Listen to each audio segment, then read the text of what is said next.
Thank you. We have amidst us our respected chief guest for the day, Mr. Pradeep Kumar, Joint Director Education. And on this note, I welcome you all for this today's special gathering as we honor and celebrate the achievements of our outstanding students of the IST section who have secured various positions in the second comparative examination.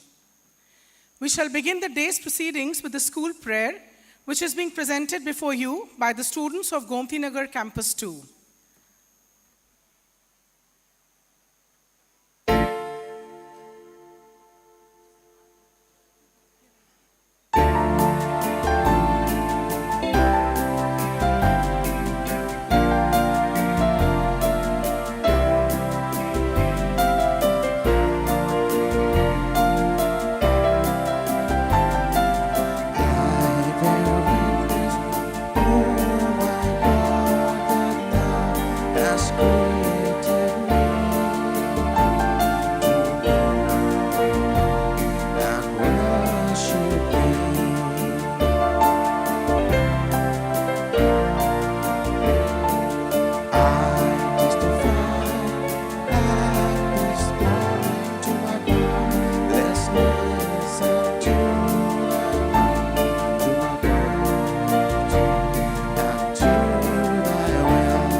Thank you, dear students of Gomti Nagar Campus 2, for a beautiful and heartfelt rendition of the school prayer and the national song.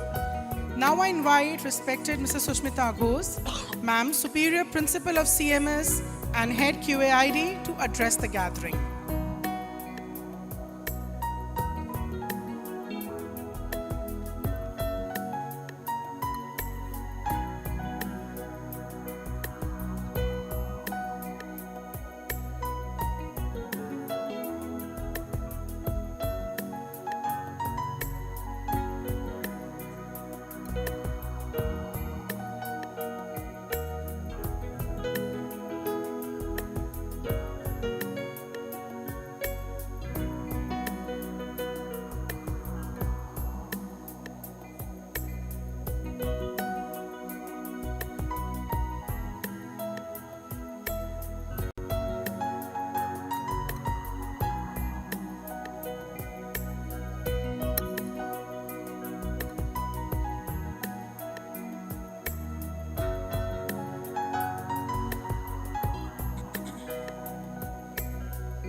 Respected Chief Guest, Dr. Pradeep Kumar, Joint Director, Education, respected Founder Director, respected Manager, dear principals of all IST, ICSE and junior campuses, members of the Quality Assurance and Innovations Department, our very hard-working and dedicated teachers of classes 11th and 12th from various campuses of CMS, other staff members, parents, and dear, dear students. I take the privilege of welcoming you to the honoring ceremony of our meritorious students of the class 12th, second comparative exam 2024. Today, we will be honoring the first 10 position holders in the inter-branch merit list of the second comparative examination, class 12th. My heartiest congratulations to you all. Today, we will felicitate Ms. Arushi Singh Chauhan of Rajajipuram 1 campus for coming first in the inter-campus second comparative exam of class 12 with a percentage of 94.63%. Many congratulations to her dear principal, Mrs. Nisha Pandey, and her teacher guardian, Ms. Prerna Singh. Heartfelt congratulations to the other position holders also, namely Mayank Yadav of Kanpur Road campus, who has come second, Ishanya Mishra of Station Road campus, who is third, Atharva Sinha, again of Kanpur Road campus, who is fourth, Samarth Dwivedi of Gomti Nagar 1 campus, who is in fifth position, Amol Sagar of Mahanagar, who is in sixth position, Muhammad Akbar from Aliganj campus 1, who is seventh, Ansh Nalin from Rajajipuram 1, who is eighth, Samiksha Maurya, again from Rajajipuram 1, who is ninth, and Abhineet Pandey, again from Mahanagar campus, who is 10th. The competition, dear children, has been very, very close. The first 10 positions are within a range of 4 percentage points only. My heartiest congratulations to all the class 12 students of CMS who have improved their past performance in the second comparative exam. I am sure you will further improve in the upcoming pre-boards and finally the board examinations of 2025. Dear students, the first comparative examinations were conducted by the Quality Assurance and Innovations Department of CMS within 3 months of your promotion to class 12. The second comparatives were conducted within 6 months on roughly 2/3 of your course. Do you know why this is so? Students, the sole purpose is to familiarize you with the feel of the atmosphere of the board examination and also to expose you to the pattern, the new pattern of the question papers of the board examinations. Our attempt is to help you to evaluate yourselves in the given circumstances so that you can analyze your performance repeatedly before the actual class 12 board exams, which begin in the end of February, early March 2025. You can get an idea of where you stand, your strengths, your weaknesses, your gray areas, and gear up your efforts for your board exams accordingly. Dear students, since you are going to face the board examination from late February, March 2025, you must be well adapted to the pattern of the council examination. As the sample papers which the council has sent show this year, the council has introduced a lot of competency-based questions since the past few years, yes, but especially so in this year. The percentage of such questions is being constantly ramped up. We have to be well prepared to face this new pattern introduced by the council. For this purpose, CMS is using external agencies that are expert in creating these assessments. Performing well in examinations is mastering the technique of giving your best and presenting your best in these 3 hours of the examination that are at your disposal. So, you need both speed and accuracy. This can be mastered only through practice, and more practice in competency-based questions. And this practice has to be given to you all in test conditions. Therefore, it requires both developing expertise in competency-based questions and timing so that you can develop a good speed of answering. That is why CMS is one of the few schools where you take 2 comparative exams and 1 pre-board, and if there is time, like in class 10, we have a second pre-board, whereas for class 12, if your examinations do not, we'll see your date sheet and accordingly we'll decide whether the second pre-board is to be held for all or for certain students. You will now be taking your first pre-board on your full course beginning around the 12th of December. This will only help you prepare better and get greater confidence for the forthcoming class 12 examination. Most of you and your experienced teachers have already analyzed your results, created the necessary remedial study groups, and your extra classes are in full swing. Make the fullest use of these efforts of your management, principals, and dedicated teachers who all want to support you to achieve. The single most attribute, dear students, is self-discipline. If you stay focused on reaching your goals, you stick with difficult tasks, it will allow you to overcome obstacles. Push yourself out of your comfort zone. It is only self-discipline and egging on that will provide you with that extra edge to achieve what you want to.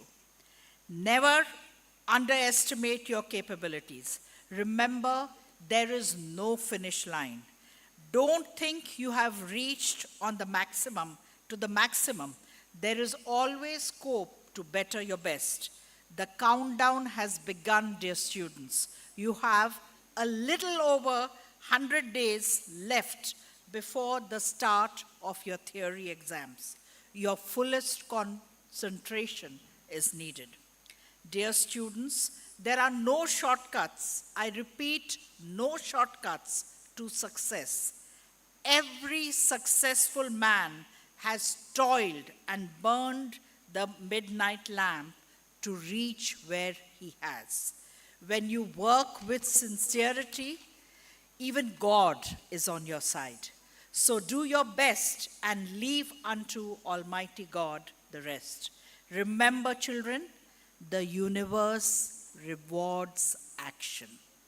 We at City Montessori School have always been at the forefront of education and have been setting benchmarks year after year for other schools to follow.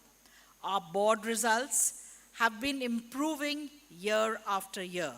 We have great hope in you, dear students.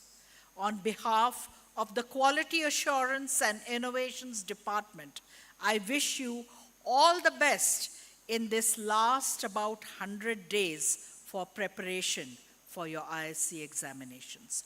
Wishing you all the very best. God bless you all. Thank you and Jai Jagat.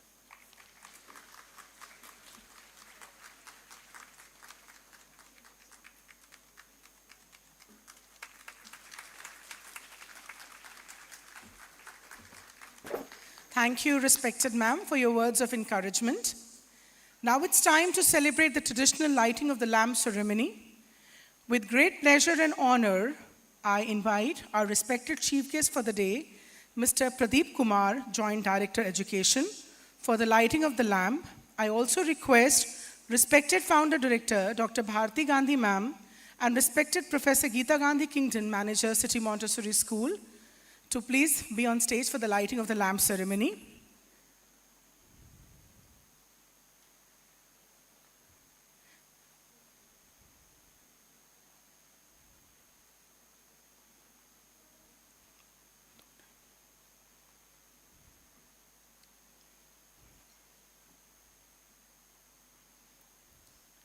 I also request respected Mrs. Susmita Ghosh, Superior Principal and Head QAID, for the lighting of the lamp ceremony to please be there on stage.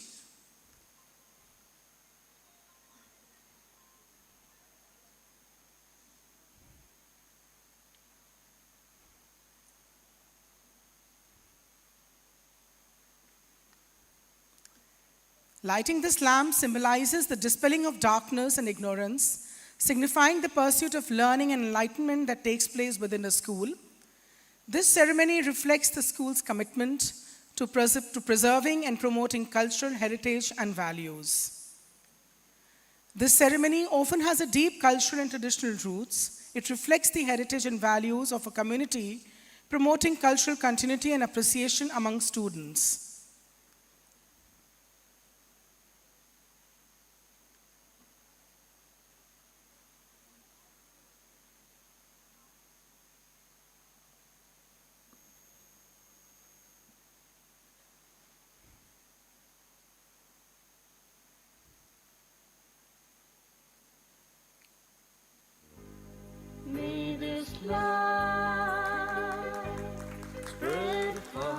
When the lamp is lit by a special guest or a representative, it symbolizes the coming together of individuals from various backgrounds working in harmony for a common purpose, which is the essence of any educational institution.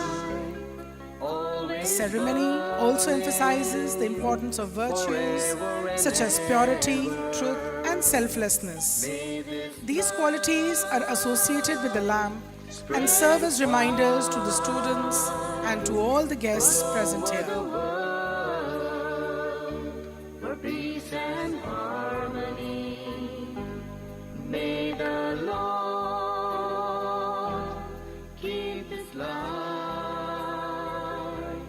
always burning forever and ever, forever and Thank you all for doing the honors. Now I call upon my co-compeer, respected Mrs. Jayashree Krishnan, Senior Principal, Rajanagar Campus 1, for further announcements.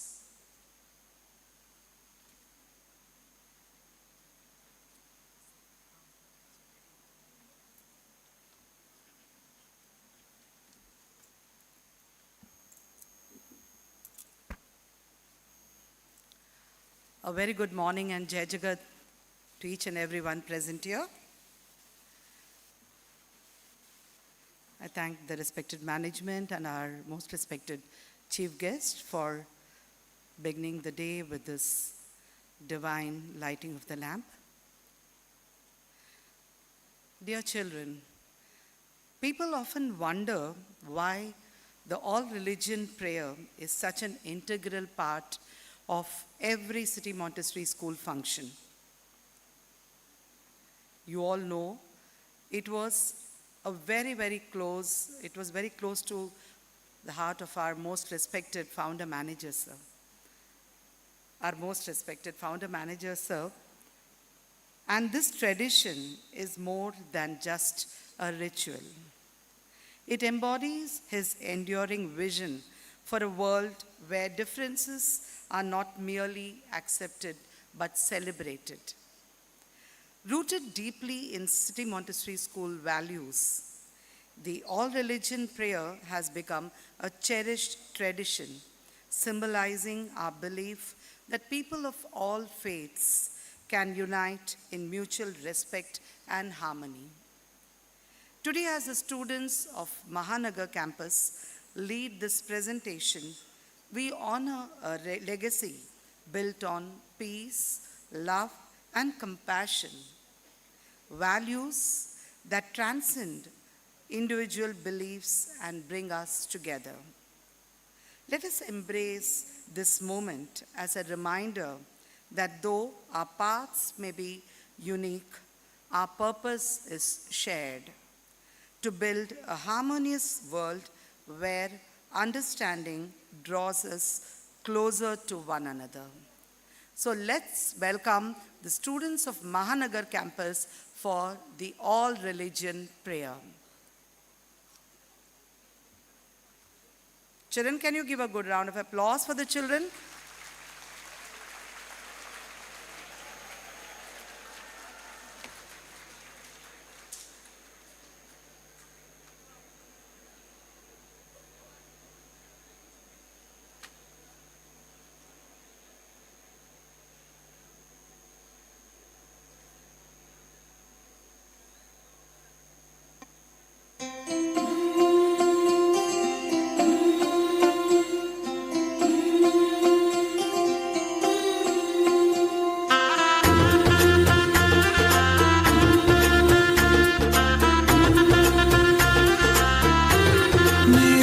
चौखट पे चल के आज चारों धाम आए हैं, बजाओ ढोल स्वागत में मेरे घर राम आए हैं। बजाओ ढोल स्वागत में मेरे घर राम आए हैं।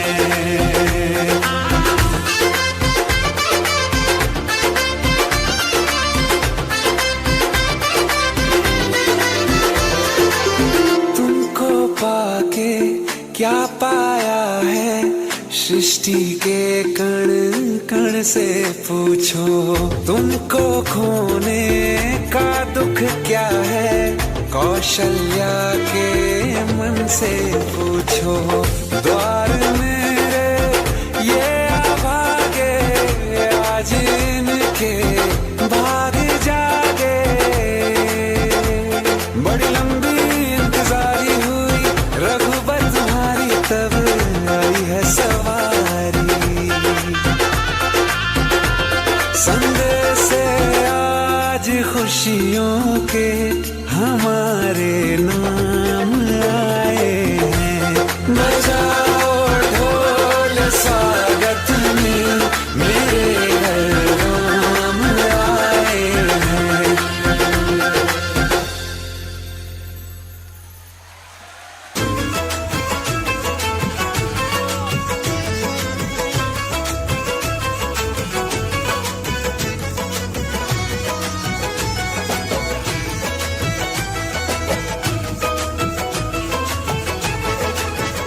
भर दो झोली मेरी या मोहम्मद, लौट कर मैं न जाऊंगा खाली।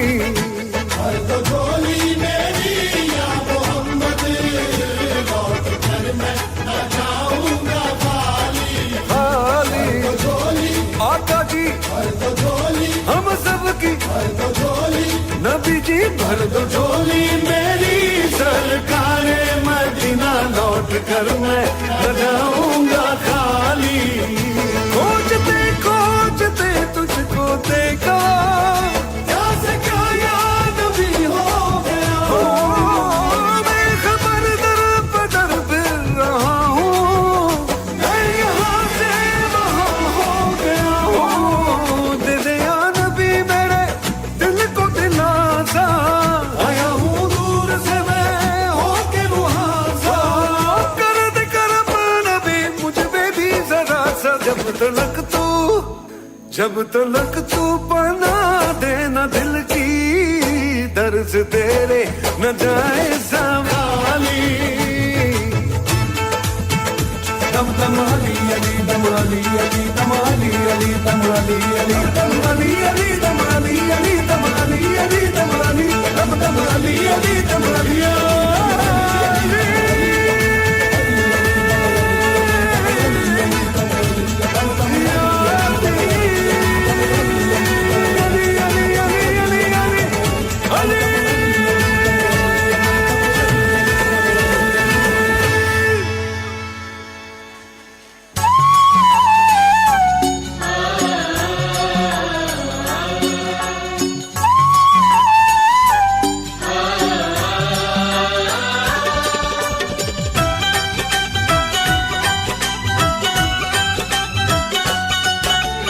एक ओंकार नु शीश झुका के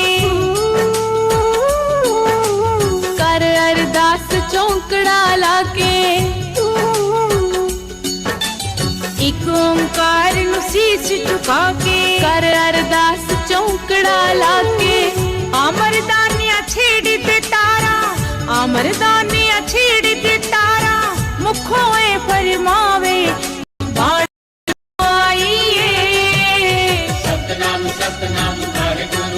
बाणी तुर तो आइए मेरा नानक वीरा गावे।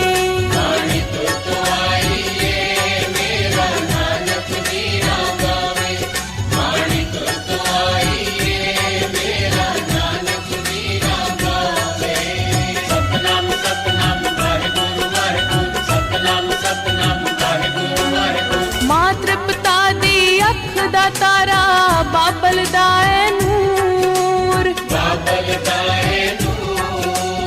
जग कहे जग तारन वाला नानक शाह हजूर। नानक शाह हजूर। कीर्त करना वंड के छकना, कीर्त करना वंड के छकना, सबनू नाम जपावे बाणी तुर तो आइए। Satnam Satnam Waheguru Waheguru, Satnam Satnam Waheguru Waheguru, Satnam Satnam Waheguru Waheguru, Satnam Satnam Waheguru Waheguru, Satnam Satnam Waheguru Waheguru.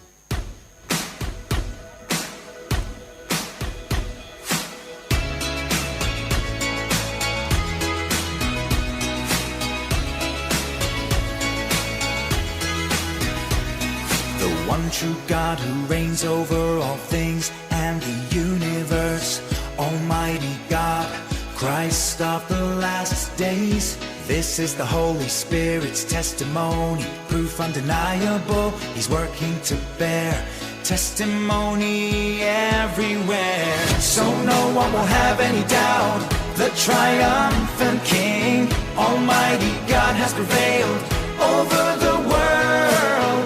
He has been victorious over sin and accomplished His redemption. The whole earth shall rejoice, it praises the triumphant King, Almighty God, forever and ever.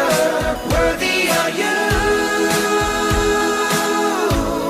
of honor and praise, authority and glory be to you, the great King of the universe.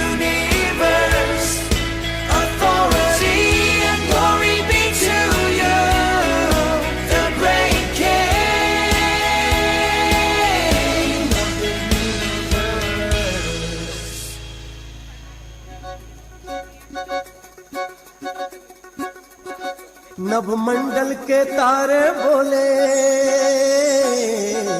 जीव सृष्टि के सारे बोले।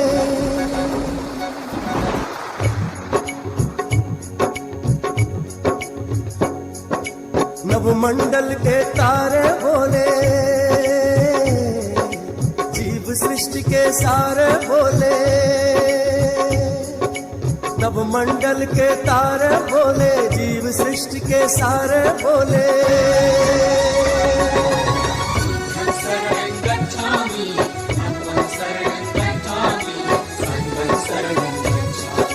बुद्धं शरणं गच्छामि, धम्मं शरणं गच्छामि, संघं शरणं गच्छामि।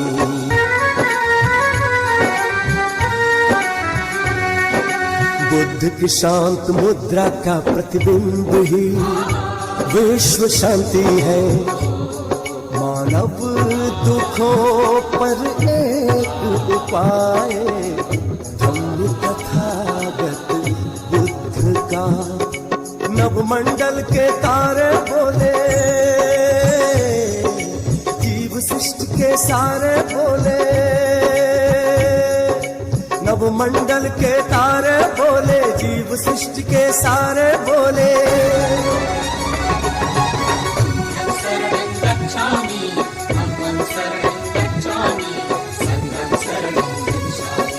बुद्धं शरणं गच्छामि, धम्मं शरणं गच्छामि, संघं शरणं गच्छामि।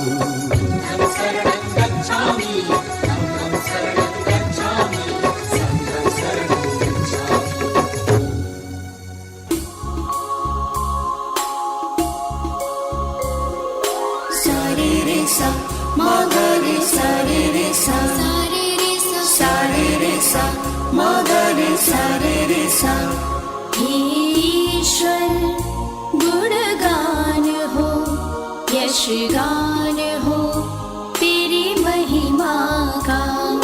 सारे रे सा मा गा रे, सारे रे सा, सारे रे सा, सारे रे सा मा गा रे, सारे रे सा। हे ईश्वर गुणगान हो, यशगान हो तेरी महिमा का। तू ही है सबका रखवाला, गुणगान हो तेरी महिमा का। हे ईश्वर गुणगान हो, यशगान हो तेरी महिमा का। तू ही है हमारा जीवन, तू ही है हमारी ज्योति।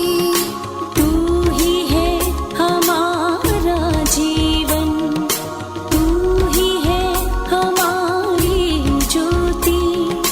हम सेवकों को अपनी राह पे चलने की दे शक्ति। तेरे सिवा कोई दूजा नहीं है, तेरी शरण में है जीवन मेरा। हे ईश्वर गुणगान हो, यशगान हो तेरी महिमा का। सारे सारे सारे गा रे गा मा पा मा गा रे सा।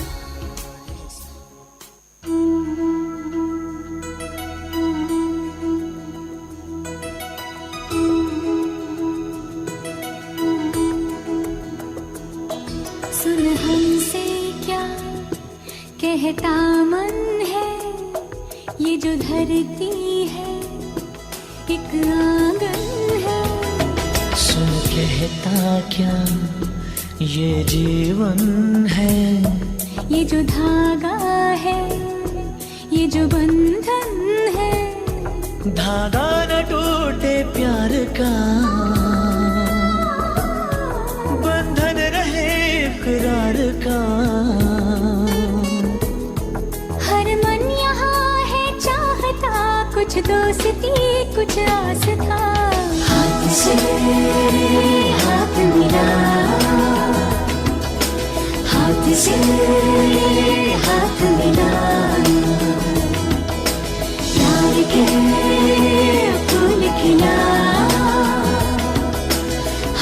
से हाथ मिला जो भी मुश्किल है आसान हो, सबके होठों पे मुस्कान हो, आंसू न हो और गम न हो, कोई खुशी भी कम न हो। मिट जाए सब मजबूरियाँ जो तू मिटा दे दूरियाँ, हाथ से हाथ मिला, हाथ से हाथ मिला, हाथ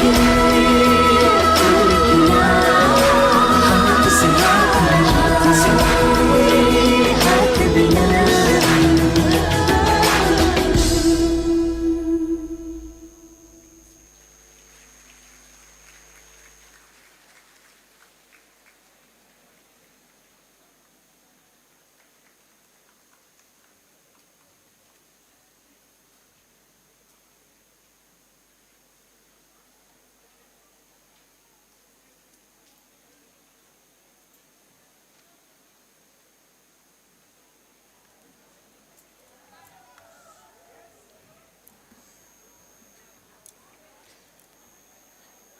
I think that applause was not enough for these children who have come all the way to present this all-religion prayer.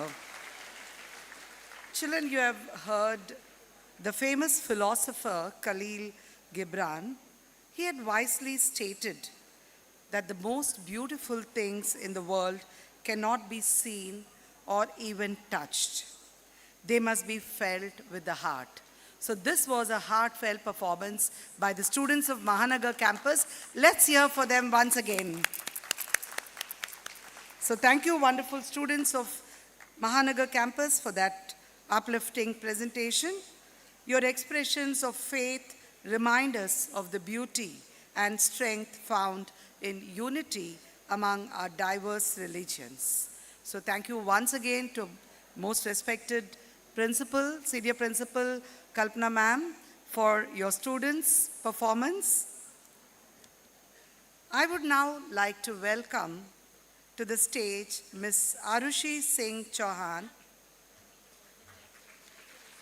Okay. Yeah. So before Arushi comes to the stage, I have the honor and privilege to invite our most respected chief guest for the day to come and bless you all, children.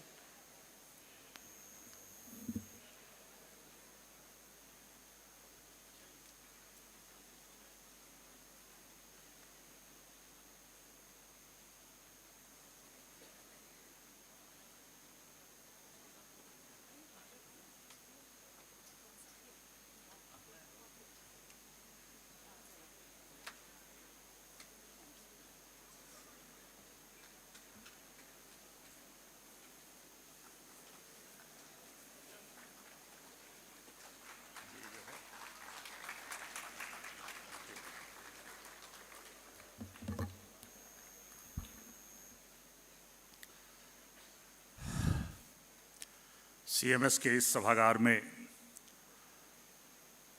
उपस्थित पूरे CMS परिवार की अभिभावक के रूप में आदरणीय madam Bharti Gandhi ji, मैं उन्हें आदरणीय से अधिक श्रद्धेया कहूँगा, क्योंकि उनके प्रति आदर से अधिक श्रद्धा है मेरी। बरसों से उन्हें एक शानदार जनरेशन तैयार करते हुए देखता रहा हूँ।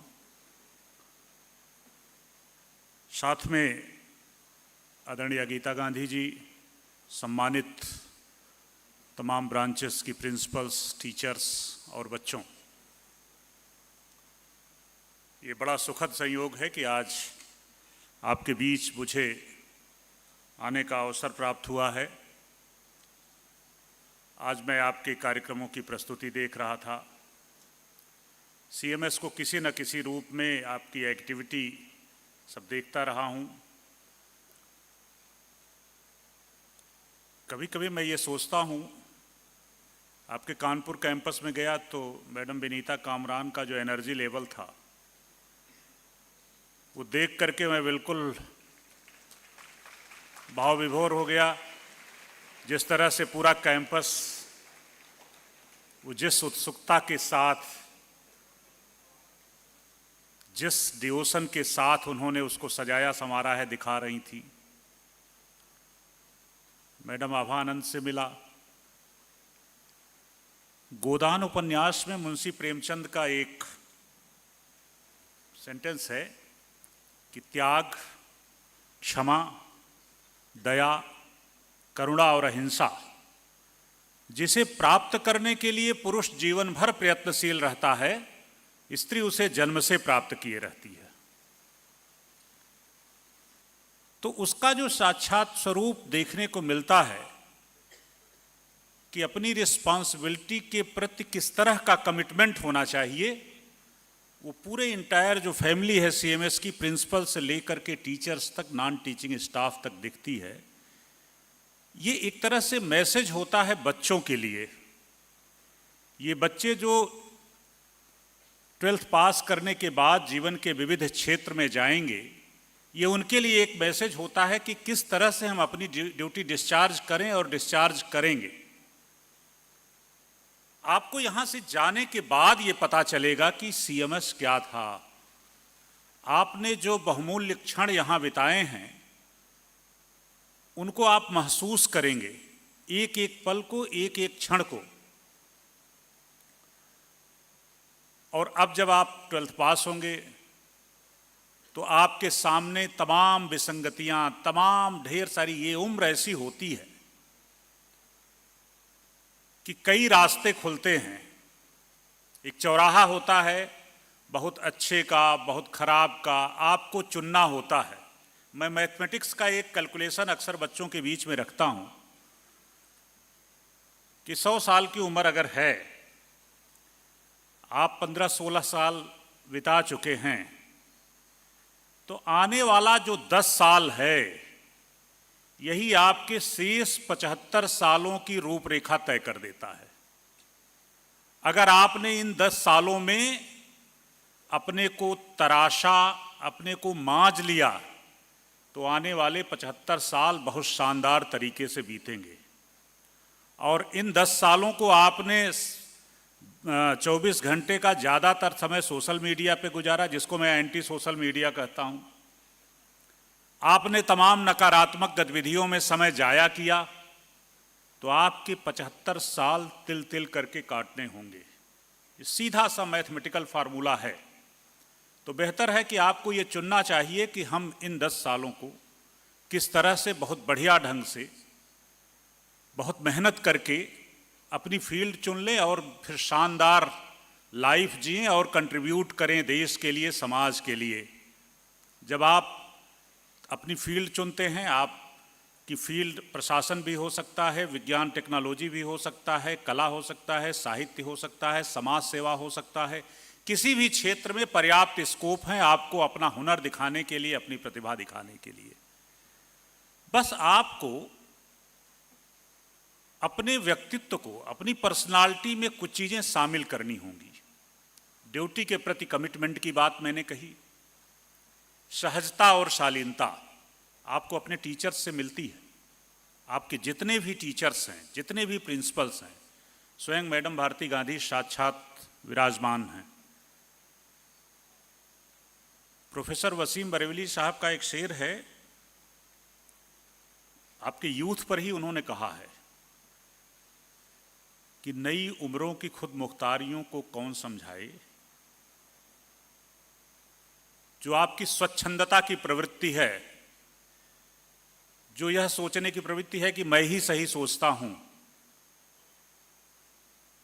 जो नई पीढ़ी का पुरातन पीढ़ी के प्रति अवज्ञा भाव है, डिसओबीडियंस है, उस पर वो कहते हैं कि नई उम्रों की खुद मुख्तारियों को कौन समझाए, कहाँ से बच के चलना है, कहाँ जाना जरूरी है। थके हारे परिंदे जब बसेरों के लिए लौटें, सलीका मंद शाखों का लचक जाना जरूरी है। तो ये आपको तय करना है, आपको ये देखना है कि हमारे टीचर्स, हमारे गार्जियंस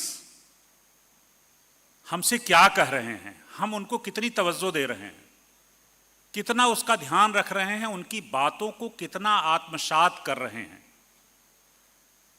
इसमें से बच्चे बताएं कि कितने बच्चों को उनके पेरेंट्स कहते हैं कि अब बड़े हो गए हो। ये देखिए, बहुत कम बच्चे हाथ उठा रहे हैं। कितने बच्चों को कहते हैं माँ बाप कि अब तुम बड़े हो गए हो। अच्छा, कितने बच्चों को ये कहते हैं कि कब बड़े होगे। ये देखिए, ज्यादा लोग हाथ उठा लिए।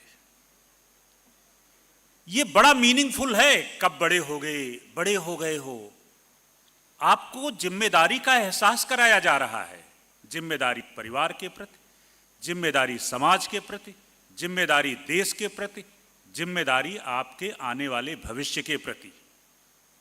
तो हमेशा इस बात का ध्यान रखिए कि जो आपके बड़े बुजुर्ग हैं, जो बड़े लोग हैं, चाहे आपके टीचर हों, चाहे माँ बाप हों, उनके प्रति आपका कि डिसोबीडियंस वाली फीलिंग मन से एकदम से निकाल दीजिए। एक खुर्शीद हैदर साहब की एक लाइन मुझे बड़ा टच कर जाती है। एक शायरी में वो कहते हैं कि पोते ने दादा की फोटो यह कहकर बाहर रख दी, पोते ने दादा की फोटो यह कहकर बाहर रख दी, मेरा एल्बम नया नया है, ये तस्वीर पुरानी है।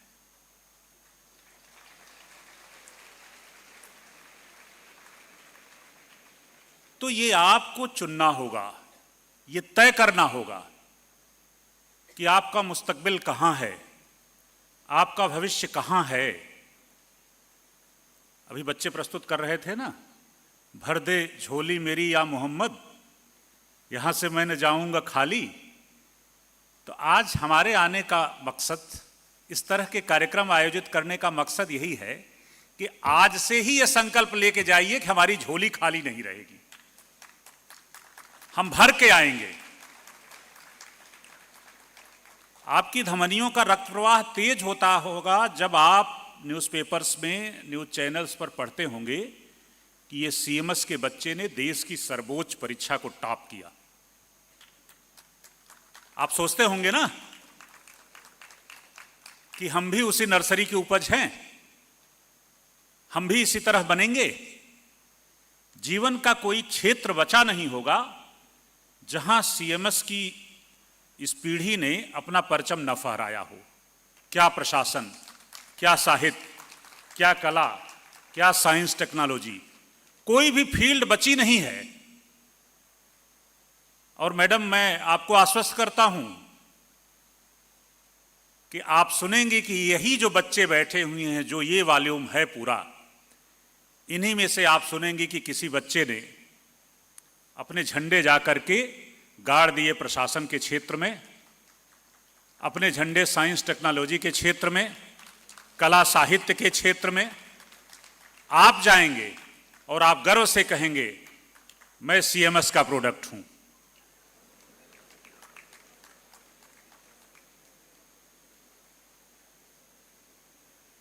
तो ये जो वक्त है बड़ा मूल्यवान है।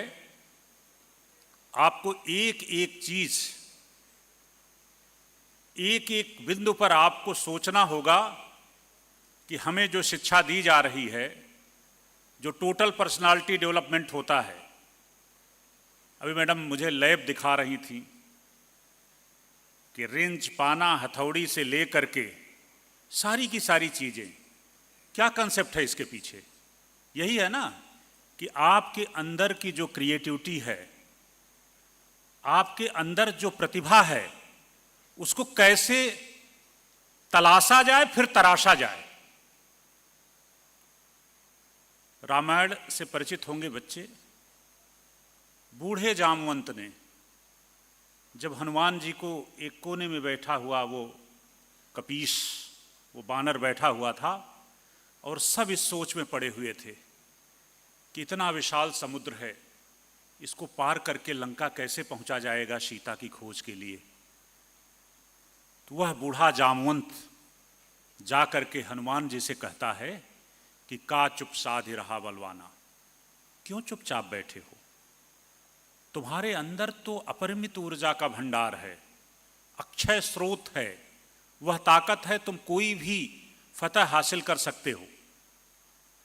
और जब उनको आत्म साक्षात्कार हुआ कि ये जामवंत तो हमारे बुजुर्ग हैं, ये कह रहे हैं तो इसमें कोई बात होगी, आप देखिए समुद्र लांघ गए।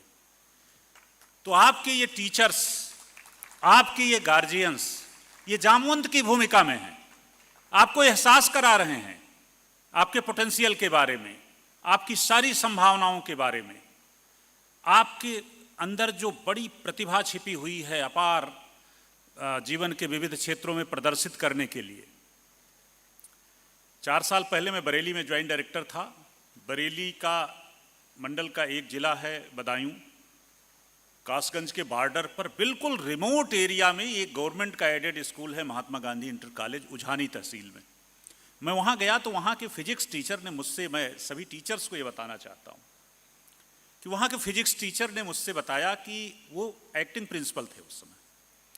उन्होंने कहा साहब कई बरस पहले मैं यहाँ पर फिजिक्स का लेक्चरर के रूप में आया था, और जब मैं शुरुआती मेरी जब क्लास में मैं पढ़ाने लगा तो एक बच्चा ऐसे ऐसे क्वेश्चन करता था कि कुछ लोग इरिटेट हो सकते हैं, लेकिन मैंने सोचा कि इसके अंदर एक आग है, एक मशाल है, एक प्रतिभा है जिसको तराशने की जरूरत है। तो मैंने उसको पूरी छूट दे दी कि तुम मुझसे क्लास में, क्लास के बाहर किसी भी समय कोई भी क्वेश्चन कर सकते हो। तो उन्होंने कहा कि जैसे स्कूल बंद होता तो मेरे पीछे पड़ जाता था, फिर मैं स्कूल में रुक करके उसको आधे घंटे उसकी सारी समस्याओं का, और रोज वो क्वेश्चन तलाश के लाता था और मैं उसका जवाब देता था। इंटरमीडिएट पास हुआ, बीएससी किया उसने, बीएससी टॉप किया, और उस रिमोट एरिया के, उस नितांत ग्रामीण क्षेत्र के बच्चे ने हिंदुस्तान की सर्वोच्च परीक्षा आईएएस को टॉप किया। अगर उसको फिजिक्स के वो टीचर न मिले होते तो कोई कल्पना नहीं कर सकता कि उस नितांत ग्रामीण क्षेत्र का बच्चा देश की सर्वोच्च परीक्षा को टॉप करेगा। तो ऐसे आप भी महसूस करते होंगे कि आपके कोई टीचर होंगे, वो आपको बिल्कुल, आपको इतना प्रभावित कर लिए होंगे कि आपके प्रति हमेशा उनके प्रति श्रद्धा रहती होगी। उन्होंने आपको तलाशा है और फिर तराश रहे हैं। तो अपने व्यक्तित्व को इस तरह से तराशिए कि एक टीचर भी गर्व से कह सके कि सीएमएस में इस बच्चे को मैंने पढ़ाया था, और आप हर जगह गर्व से कह सकें कि मैं सीएमएस का उत्पाद हूं, सीएमएस का प्रोडक्ट हूं। तो इस तरह के जो आपके टैलेंट को क्रिएट करने के लिए, आपके टैलेंट को बाहर लाने के लिए, ये सब नॉन टीचिंग जो एक्टिविटी होती है उसके पीछे का निहितार्थ यही होता है। इसीलिए मैडम गीता गांधी जी से भी डिस्कशन हो रहा था कि एनईपी 2020 में ये बात बड़ी शिद्दत से कही गई है, इतना फोकस्ड है कि सभी सुधारों के केंद्र में, सभी शैक्षिक सुधारों के केंद्र में बच्चा होना चाहिए, टीचर होने चाहिए, और कोई चीज नहीं होनी चाहिए। और उस पर तमाम रिसर्च हो रहे हैं, तमाम काम हो रहे हैं। तो आपको अपनी ऊर्जा की अनुभूति करने की जरूरत है, अपने टैलेंट को महसूस करने की जरूरत है। अगर महसूस करने में आपने 4-6 साल की देरी कर दी, बाद में हमने कई ऐसे लोगों को देखा है, अपने 27 साल के एजुकेशन के कैरियर में कई क्लर्क मिल जाते हैं जिनके बारे में मैं सोचता हूं कि ये तो एक्स्ट्राऑर्डिनरी टैलेंट है, ये यहां क्यों रह गए, इन्हें तो बहुत आगे जाना चाहिए था। इसलिए नहीं जा पाए कि एक तो उन्होंने शिद्दत से अपने आगत भविष्य के बारे में सोचा नहीं, और दूसरा उनको प्रॉपर प्लेटफॉर्म नहीं मिला। आपको तो ऐसा एक प्लेटफॉर्म मिला है जहां से आप अपनी ट्रेन को सरपट बड़ी तेजी से पूरी फुल स्पीड में बुलेट ट्रेन की तरह दौड़ा सकते हैं। पेडागाजी की नई नई विधाएं जो आ रही हैं उसका इम्प्लीमेंटेशन आपके संस्थान में हो रहा है, नए नए तरीके ईजाद किए जा रहे हैं, तमाम प्लेटफॉर्म पर जो एजुकेशनल मैटर्स पड़े हुए हैं उसके बारे में बताया जा रहा है।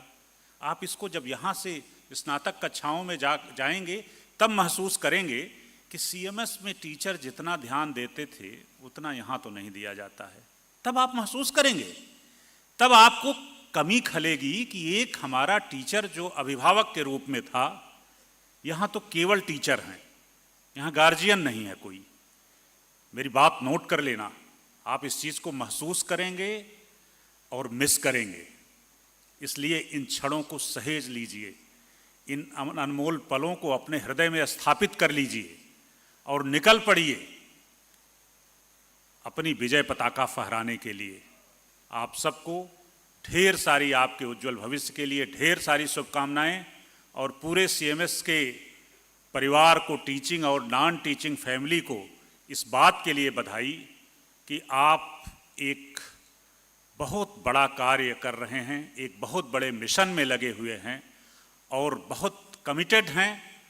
इसके लिए पूरा समाज, पूरा देश आपका रेडी रहेगा। धन्यवाद। जोरदार ताली कस के। आपको बहुत ऊंचा जाना है, आपके लिए लोगों को ताली बजाना है। आप ताली बजाना सीखिए, कस के और कस के। जो ताली बजाते हैं वो कभी बीमार भी नहीं पड़ते हैं। परम पूज्य शिक्षाविद को बाकायदा गीता गांधी किंगडन अभी धन्यवाद देंगी, लेकिन जिस आपने संपूर्णता के साथ आपको सुना, मैं तो गदगद हो गई। महान हैं आप और महान बन के ही रहेंगे, क्योंकि आपको एक महान शिक्षाविद ने संबोधित किया है। मालूम है, शिक्षा विभाग का एक एक अधिकारी, विशेष रूप से Shri Pradeep Kumar ji, joint director education, बहुत महान शिक्षक हैं। मैं उनके चरणों में प्रणाम करती हूँ।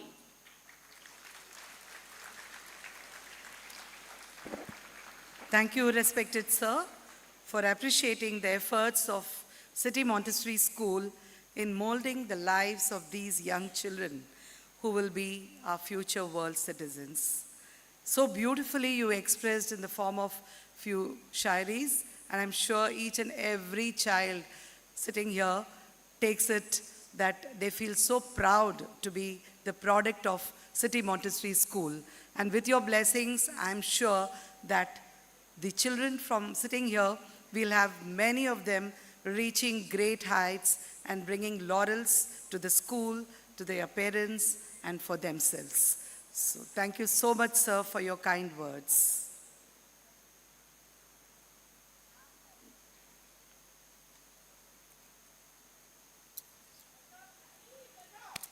Give a good round of applause for sir. Thank you, sir, for giving your valuable time and blessing the students.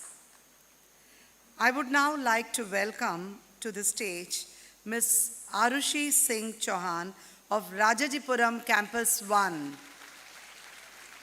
Rajajipuram, can I hear a louder? Yes. She is the topper of the IST section in the Inter-Campus Second Comparative Examination 2024. Ms. Arushi Singh Chauhan has achieved an impressive aggregate percentage of 94.63. Let's hear for Arushi for showcasing her hard work and dedication. Her remarkable performance not only reflects her academic excellence, but also serves as an inspiration to all. We are proud of her achievements and the example she sets for her batchmates. Ms. Arushi Singh Chauhan will lead the students' pledge now, and I invite all the students to join her. So welcome, Arushi, and a big, huge congratulations from all of us.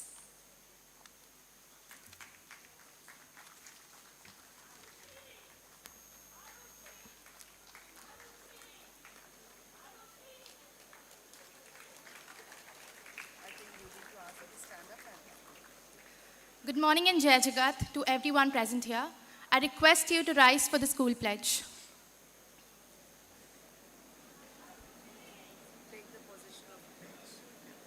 Please take the position for the school pledge. I pledge before God, whom I love and worship, to be a worthy student of my school and abide by its rules, to love and respect my parents and teachers, and to follow their guidance, to consider all the people of the world as my brothers and sisters, for we are all creations of one God, to work for the cause of world peace and happiness of the people, to develop my mind in sciences and arts, and to let my religion guide me in all my actions, to devote my talent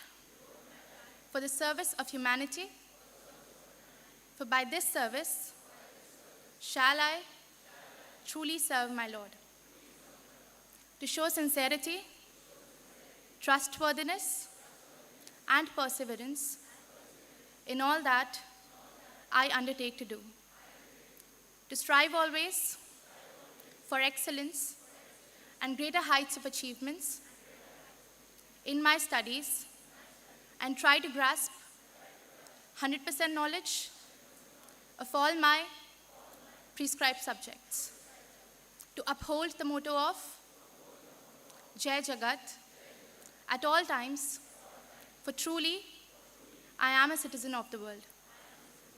Jai Jagat. Please be seated. Thank you.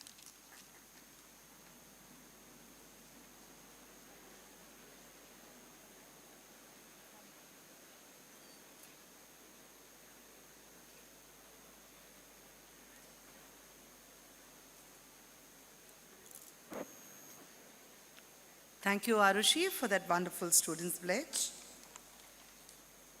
It's my distinct honor to invite our visionary leader, a true fountainhead of knowledge and a reservoir of unparalleled acumen and foresight, our most respected manager, City Montessori School, Professor Geeta Gandhi Kingdon.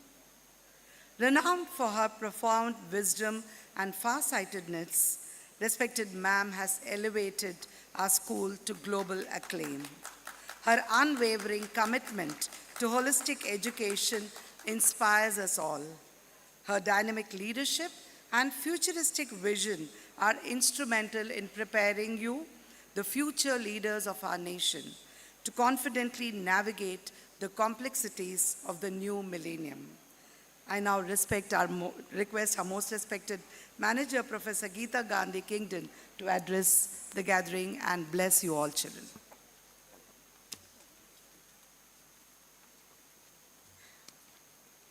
Good morning, students, and I'm humbled to stand here. अगर बच्चों आप लोग थक गए हो बैठे हुए तो खड़े होके कसरत करा दें आपकी. Yes, no. कराओ भाई. All right, well, why don't you all stand up? Just stand up for a minute. Stand up. Sit down. Stand up. Sit down. Stand up. Sit down. Stand up. Sit down. Thank you.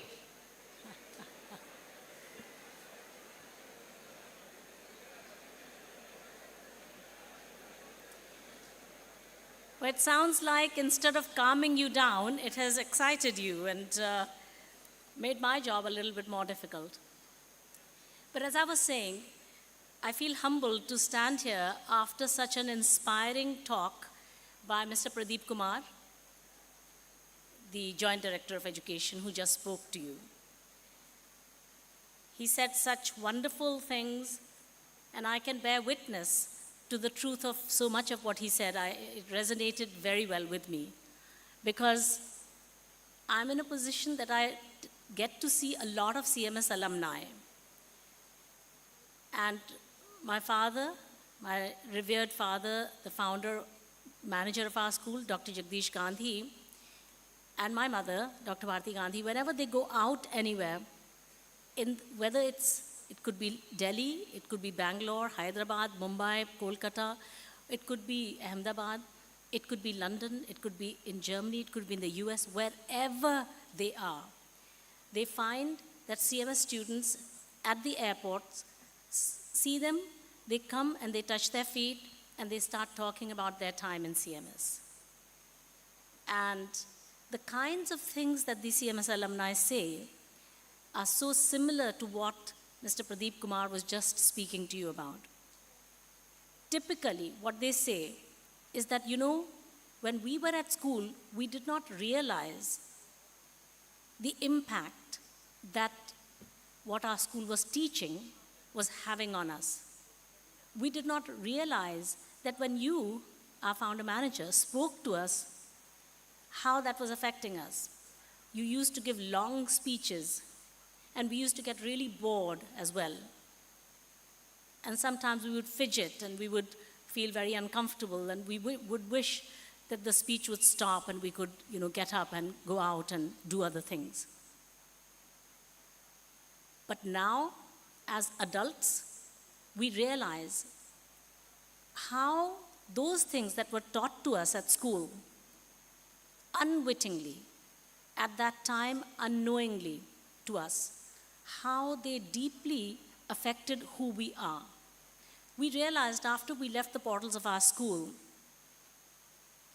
that what was said to us in our school, the songs that we sang, the items that we performed, the cultural items that we performed, the themes of those, the words of those, that unwittingly we were imbibing them, and those became our values. We didn't realize. But now, even if we try to think a different way, we can't, because those are the values with which we've grown up. And those are the cultural, mores in which we were reared. And that is what we are. That is what our identity is. And some young people have told me that it was not even that they had to wait till when they were a little older. As soon as they left CMS and went into college, they went into university, immediately, woomph, they realized how dramatically different the world is compared to what the world was when I was at school, they tell me.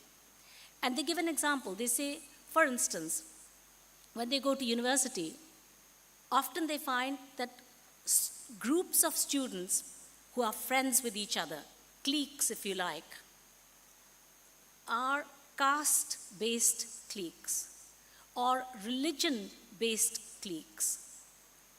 Something that is so antithetical to what you learn when you are here. So they immediately notice the difference. The world is riven with differences and with distances between people.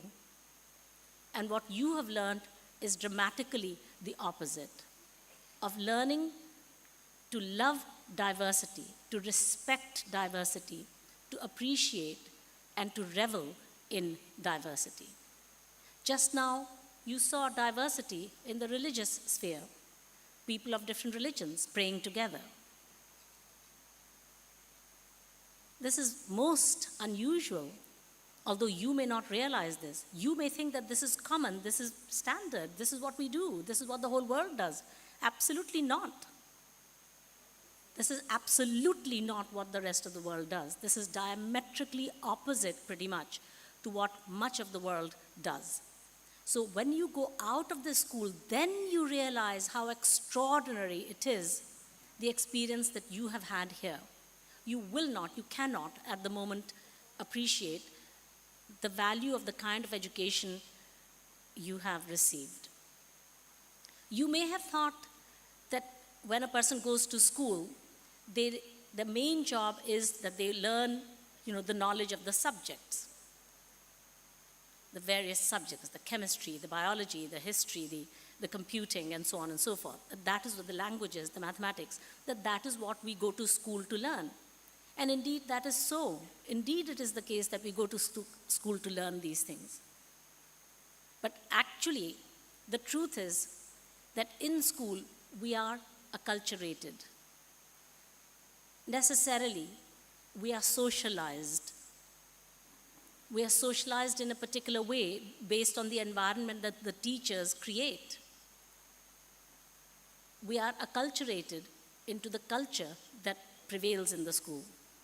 And inevitably, we learn that culture, that etiquette, that work ethic, that way of being, that way of thinking, the way of dressing, the way of conducting ourselves. Inevitably, we imbibe that.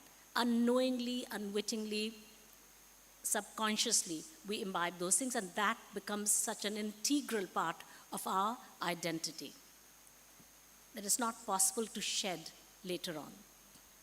So that, my friends, is also what you learn at school, even though it is not overtly the purpose of schooling, it is an inevitable outcome of schooling. So much for the fact about what you will experience later on by the testimony of those who have gone before you, your seniors. And therefore, it's a good moment, now that you're at the threshold of leaving the school after what for most of you would have been a 15-year journey is coming to an end, is about to come to an end. It's a long stint. It's the most formative years of your life. The ones that will influence the whole of the rest of your life, you've just experienced.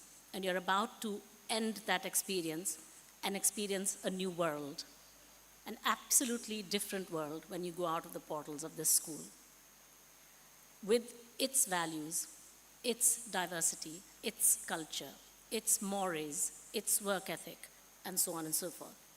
But we hope that the schooling that you've had here will have equipped you to make those wise choices when you face that diversity of morals and of ways of being.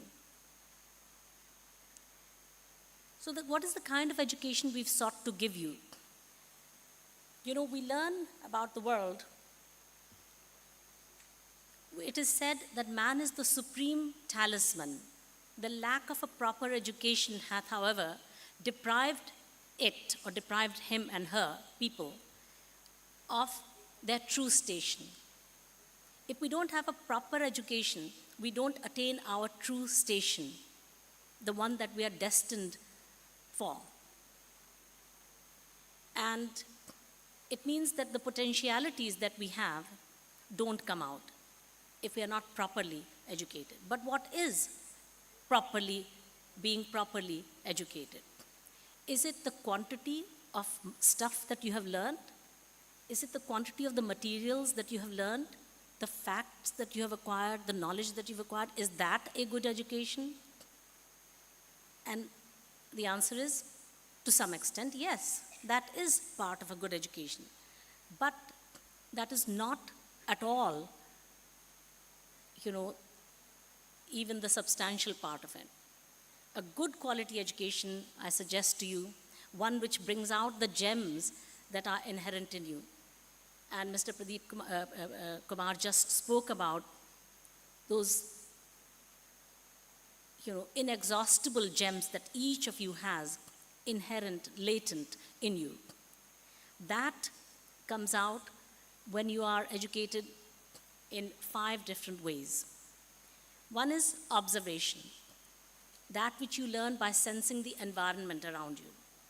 The other is introspection, the opportunity to reflect on things that you observe.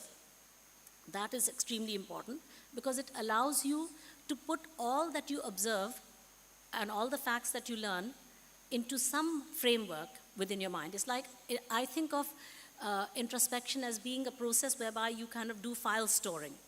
You know how in a computer you can file the various files that you have. For example, supposing, I don't know how you organize your files, but What I have is that, I say, okay, there's a file which I will have which is for family. Okay? So all the things related to my family members, etc., goes into that file. And, I may have a sister who has a husband and she has her own children. So anything related to them, for example, if my nephews has sent me his, let's say, university application essay, which he wanted me to comment on. So I'll put that in that file store, right? And when it comes to, let's say, a CV of my cousin who's applying for a job somewhere, he sent me his CV and he wants me to comment on it, I'll put that in that relevant file store. So when it comes to any academic work I might do, I'll put it in a different file store, right? That's how most of us organize our computer filing. So in the same way, in our brains, we compartmentalize our brain to put particular things or particular bodies of knowledge or particular experiences in particular parts or compartments. So introspection allows us to store various bits of experiences and knowledge that we gain on a moment-to-moment, day-to-day, hour-to-hour basis to put it in the right part of the brain. That is what introspection helps us to do. It helps us to build a framework within which we can store away that which we learn. Introspection is very important for building a pattern, building a framework in our mind, a framework of thought. The third way of learning, first was observation, second is introspection, the third is action. Doing something in the world and looking at the outcome. We learn through that enormously. The fourth way is attribution. That is, we look it up in a book, or we look it up in Google, or we look it up in a holy book. We turn to some authority as a source of knowledge. And in fact, much of what we call education today relies on that, on attribution. It relies far less on observation or introspection or our own actions. Remember where there were not formal schools, because formal schooling is something only that's begun in the last about 150 years. How did people learn? They learned much more experientially. And the fifth way of learning is hypothesizing, trying out a model and seeing if it works. Experimenting, trying things out.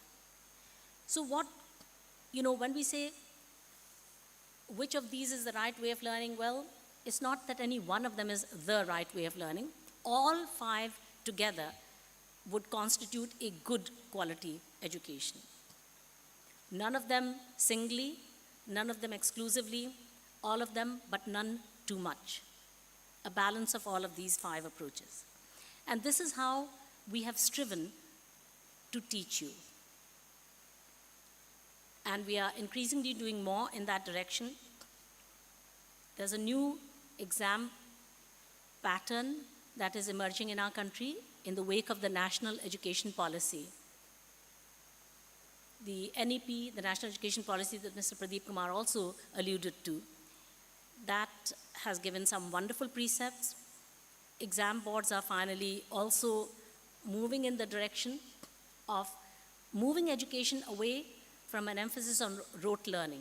So exam boards, instead of testing your powers of retaining information, your powers of recall, your powers of rote learning, instead of invoking those powers, instead of trying to get you to reveal how much facts you have learned, they are moving gradually towards assessing not your rote learned knowledge, but your ability to apply that knowledge, your ability to use that knowledge to do problem solving.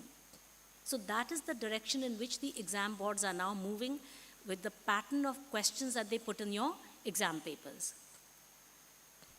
We have tried this time, this half-yearly examination, to ramp up the proportion of questions that are competency-based, that invite you to apply your knowledge and to problem solve.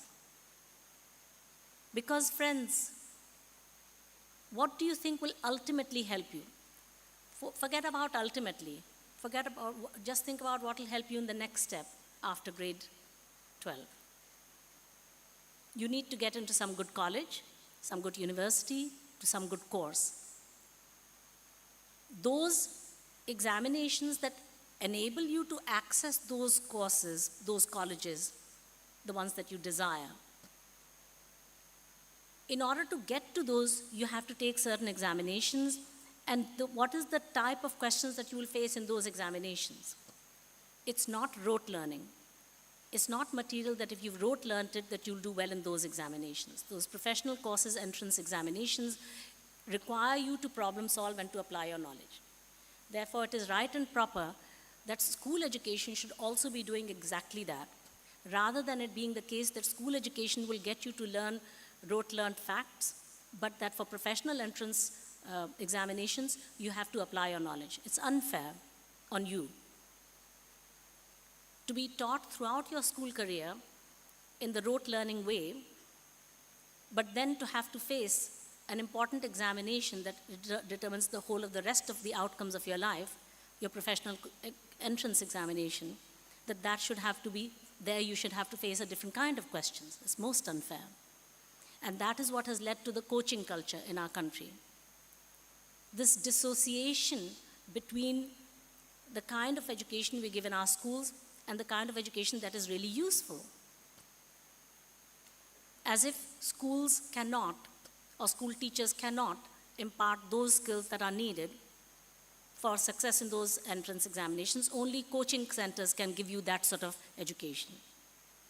It's a wrong model of education. Schools throughout one's life should be preparing children for success in those examinations that ultimately matter, and the kind of knowledge that'll help you to be successful in your life. Who progresses? You are too young perhaps to know that later on in life it doesn't matter so much what exact mark you got, whether you got 95% or whether you got 82%. Actually, it doesn't matter in life later on. It matters now because it helps to determine your next step, entrance to colleges and so on and so forth, for those colleges that still take account of your board exam result. Later on in life, it doesn't matter. Mahatma Gandhi, probably one of the most successful human beings on the planet ever in the history of mankind. Did he have high marks on his exam thing? No. Most of the people who've done really well in life later on, they didn't necessarily have high marks in their class 10th, class 12 board exams.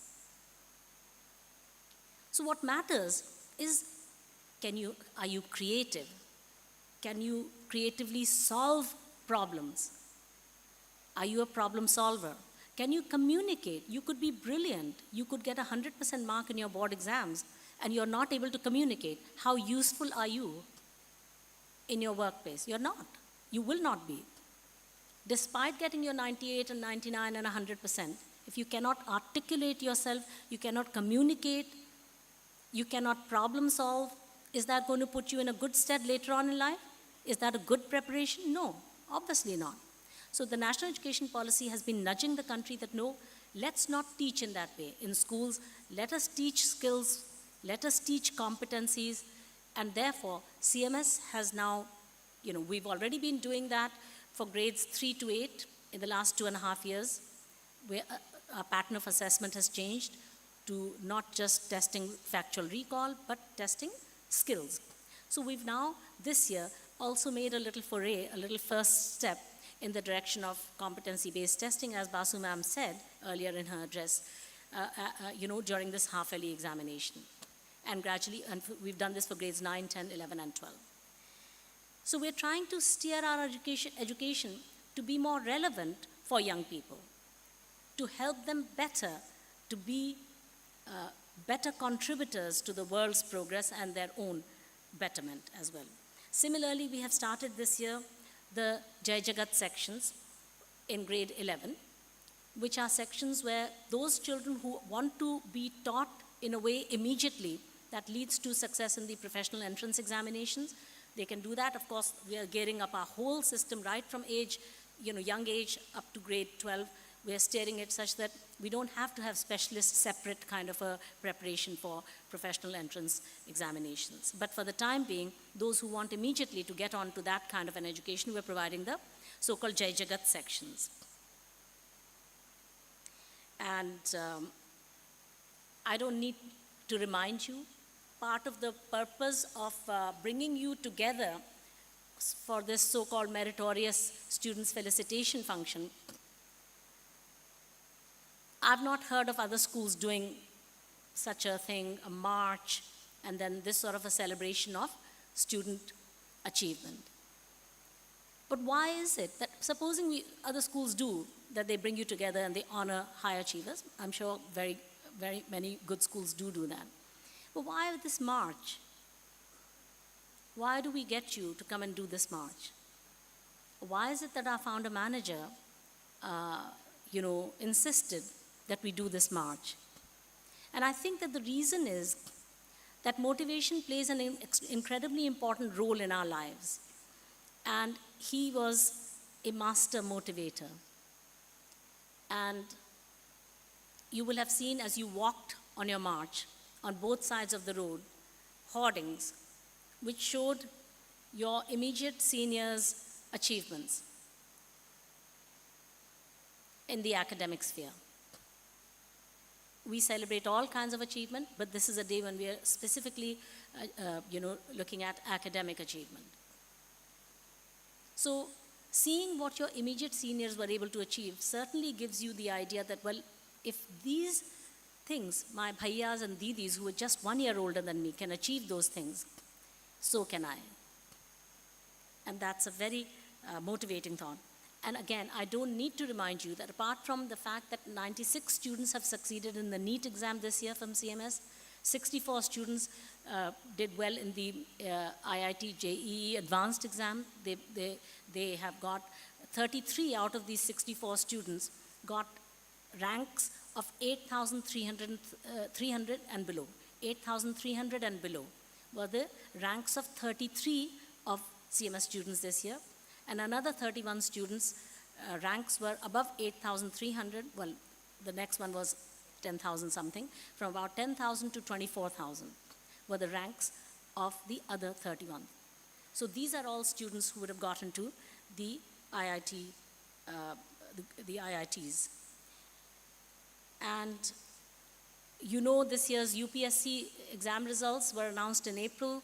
7 former CMS students have ranks below 1,000, and so they are all going, they are stunningly successful. They're going to become administrators in different branches. And the topper of the UPSC this year, Aditya Srivastav, is our own student of Aliganj campus, former student of Aliganj campus. He studied at Aliganj from age 3 to age 18. I don't know whether you know that Shubhanshu Shukla. Just raise your hand if you've heard of Shubhanshu Shukla.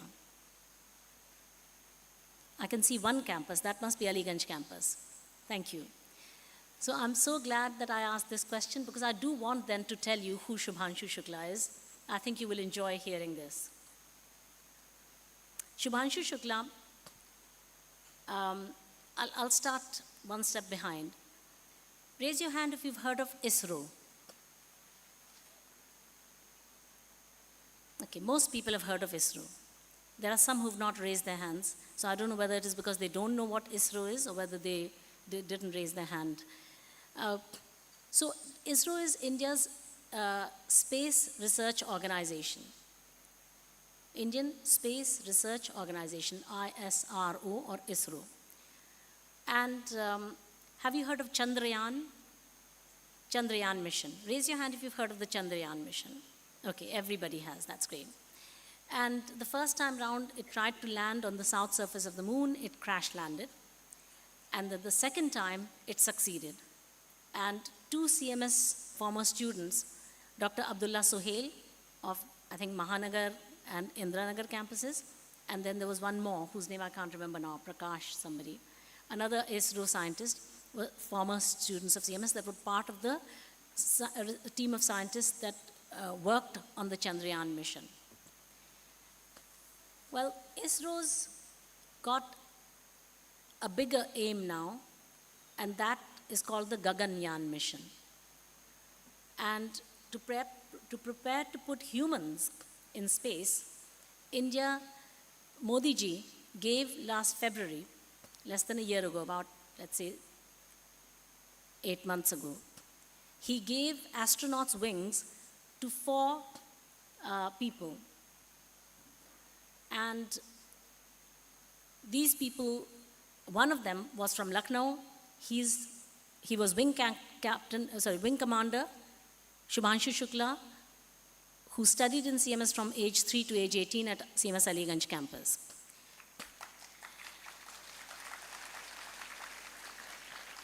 It was very, very, very, very exciting for all of us to see Modi ji on this hugely televised, event when he was pinning the astronauts' wings on the chests of these 4 astronauts to realize that one of them, the youngest of them, Wing Commander Shubhanshu Shukla, is our own CMS product.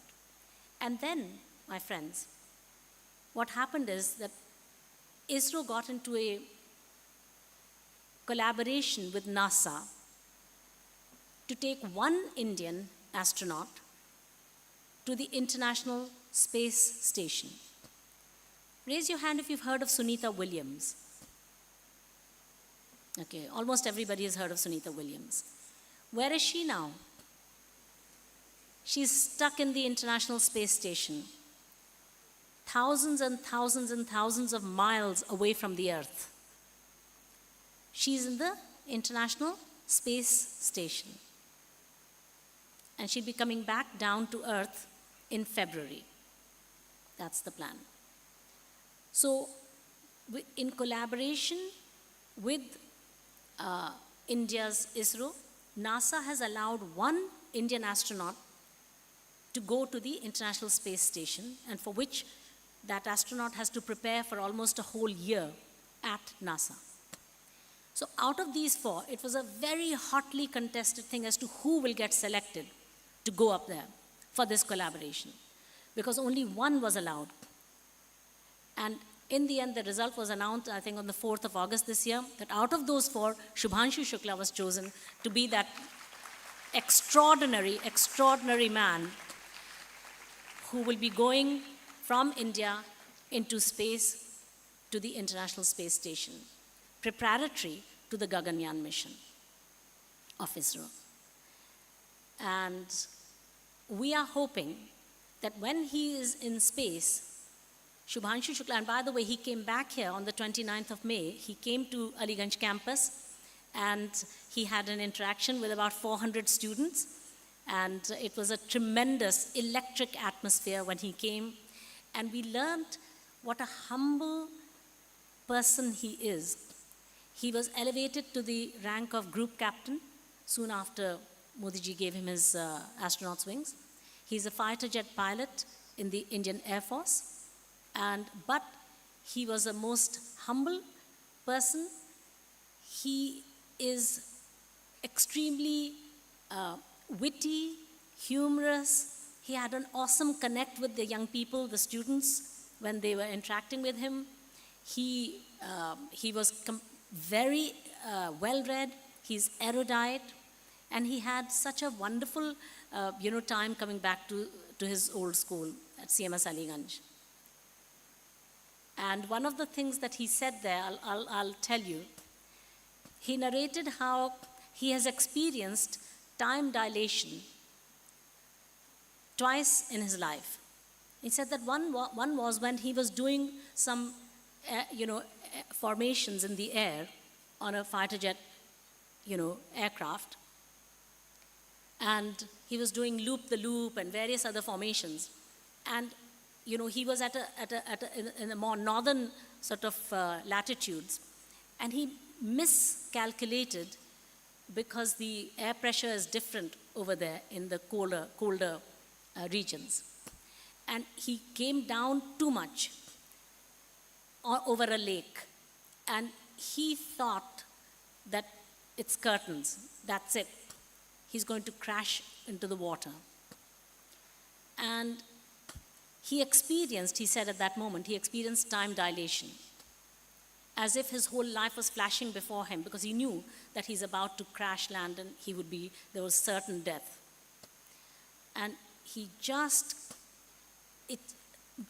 managed by a hair's breadth to miss the water, and he came up again.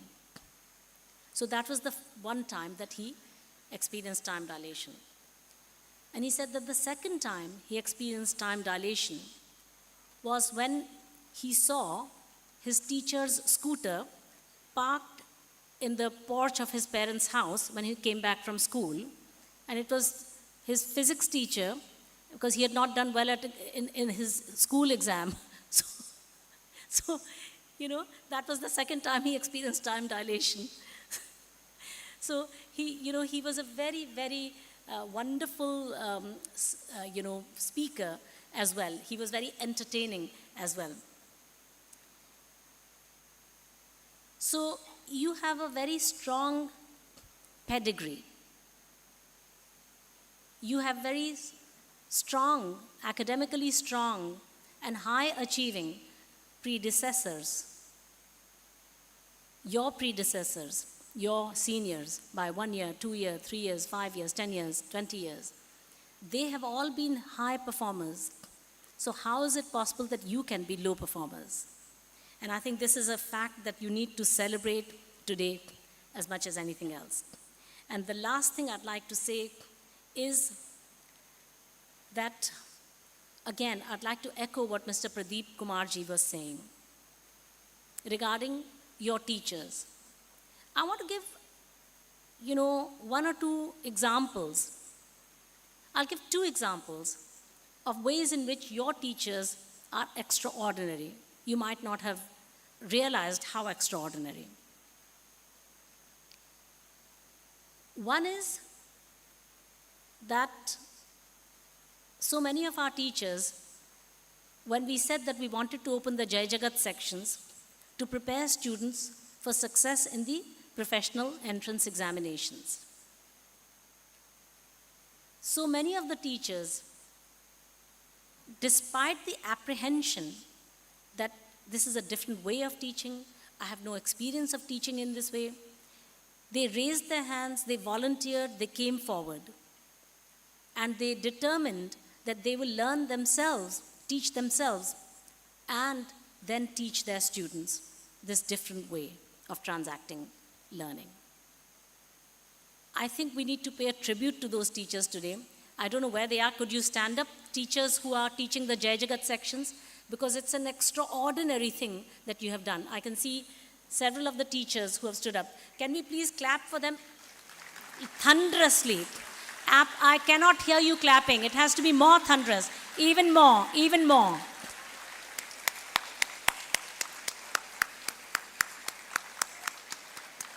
These are extraordinary teachers who absolutely came out of their comfort zones.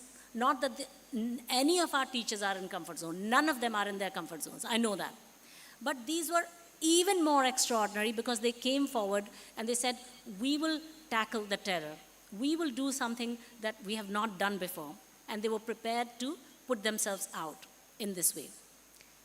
A second example I will give of how extraordinary your teachers are because they are making extraordinary efforts for you. Absolutely outstanding efforts for you. I'll give you a second example. May I request those teachers who are teaching the advanced placement courses to stand up. Advanced placement courses. Can we clap for them? And I'll just tell you what the advanced placement is. Absolutely extraordinary teachers who have agreed to teach the advanced placement courses. So, students, the advanced placement exam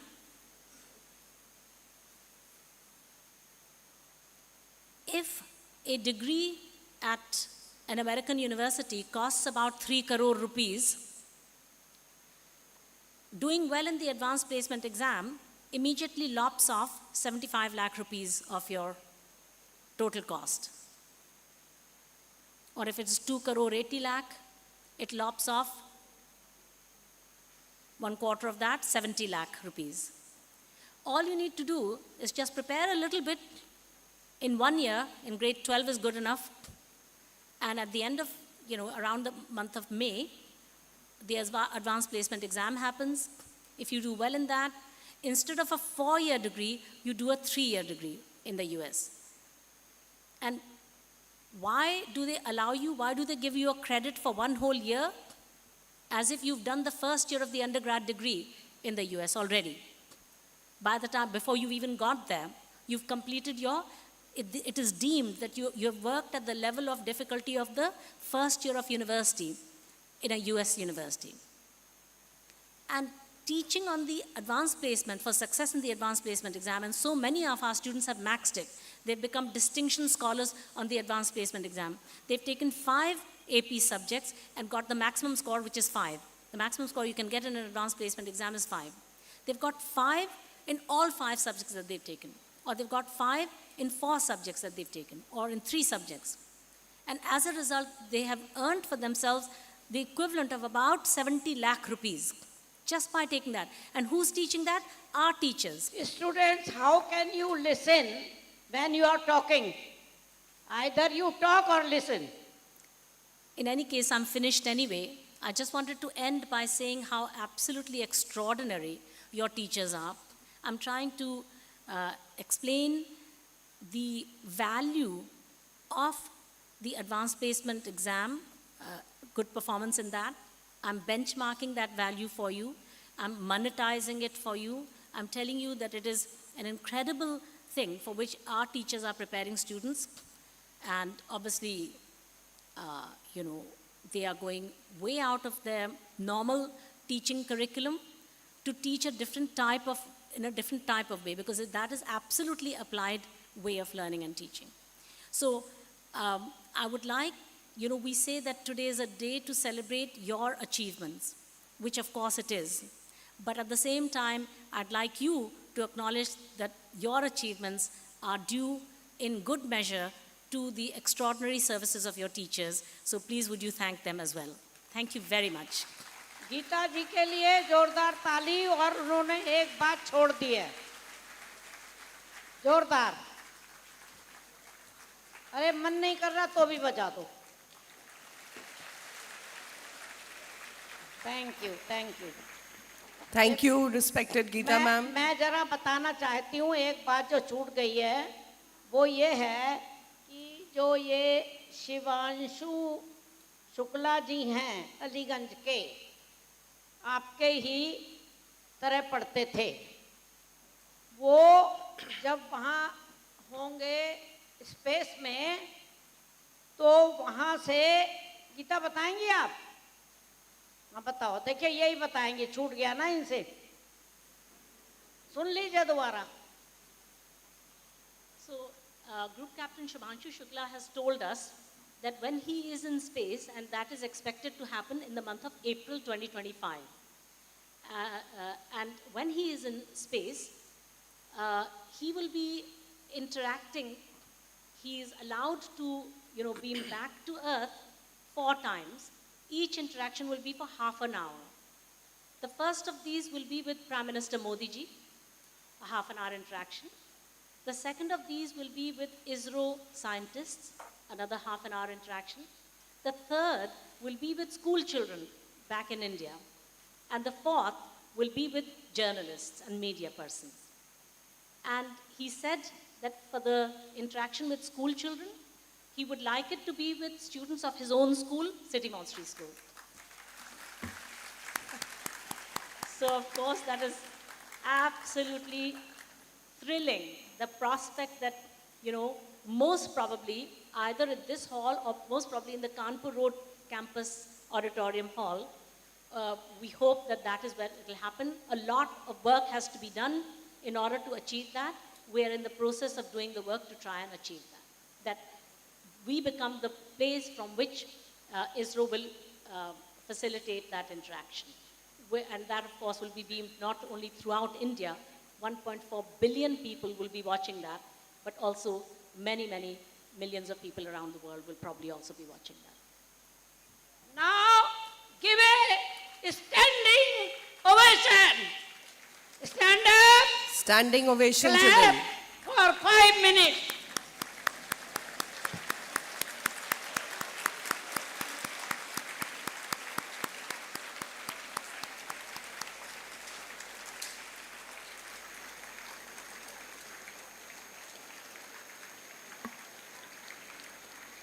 Please sit down, students. When you become like that, we will clap for 10 minutes. All the best. Sit down. Thank you, ma'am. And thank you, Geeta ma'am, for sharing such exciting news with all of us. I'm sure we will all be looking forward to it and be there in Kanpur Road Auditorium to be part of this interaction. Geeta ma'am has very rightly said that the ability to apply knowledge is most important and not learning by rote. Children, when you go out of City Montessori School and join a college, you will realize there are volumes of books that you cannot mug up by heart or learn by rote. And it is that application of knowledge that is going to help you get through your undergraduate exams and further studies. Consistency of performance is very important, and that is why ma'am has pointed out that the toppers and achievers within the school continue to persevere and continue to achieve high goals later in life also. Students, now it is time for you to take out your diaries and pens or notebooks where you can note down from our teacher subject experts who are present here with us today. We have first Ms. Sharad Mishra. She is a subject expert for chemistry, and with numerous years of teaching experience, she has a proven track record of guiding students to excellence. Her expertise will be invaluable to you for your coming exams. So may I welcome Ms. Sharad Mishra, chemistry expert.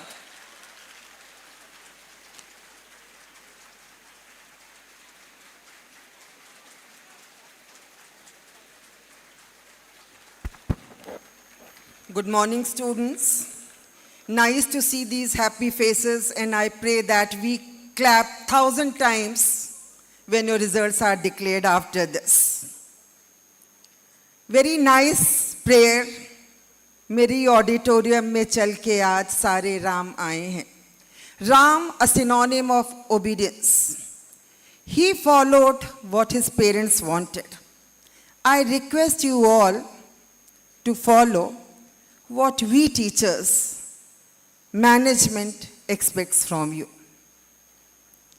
CMS students, for 3-4 months that you have, eat, drink, breathe, and follow whatever your teachers, your principal, and management wants.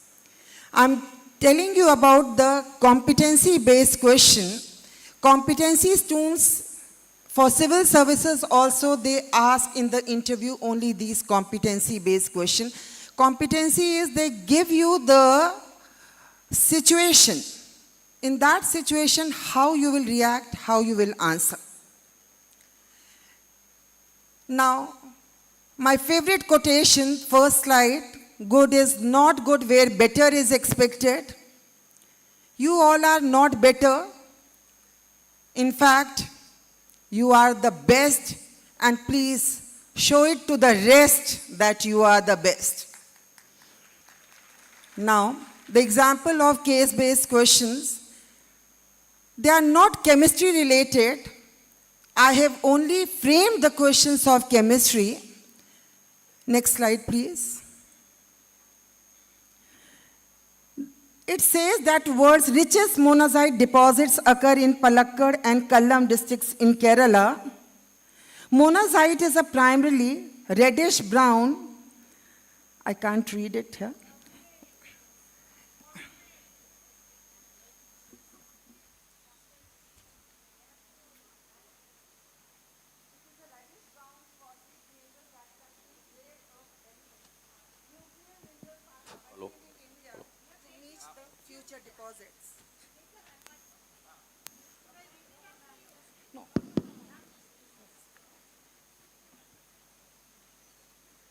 Monazite is a primarily reddish-brown phosphate mineral that contains rare earth elements. Nuclear minerals are abundant in India to meet the future energy demand. This sand is mined as a byproduct. It can be a geography question also, because it is related to the mineral. It can be a physics question also because it is related with the nuclear.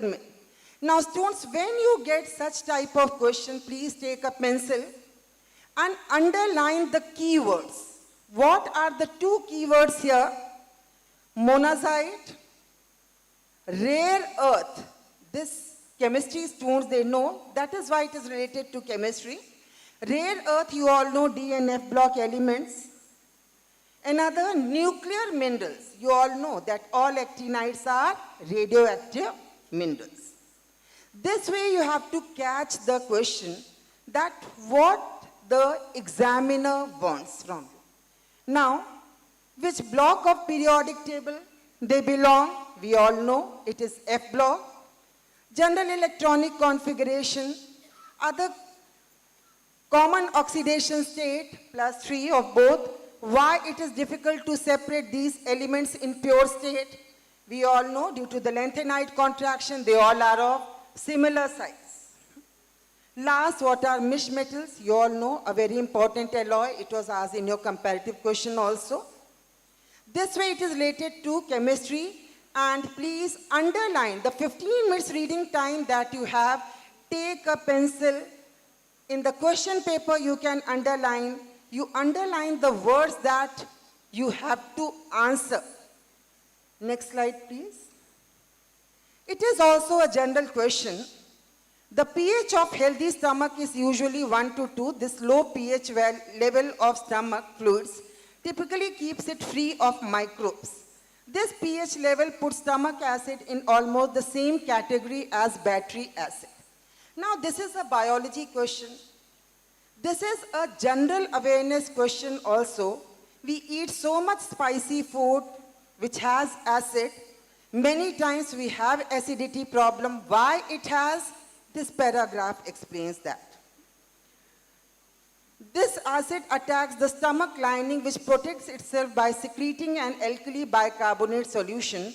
The lining still needs to be replaced continually and is entirely renews itself every 4 days.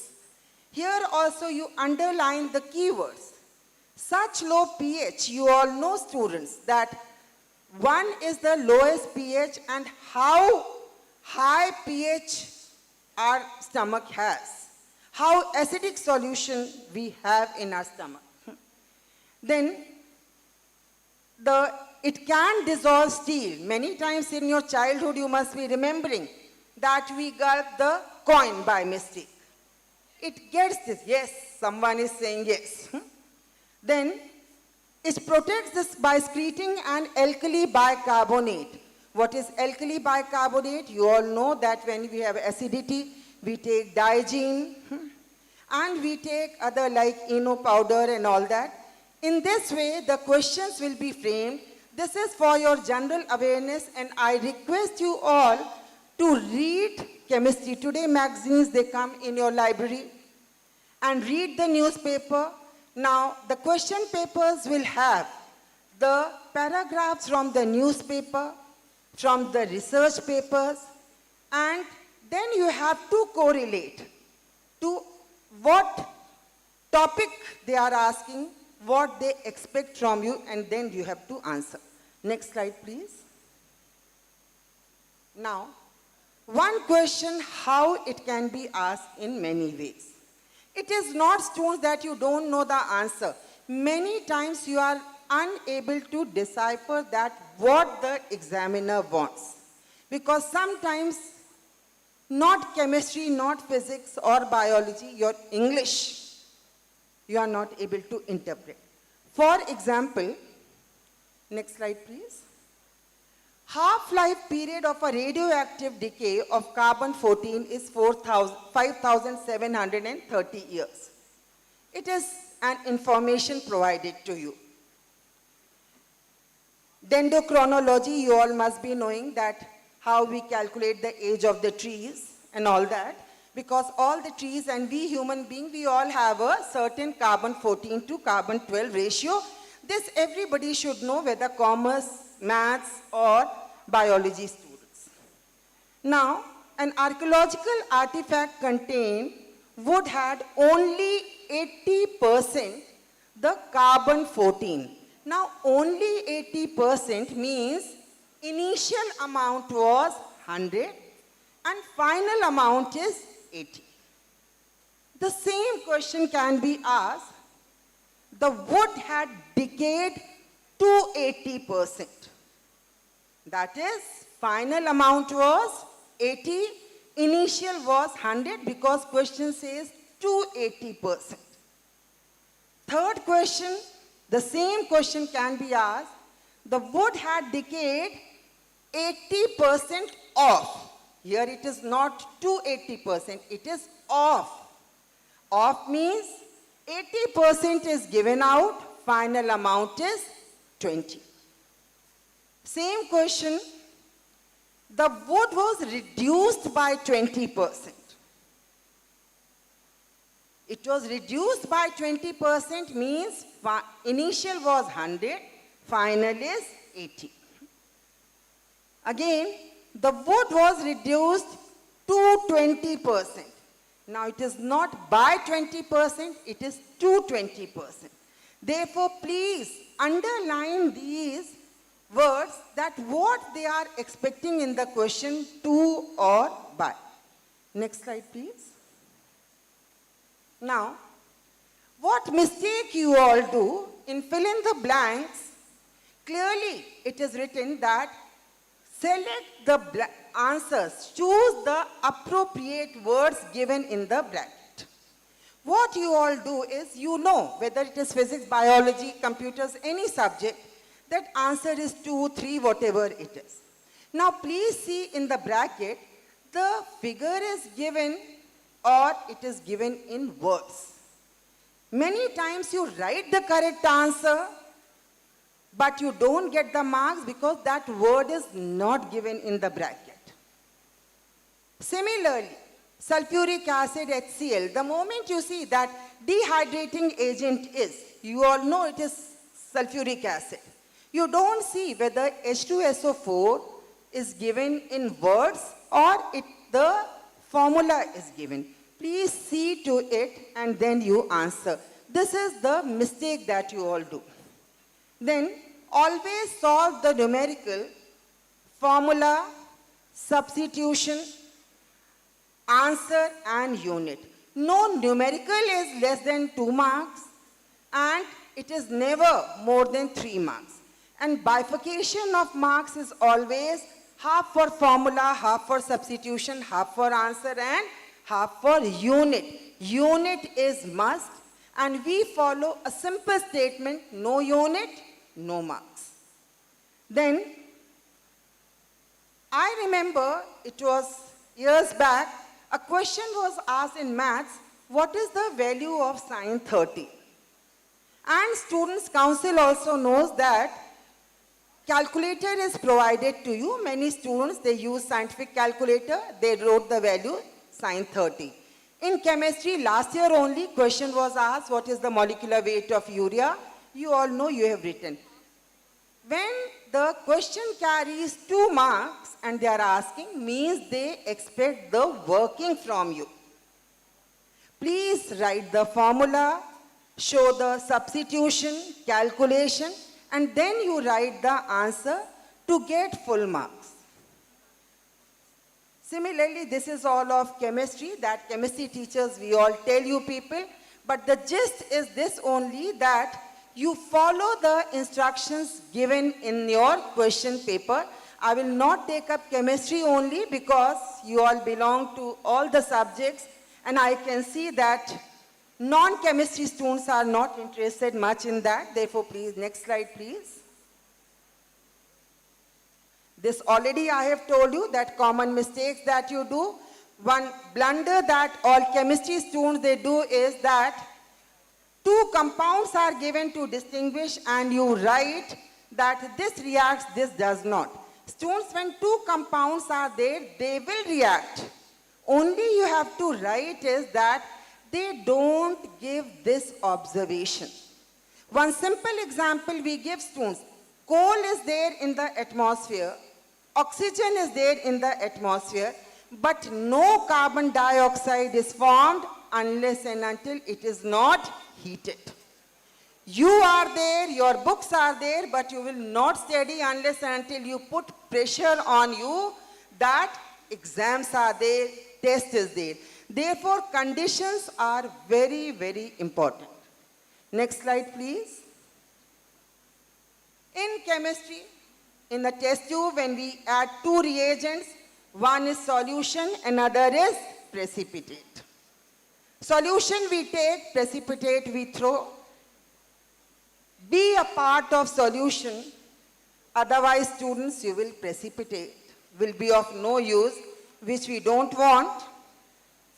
The chemistry of life is that you maintain your pH, that is your peace and happiness. You will give your 100% only if you are in the peaceful environment. In Chalk campus, I know many of my students living in a joint family, they don't get peaceful environment.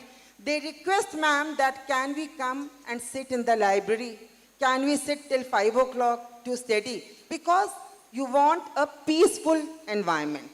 And always, happiness only will give the 100% results to us. Then, one thing I would like to say, that bring the angst in you. Anger is very, very important, students. One incident is there that when Mahatma Gandhi was thrown out of compartment by the Britishers, he said, "Today you are throwing me out of the compartment, one day I will throw you out from my country." And that was the angst that helped us to follow ahimsa and throw them out.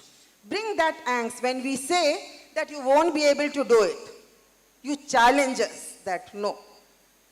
Because it is not your aptitude, students. Please, it is not your aptitude, but it is your attitude. Attitude towards your parents, your studies, your teachers, which will take you to the higher altitude.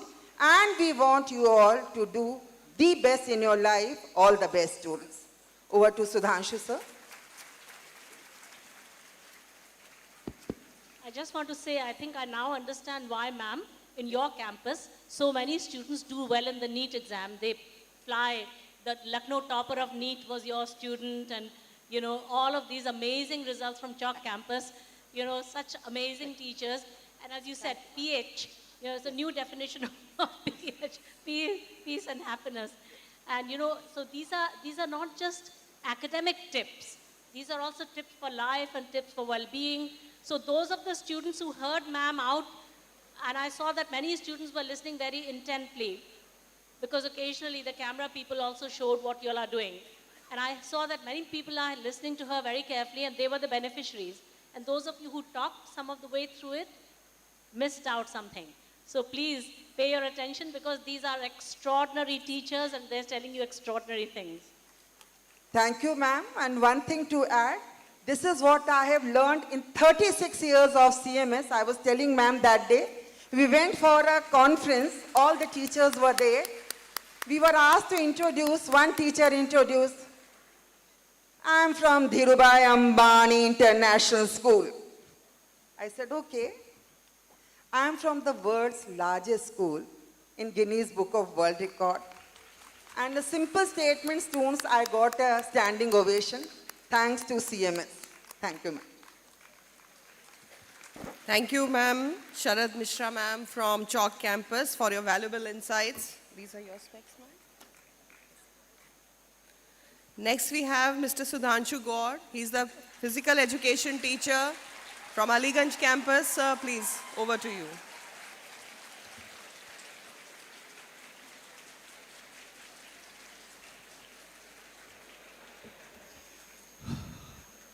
Jai Jagat, everyone.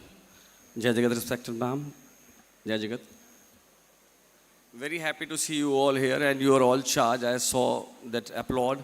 And I would like to continue with Sharad ma'am. Most respected Sharad ma'am. She is an inspiration. Can we have a loud applaud for Sharad ma'am? Although she has covered everything, I'm telling you honestly, we both were there to represent IST. She has covered everything, but then to add on with some things, and I'll try to motivate you all what best I can do right now. I hope you all know me. My name is Sudhanshu Gaur. I'm from Aliganj 1 campus. And ma'am, Geeta ma'am, I want to give you a small good news that our Shubhanshu Shukla sir, now he is the group captain. He has been like he's promoted, now group captain. So this is again a good news for us. And yes, I'm very proudly standing here as a CMSCN and belonging to Aliganj 1 campus that yes, Shubhanshu Shukla, Aditya Srivastav, wherever we go, we boast ourselves. We are there and saying, yes, we belong to CMS. And you all should be proud of this. And you all can do this. One thing, starting with Aditya Srivastava, first of all, before I talk about the tips. Do you know Aditya Srivastava of our CMS family, his father was never satisfied. Wherever he scored marks, wherever he crossed IPS, then too he was never satisfied. And again, when he top in UPSC, his father was saying, no, marks are not good. Can you imagine? You cannot take it right now. Many of you will think, he is topping the list and still the father is saying, but that is the kind of inspiration he got it and he has that positive instinct in him. That's why he was the topper of UPSC. Children, as ma'am was talking about the motivation factor right now, Geeta ma'am said, why we do march? We luckily were a part of a very big meeting, a training session in Hyderabad, and we were the chosen ones from the entire country. Thank you, respected Geeta ma'am, for giving this opportunity that at least we were there and we were representing CMS. We were the subject experts, and I'm telling you honestly, everywhere it was CMS, everywhere. You people should. Can I have a word with you all, or are you there with me, children? Can I hear yes from you? Okay, do you think your parents are wise enough or not? Please, how many think their parents are wise? How many of you think that your parents are wise? That they have taken right decision? Okay, they have taken the best decision of their life. That's why you are studying in CMS. Because they are the wisest. Yes, you can applaud. This is the wisest decision. You go anywhere, you'll not find the type of school. When we were in the meeting, we were again I'm talking about that only. When we were asked in the session that have you implemented this, whatever things, we said, yes, sir, yes, ma'am, we are already doing it. They were impressed a lot. Whatever they talked about, our management has already provided us with everything. So you are very lucky that you are a part of our CMS family. Okay, moving ahead. Next slide, please. See, there are a few points here what you need to do while giving your examination. I need you to focus here, children. I need you to focus here. See, first thing, you should be very, very clear of your syllabus, of your pattern. And then the biggest thing is the time management. Here you people miss a lot. Okay? Giving an example now, what NEP is dealing in with. What is NEP? The new education policy. What basically it is. So it's for everyone. I'm not talking about one subject. It's for everyone. Giving example of class 3rd grade. Okay? 3rd grade, 4th grade student. They'll give you a pencil to a child and a ruler to measure it. In earlier cases, what you have to do? Simply, you can measure the pencil and you can tell that this pencil is so many centimeters. This is the measurement of the pencil. But now what NEP says, it should be a broken ruler. If it is a broken ruler and you don't have those initial 5-10 centimeters, will you still be managing it to measure it? That what NEP wants. NEP wants you to be more creative. It wants you to utilize your brain. You should be more analytical in the case. Can we have the next slide? This is Bloom's taxonomy we all are talking about. These are the few segments where the questions will be framed and will be asked. The segments are, the domains are remembering. Can I have it on the slide? Remembering. Okay, you're seeing stumping. Can you have it back? Okay, thank you. It is remembering, understanding, applying, analyzing, evaluating, and creating. This is Bloom's taxonomy. Maybe the teachers are aware, the students are not aware. These are the segments, these are the domains from where the questions will be framed for you. Okay, coming to the next slide where you'll be happy. Everybody is seeing a stumped out. It's a picture-based question, so I have not taken the case-based question. I have taken a picture-based question here. I hope everybody is related to cricket, and I know you are not happy the way India has performed, so it's okay, please manage it. The question can be asked in this case that what is the type of out? Yeah, you can answer it very easily, but the question will be framed in a different way. Can you tell me the 4 ways of dismissal on a no ball or on a white ball? Or if it is a case of white ball, will stumped out will be given or not? Can I ask the question to you all? I'm not. If it is a case of a white ball or a no ball, will this will be declared out or not? What will be the decision of umpire? How many say out in case of a no ball? Okay, good. Which you think because it's like a run out only? Many of you think it's a type of a run out only. Here we go wrong. Okay, you can put your hand down. Here we go wrong. On a no ball, it's an illegal delivery. On a no ball, it's an illegal delivery, and it is not credited in the bowler's account. That's why on a no ball, stump out is not given.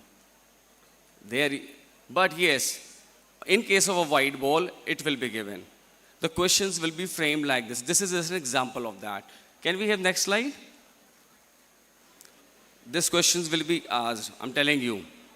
This is related to football, and it is VAR. How many of you know the full form of VAR? Great. This campus is outstanding. What is the full form of VAR? You said video assistant? Very good. Right answer. So in this case, can you tell me, here it is GLT is coming up.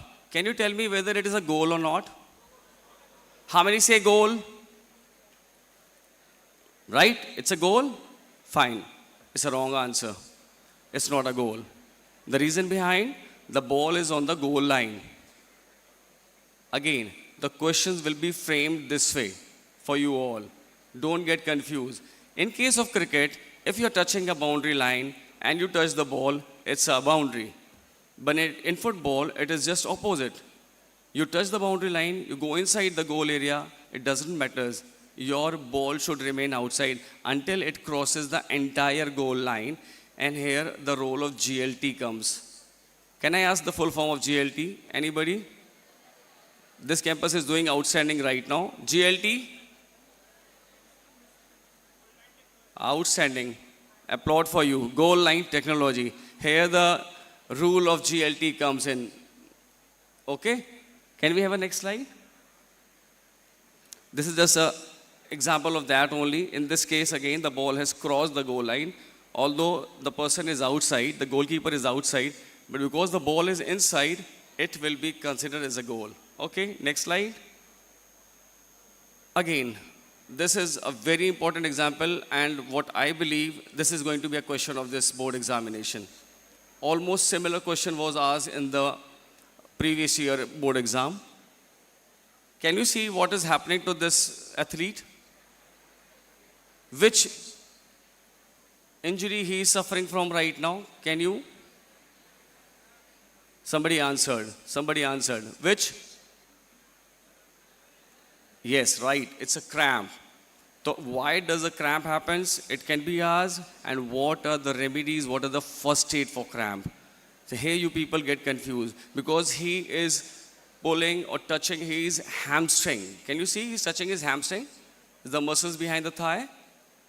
It happens because of lactic acid formation in your body when it is an involuntary role.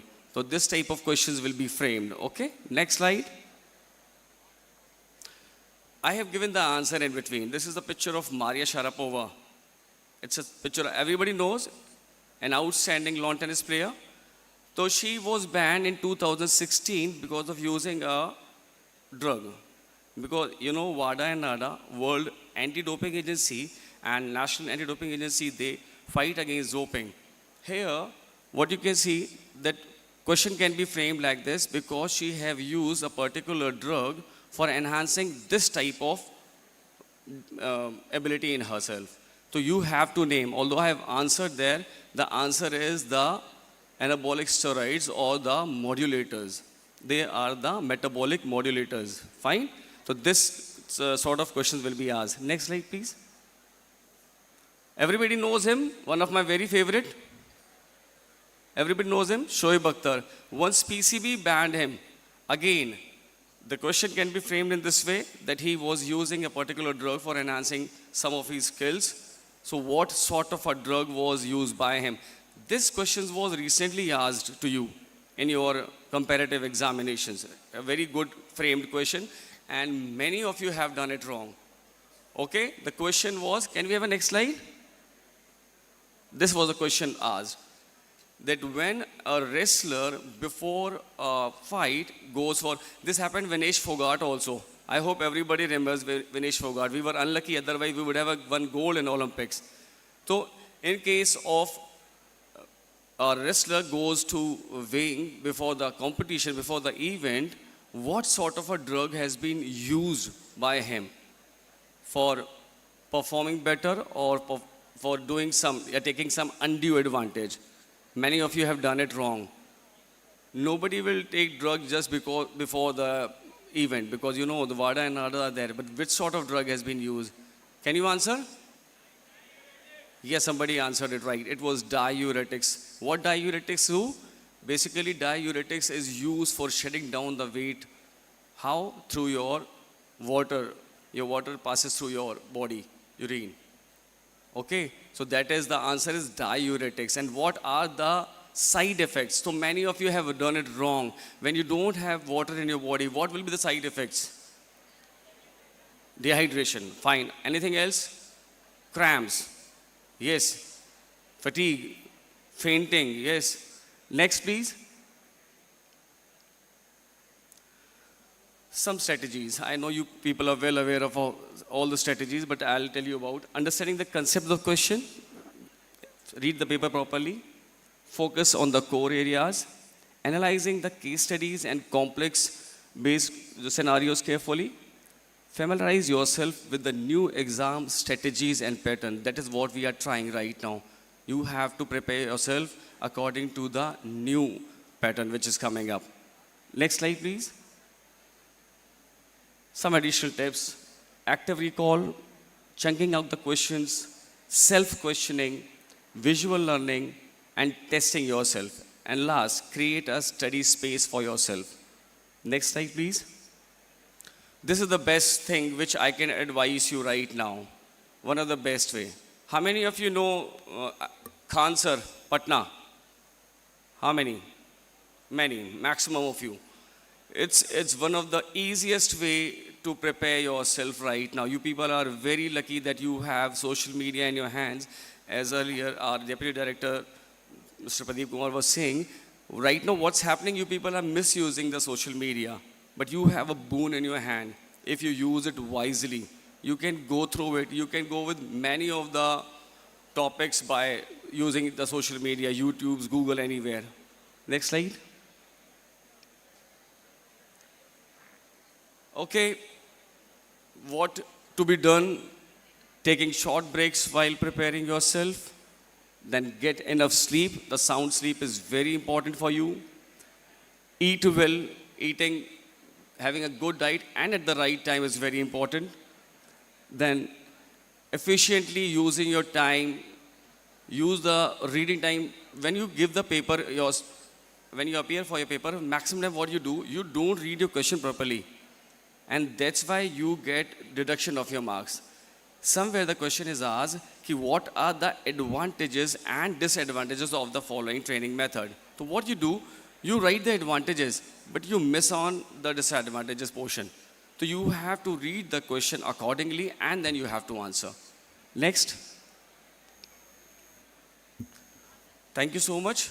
I hope you'll understand and you will be doing wonders in examinations. All the best. Thank you very much.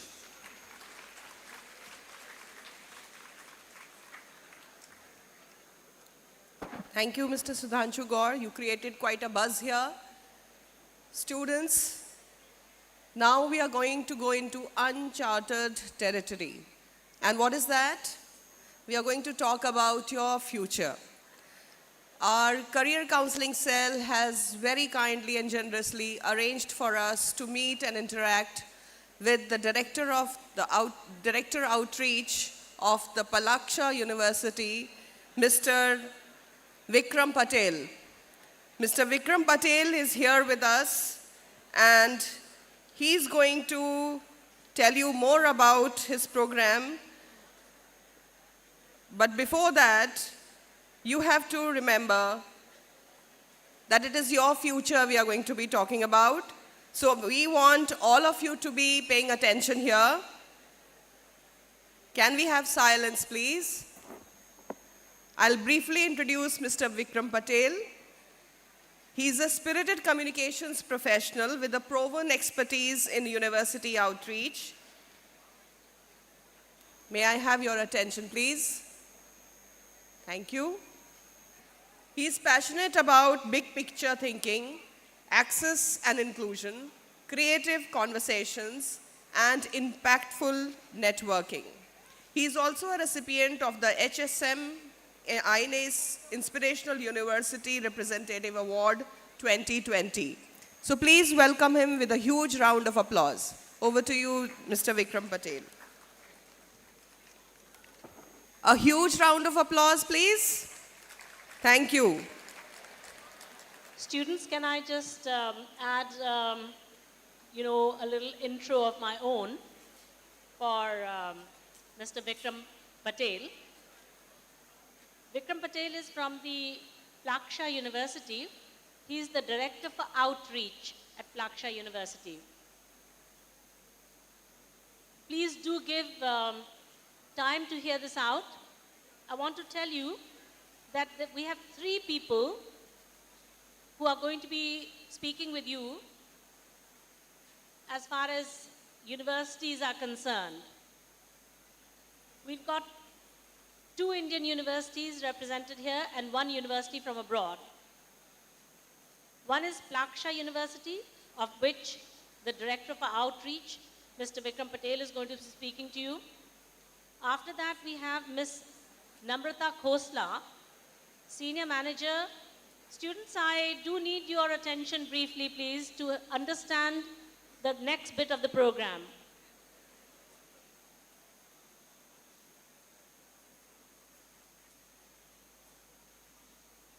We'll just take a small pause so that you can finish saying what you're saying to each other, and then we'll just resume.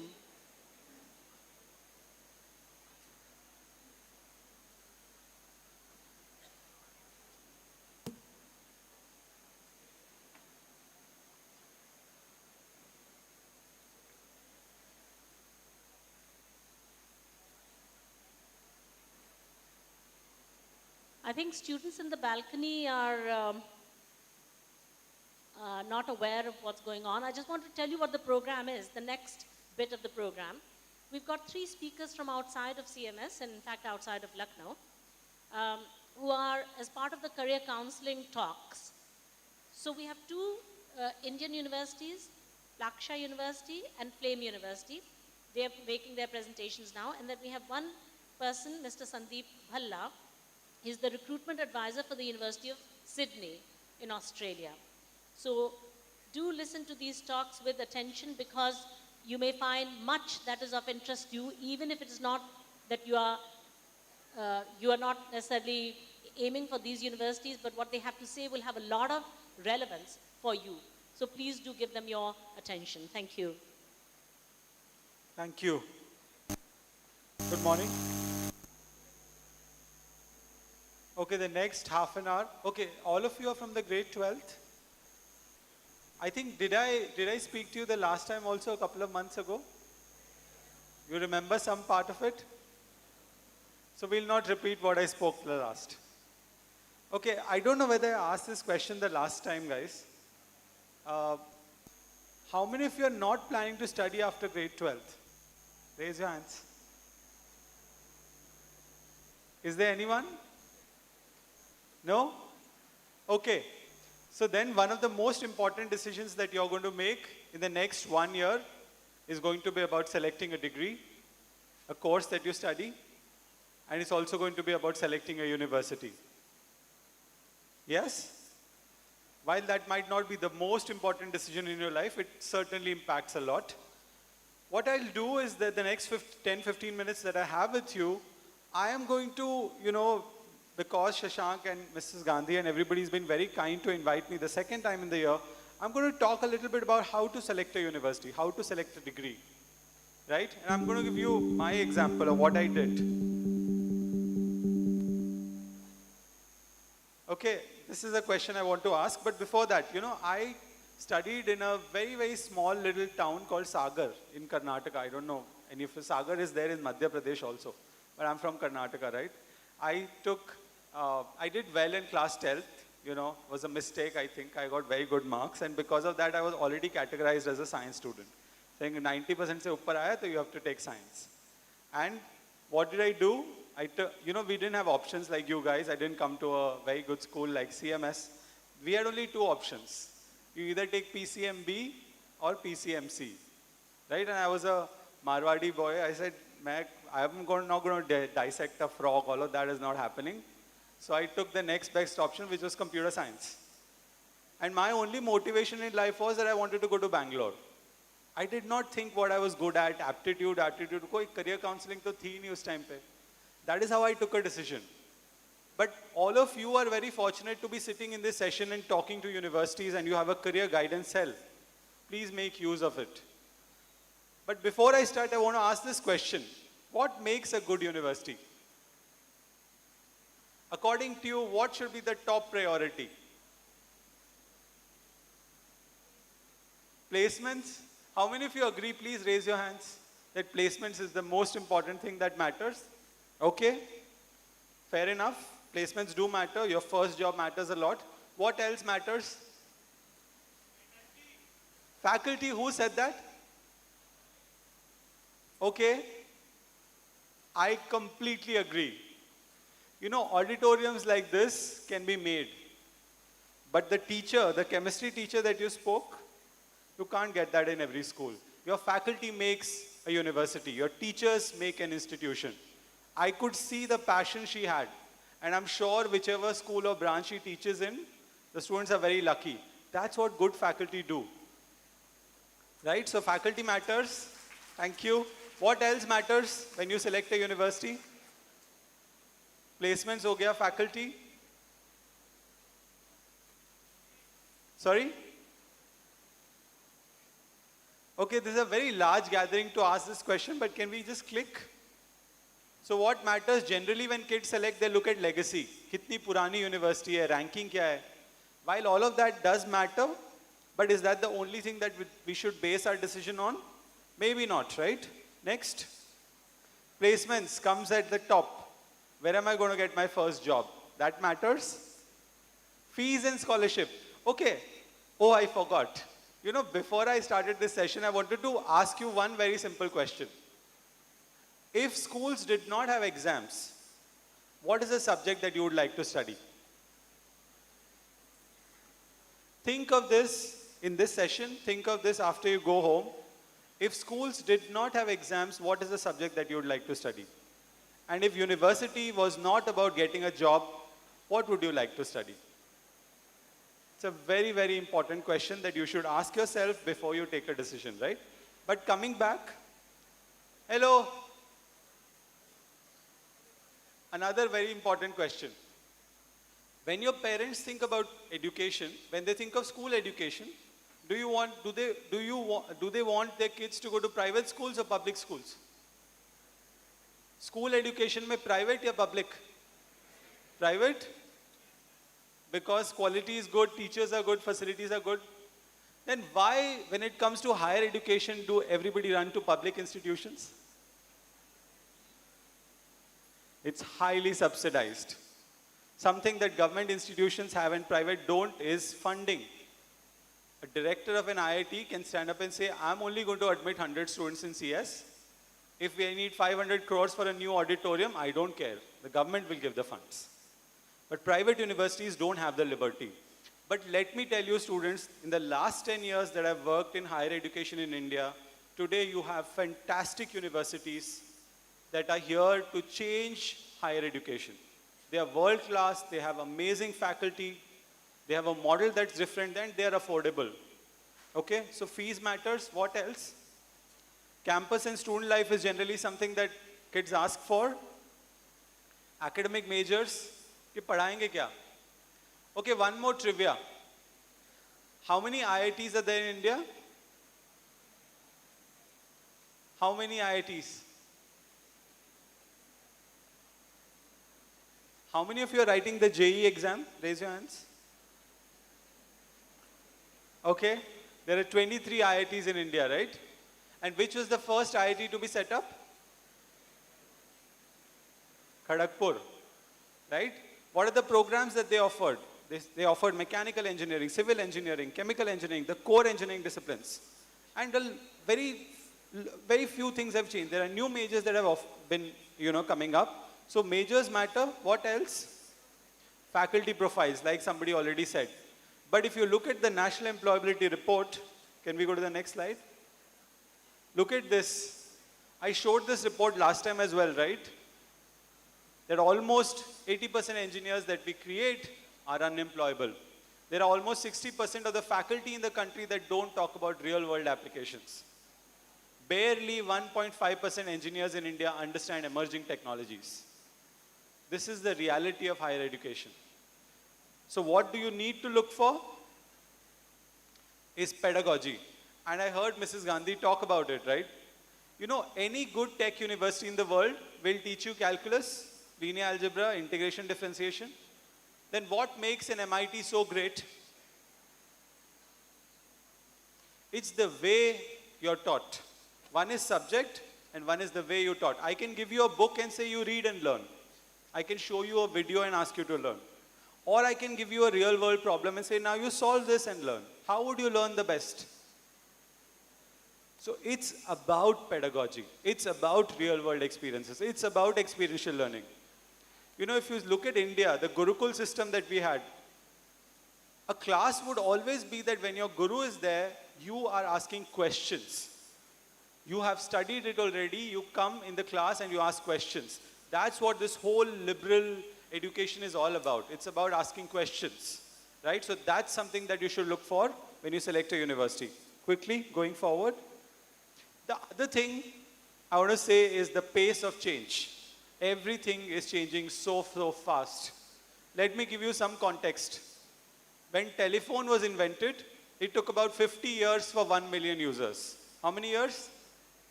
50 years. How much time did Facebook take for first 1 million users? 2 years. And how much time did ChatGPT take? 36 hours. And that's the pace of change that we're looking at. So go to a university that teaches you how to learn rather than just teaching you context, right? Next. We'll move a little faster because it's a longish slide, but I'll share this presentation with you. This is from the Boston Consulting Group, by the way, right? 9 technologies that we feel will change the world. Things like simulation, things like additive manufacturing. It's not just important for you to study your curriculum, but when you choose a university, go into a university that prepares you for fields like this, right? Next. I think we can skip this video. How many of you have heard of Sora, Sora.ai? So this is a video. It's a video that's created entirely by prompts, just by writing text. And that's the kind of technology that's available today, right? Okay, moving forward, I think it's high time that we look at interdisciplinarity, even in engineering.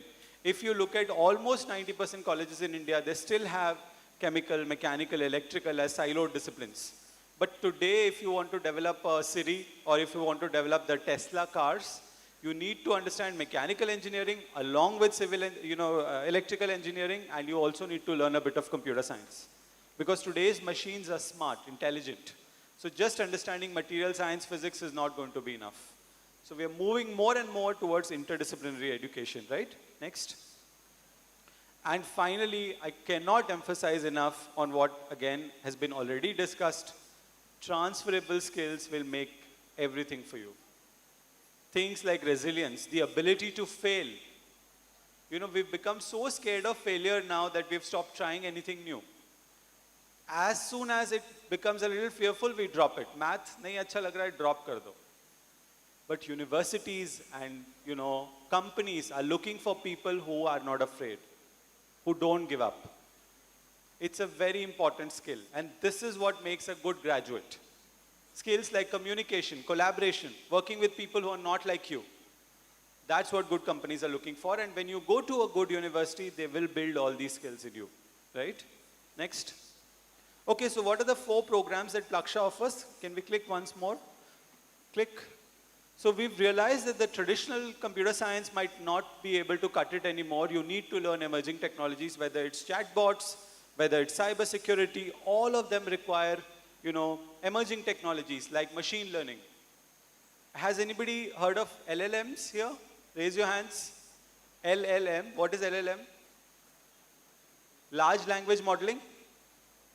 So for example, your ChatGPT runs on large language modeling, or things like computer vision. NLP, has anybody heard of NLP?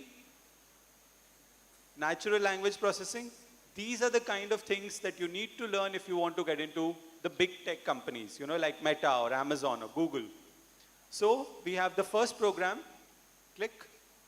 It's called Computer Science and AI. It's an integrated major. Moving on. One more click.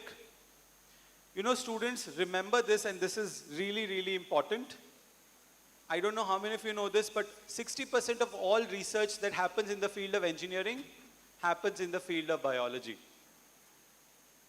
This intersection between biology, computing, and mathematics is going to solve some of the biggest problems that the humanity faces today in the field of public and planetary health. Okay? Whether it is sustainable farming. You know, I come from Delhi. You know what is the AQI in Delhi today? It's 450. And people are happy because generally during Diwali it crosses 999. You know, it's in the 4 digits, so the meters can't read it. That's the world that we're living in. And as engineers, you can think about environmental engineering. You know, India is an agriculture economy. Precision agriculture is such a huge opportunity for engineers. You want to make money, this is a huge wealth creation opportunity in agriculture. Or for example, epidemiology. And trust me on this, you know, when you study and become a doctor, of course we need doctors, right? But a lot of times it cannot be scaled. A doctor can only treat maybe 15, 20 people. But when you combine biology and technology, you can create solutions for scale. You know, the sugar testing kits that we have in the house, imagine how many lakhs and millions of people it has helped. So this intersection between biology and tech is really, really one of the best things that you can do. You should watch, like, I don't know whether I told this the last time, there is a show on Netflix. It's called Explained. There is a episode called Designer DNA. Please watch it today. It's a 20-minute episode. It'll tell you what is happening in the field of genetic engineering. You know, the Genome Project, I don't know, how many of you have heard of it? The Genome Project just came about 20 years ago. So imagine the biggest discovery in the field of biology has happened just 20 years ago. Today you can think about solving Parkinson's using the genome sequence. This is where we are. You know, you can decrease aging in that they show a worm on which the tests are being made and the life cycle of that worm is doubled from 3 weeks to 6 weeks. That is what is possible with biotechnology. Right? Next slide. So Plaksha offers a program called Biosystems Engineering. Go read about it. It's an amazing major. Next. The third one, you can click 3 times. We've actually integrated mechanical, electrical, computer science because we feel machines are intelligent. And that's why we have a program called, click, next slide. It's called Robotics and Cyber Physical Systems because all machines today have both cyber and physical components, right? Next, the final one, another click, is around data. You know, huge data scientist requirements. Companies like Amazon, Flipkart, Google hire hundreds of data scientists. And data is the new oil that, you know, okay, Which country in the world has the cheapest data plans, by the way? India. But how are we paying for it? Through data. You know, you go to Japan, you don't understand the language, you will give everything, your passport number, your blood group, your brother's phone number, everything for free data. But you're paying for it. Data is being used. We spoke about social media. You know, there's a movie called Social Dilemma on Netflix. Watch it. It talks about what is the power of social media. Data is everything. And that is why we have a program. And by the way, fields like consulting, you know, a lot of people want to go into fintech, algorithmic trading, policies. How does the government decide who gets Manrega or Ujjwala Yojana? All of this is based on data, right? So the program that we offer, next, is called Data Science, Economics and Business. This is the most obvious thing to teach together. You know, Uber has a model which is called surge price modeling. If you book Uber in busy hours, it'll increase the price. That model is looking at supply and demand. It's trying to increase profits for Uber, but at the end, it's all about data. So that's the kind of program that we offer, right? Next. So quickly, I'll maybe take 2-3 minutes, Shashank, if that's okay. So what are we doing at Plaksha? 3 things that we do differently. And if I were a student, I would take a picture of this slide, or maybe I'll share this with you. This is how you select a university. Pedagogy, curriculum, and ecosystem. What is the university trying to do? First is curriculum. Is it relevant? Are they teaching me about the past, or are they teaching me about the future? Is there enough rigor? Is it innovative pedagogy? I think these are things that should matter to you. Quickly, next. Who started Plaksha? We don't have an owner. There are a group of people. You must have heard of companies like Make My Trip, Naukri.com, Policy Bazaar, Airtel, Bharti, Axis Bank. Founders of these companies have started Plaksha University. We've raised 1,500 crores to start the university. So it's completely philanthropic. And they're not investing in this. They're donating money, right? Next. Our partners include places like Berkeley, Purdue. We've just signed with Penn Engineering and Cornell. So what happens is that you are studying here in Plaksha, but you're getting a global experience. In fact, students of Plaksha can now actually do a semester at IIIT Hyderabad. So stuff like that is possible in a university like Plaksha, right? Next. Who teaches? In fact, we were going to invite Professor Rudra Pratap for this session, but unfortunately it couldn't happen. Professor RP is actually, he started the Nanoscience and Technology Center at IST Bangalore. He was the deputy director there. And a lot of the things that are used in Chandrayaan were actually developed in his lab. That's the kind of people that lead at Plaksha, right? And you can read about the faculty profiles. All of them come from reputed universities like MIT, Oxford, Cambridge, and they teach full-time. Another big advantage is you're not going into a university that has like 5,000 students. Plaksha this year is only taking 250 students, so it's a small class size, and you have amazing faculty who teach. Next. I think we can skip all of this. Can we play this video? To share our journey about Pineweed, a startup that began right here at Plaksha. My name is Devesh, and me, along with my team, are part of the founding batch from the CSI major. Originally, this was just supposed to be a cybersecurity AI project meant to get us good grades. But as we dig deeper into our market research, we interviewed over 30 penetration testers and security firms. We were surprised to learn that as much as 40% of their time is spent into just report compilation, separate from the actual audit. Additionally, a huge chunk of their time was spent in tedious research and repetitive tasks. Owing to all this, we wanted to make security audits more accessible and efficient for all. What started off as just an ILGC project turned into a startup last summer. The release of large language models and Plaksha's entrepreneurial spirit made it all possible. During this time, we used to work on our internships during the day and on Pineweed by night. There was no doubt that this was truly tedious, but we were all driven by the passion of making security audits more accessible. So Devesh, who's the founder now of this company, has got a job at a company called Arcesium. I'm sure you've not heard of it, but you've heard of a company called BlackRock and a lot of hedge fund companies. So the platforms for those companies is made by Arcesium. And he's getting a starting package of some 42 lakhs, right? I mean, it's amazing. This is one more very short video. Can we go back? Can we play that, Shashank? The video before this?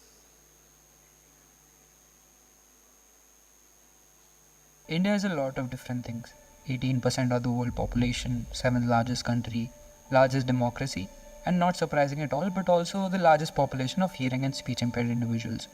What is surprising though is for these 66 million people in India, there are a whopping 314 certified sign language interpreters.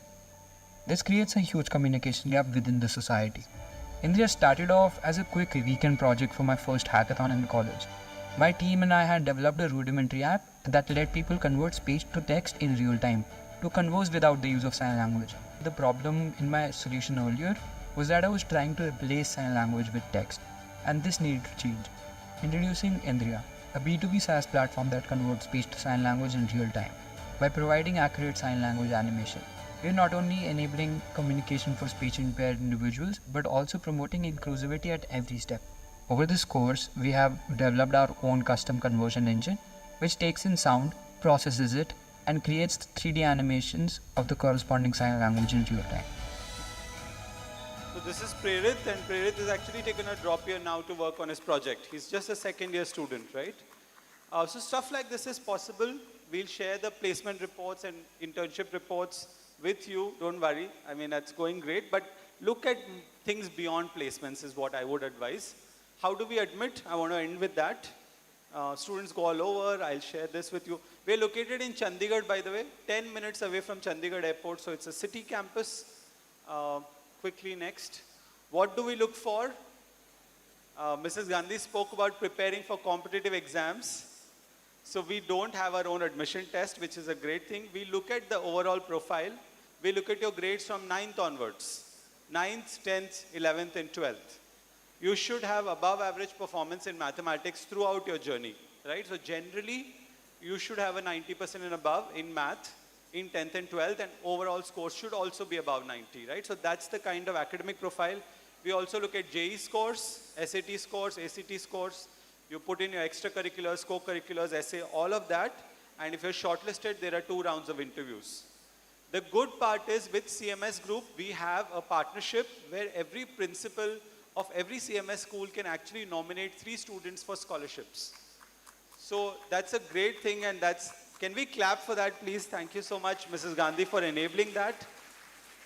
So what happens is, Laksha's fees is high. In the country, it's around 10 lakhs a year, which not a lot of people can afford. But fees is the last thing that you should be worried about. Laksha till now has given out 45 crores worth of scholarship to students. No deserving student is ever denied admission into Laksha. If your family income is less than 3 lakhs a year, you don't have to pay for tuition, living, food. We give you a laptop, we sponsor your travel, everything. Wow. So, absolutely. If your family income is less than 15 lakhs a year and if you get admission, there is no tuition fees. You only pay for living expenses. So Plaksha really is a philanthropic effort. We're looking at meritorious students. Next, I think so these are some of the students from CMS who are studying at Plaksha. A lot of the students who study at Plaksha have offers from the very good traditional universities, and they've chosen us because of the faculty, the curriculum, and everything else. For more information, you can go on the website. The admissions are open. You can apply. Thank you so much, Mrs. Gandhi, and the counseling team for this.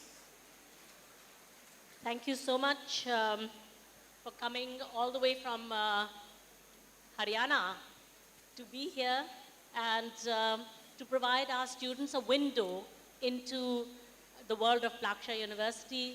And indeed, one could say, exposing them to the idea that, things that are just not so common.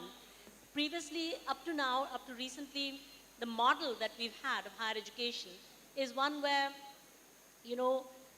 children apply to colleges and the colleges are remote somewhere else. Nobody from those colleges comes to the students themselves. They remain in their ivory towers, and our students have to make applications to some remote, unknown individual.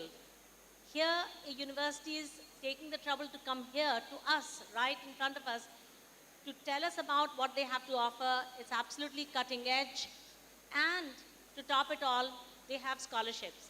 And students, I want you to understand how the higher education landscape is changing out of recognition compared to how it was up to now. What do I mean by that? What I mean is that as I was just speaking at a conference in Delhi, in fact, I think you were there, and at this conference in Delhi, which was organized by College Board is the exam board in the US that organizes the SAT examination. Raise your hand if you've heard of the SAT exam. Okay, everybody, many people have heard of the SAT exam, almost everybody. Did you know that the AP exam is also organized by the same board? So, at this conference in Delhi, where I was fortunate to be a panel member of one of the panels, and which was organized by College Board, there's an organization called College Board India Global Higher Education Alliance. So here you get to see what's happening at the top universities of India. And there's very rapidly grown up to be in the past 15 years a whole new sector of higher education which is private, but which has aimed to pitch itself at the highest level of quality, globally speaking. When we say highest level of quality, in terms of, by global standards. And soon we will find that many of these universities, they will be in the higher ranks in the global university rankings. Students, remember, it's a really priceless thing that we've just heard. Vikram has just talked about. You know, how do you choose a university? What is it that makes a university great? It's important to think about that. Have you heard of the global higher education rankings or university rankings, world university rankings? Raise your hand if you've heard of world university rankings. Very few of you have heard. I can see some hands. And I'll congratulate those who have bothered to see that there are world university rankings. What is the highest ranking Indian university in this world university rankings? Can anybody tell me? IIT Mumbai, absolutely. And it's at rank roughly 200, 220, 230, that sort of rank. The top Indian university is IIT Mumbai, and in the world university rankings, its ranking is about 230. So which are these other universities that are ranked above IIT Mumbai, and why are they ranked above IIT Mumbai? And why is it that the recent joiners to the litany, the list of universities that we have in our country, how is it that they are not at the top yet? How is it that Chinese universities are? Where are they in terms of their journey to becoming part of those world university rankings and coming up into the top 100 university rankings? Coming up to the top 100 ranks win those university rankings, right? What is it that they have done that we have not? And I'll tell you what it is that they've done. And that is the next step that our top universities, the private ones that are there, will be taking. And what they have done is that the world university rankings are based on a range of parameters, 4 major parameters. One is the faculty quality. One is the research output, applied research, the impact of the research. One is the degree of internationalization of the university. If we, meaning Indian universities, have not attracted students from other countries to come and join our universities, then we will not rank as high. Okay? So because of our admissions policies, for example, into IIT and so forth, it is not a very internationalized university, right?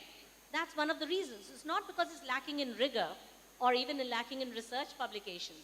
But there are certain parameters for judging the quality of a university that we are not, geared up to excel in that sphere because we've not organized ourselves with that, goal in mind. In fact, Dr. Gandhi, one of the things, I don't know how many of you know this, students, which country produces the highest number of founders in the US? Do you know? Which country's education? Not India. India is there. It's very high. One of the 3 top universities is an Indian university. But which are the first 2? They're both Israel. The highest number of founders in the US. So I think, India... And such a small country. Israel is an absolute dot. Absolutely tiny, tiny country. Yeah. Surprising, and this is the time for India. I think, we all look at the US as a benchmark, but look at the country. We are the 5th most populous country, the 5th largest economy in the world, the most populous country in the world. We are the 3rd largest startup ecosystem in the world. We are the fastest growing startup ecosystem. Wealth creation opportunities are here, and we need good graduates to solve problems for India. And I think, schools like yours is doing a great job for that, ma'am. Thank you very much, Vikram. I see that a lot of you are really unfazed by anything that's going on here. you are absolutely enjoying speaking with each other, and I don't blame you for enjoying speaking with each other. But it also means that you are missing out on what you might otherwise gain. This is a very carefully curated opportunity for you. You are missing a whole day's school. Why are we getting you to miss a whole day's school? Not so that you can talk with each other, although we don't mind you doing that, but the truth is that you could be gaining more because people have come from outside of Lucknow, from some of the top universities in our country, to speak to you. So if you talk with yourselves, among yourselves, and you talk through their talks, then you're not taking advantage of the opportunity that has been created for you. How wise is that? I think you're still enjoying talking to each other and not wanting to make use of the opportunity that is before you. Students, please recognize what the opportunity is here and take advantage of the opportunity that has been created for you. You are at the threshold of making decisions for yourself. Very soon, very soon, very soon you will be leaving not just your school, you'll be leaving your home altogether and going off into some place where neither your school teachers, nor your parents, nor anybody will be there to advise you who to listen to, when to listen to them, what to do, moment to moment, minute to minute, hour to hour. You will have to make those choices yourself, those decisions yourself. So it's up to you whether you want to take advantage of an opportunity that's been created for you, or you want to, use that time to, for wanting to, enjoy each other's company. Nothing wrong with enjoying each other's company at all. It's wonderful. But when time has been created and some people have come from outside and they're telling you things for your benefit, and these are new things that you didn't know about higher education, which is about to hit you. Higher education, you're going to be experiencing that very soon. And here's somebody who's running one of the best universities in the country, has come here to speak to you, and you talk all the way through it. That is not exactly a very wise choice, the moment to moment.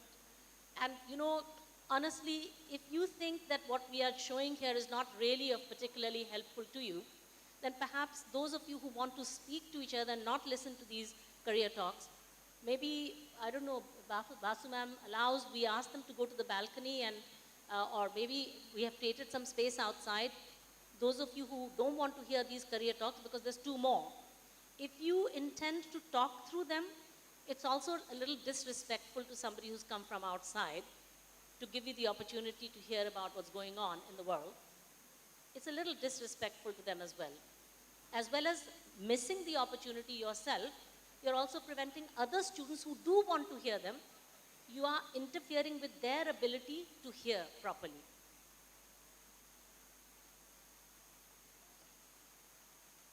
So, honestly, this opportunity is being created for you. Do you want to hear the remaining 2 talks? Because I don't think it's courteous to them for you to continue talking through it all, and then they are standing here and trying to explain to those of you who want to hear. Is that fair enough?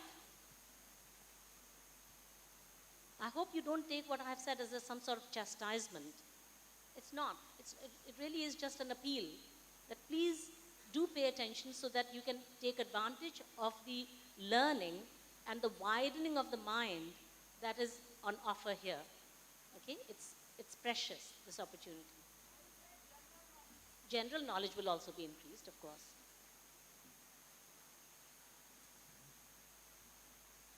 Dear children, we are all here today so that we can gain.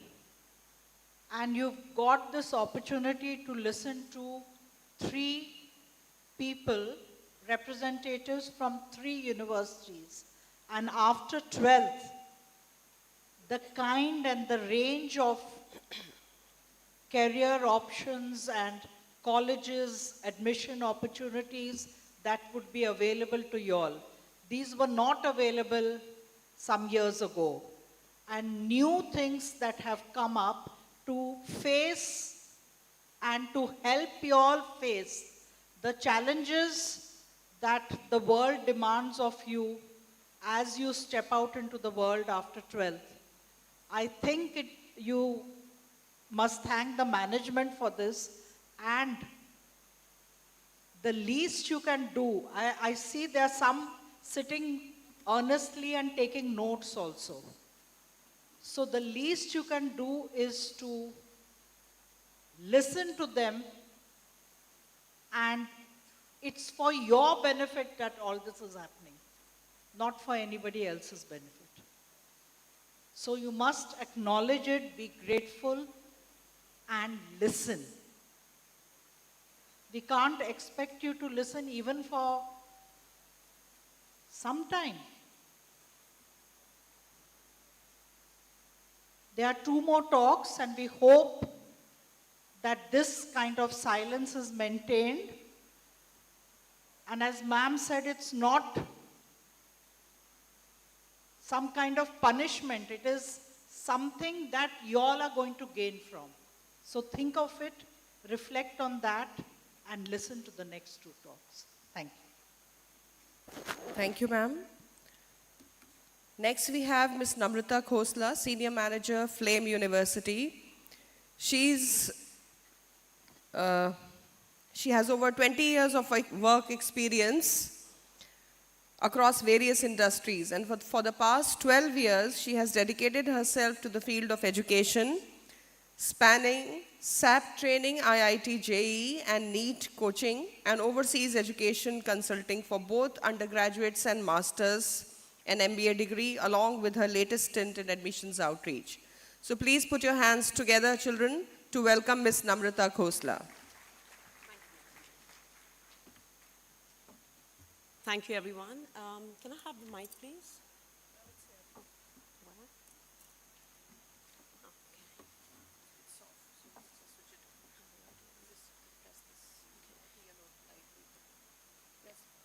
All right. Thank you. So, how many of you have heard of Flame? No one? All right, that's interesting. Okay. So let me start by saying that Flame has been one of the pioneer liberal education universities in the country. We started way back in 2007. We are located in a beautiful campus in Pune, and we are a 100% residential campus. And I will show a short snippet towards the end of my presentation. Can we have the next slide? All right, we can skip this as well. So why liberal education?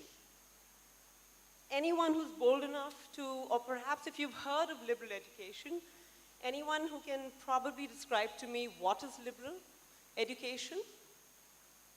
Anyone in the audience? Okay, so let me just continue then. Well, that's one of the first things that actually come to mind, frankly. But liberal education literally means liberating education. All right? One of the first things, like ma'am pointed out, is it's multidisciplinary in its approach. It's ingrained in its philosophy. So liberal education is a concept, all right, where it is not a degree, it is a concept, it is a methodology of teaching.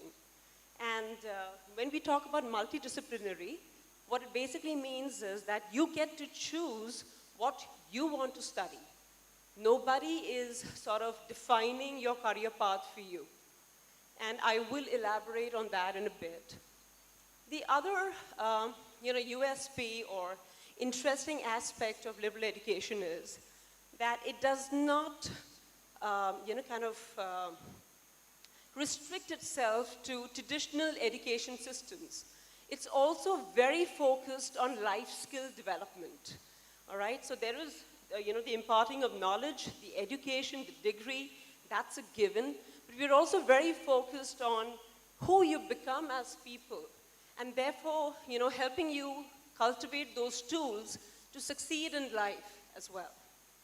Now, this is a very interesting survey. This was kind of done by the National Association of Colleges and Employers.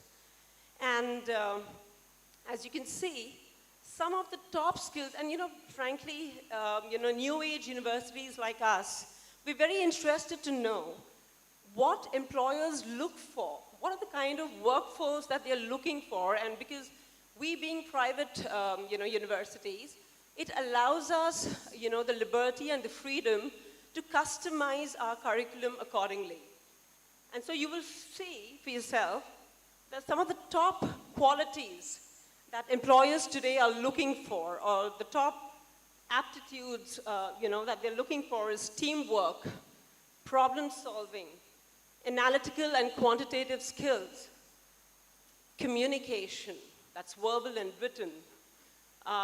There is initiative and leadership. A couple of years ago, leadership was actually at number 2. It's comfortably sitting now at 7. So these things keep changing depending on, how, with all the new age technologies coming in, what are the criteria for selection and stuff like that. But what's interesting to know is that, any new age university today has the freedom and liberty to customize education based on what employers look for. Next slide, please.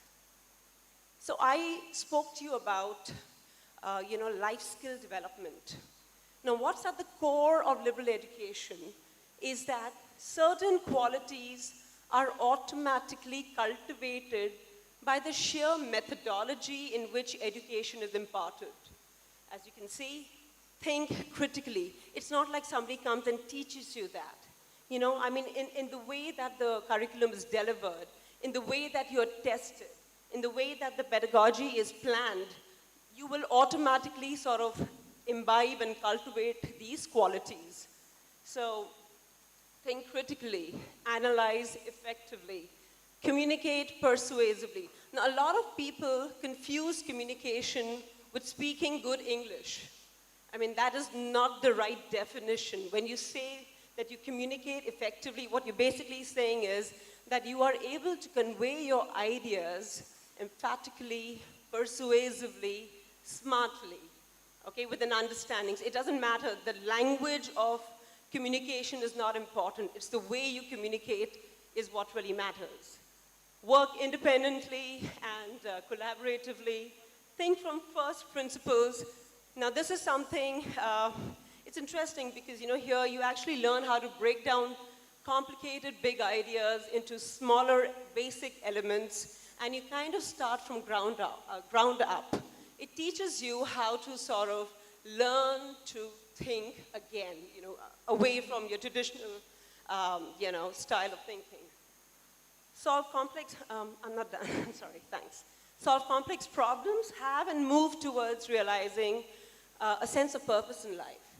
And as adults, once you grow up, once you're out in the real world, you will realize that, once you have, you kind of meet your basic needs of roti, kapda, makan, and you have the extras to buy a beautiful home and car and holidays and shopping and all of that, you will come to a stage in your life where you want to give back.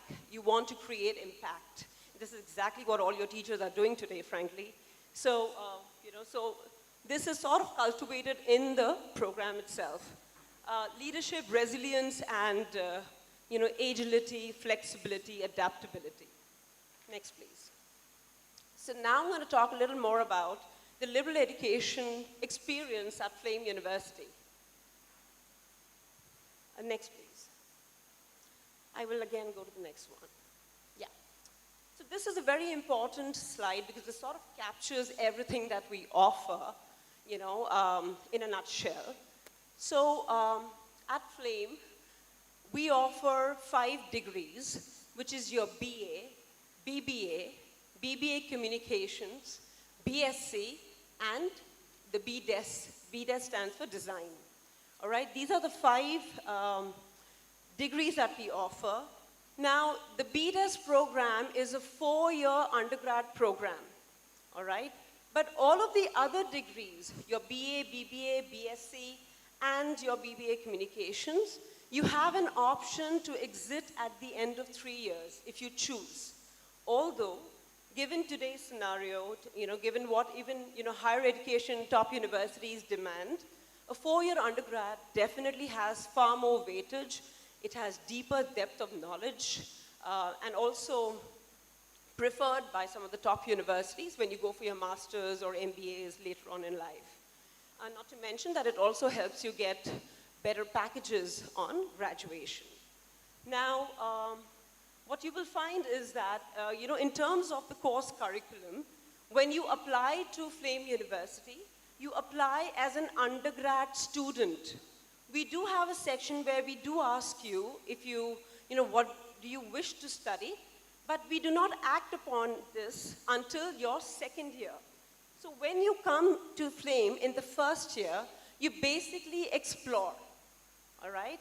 So in terms of exploration, we call it the breadth of knowledge, frankly, and what you basically explore is, you know, there are 8 foundation courses which are compulsory, and they're basically focused on life skill building. And other than that, there are, you know, 10 optional courses, and I will talk about that in the consecutive slide. So other than the 1st year exploratory, foundation, and optional courses, there are going to be any 2 sports of your choice. At the end of 1st year is when you then decide your major and minor. So we follow the major-minor concept. You know, and, you know, other than that, there is experiential learning where you actually learn by doing. There will be life projects within the industry, outside of the industry, in your personal space, depending on the majors that you have chosen, etc. So we will talk about that in the consecutive slides. And then there are open electives. So for example, in the 2nd year, when you kind of choose your major and minor, and if there are still courses that you wish to pursue outside of your major and minor, you have something called open electives. So you basically end up, you know, studying anything and everything that you want to study.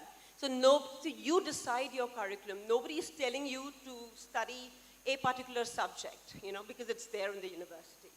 Next one. So the foundation courses are these. We talk about, so we basically cover, and these are all credit courses, academic writing, and you will find that these are all transferable skills. These are skills that you will kind of use for life. These are learnings for life.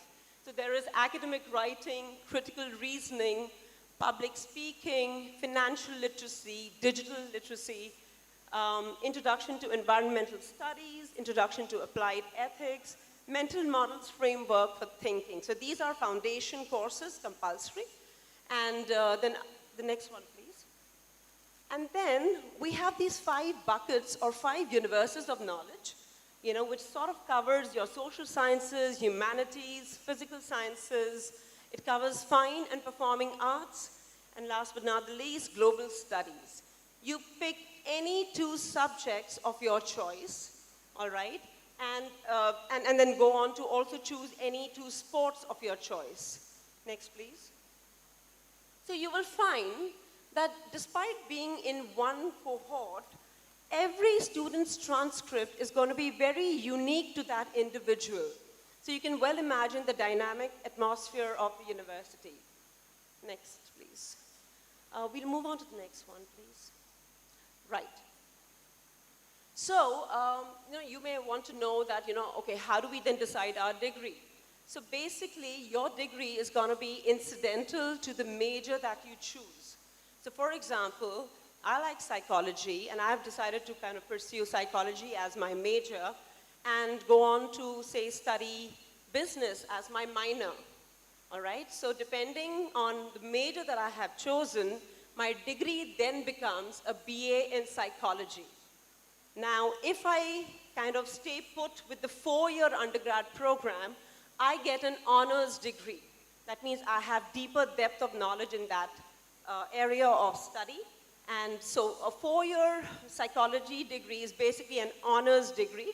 And if, say, you decide to kind of choose to exit at the end of 3 years, then this becomes a regular BA degree in psychology. Likewise, if we flip it, I decide to pursue my major in business and a minor in psychology. Now, what does my degree become, anybody? Any guesses? No one?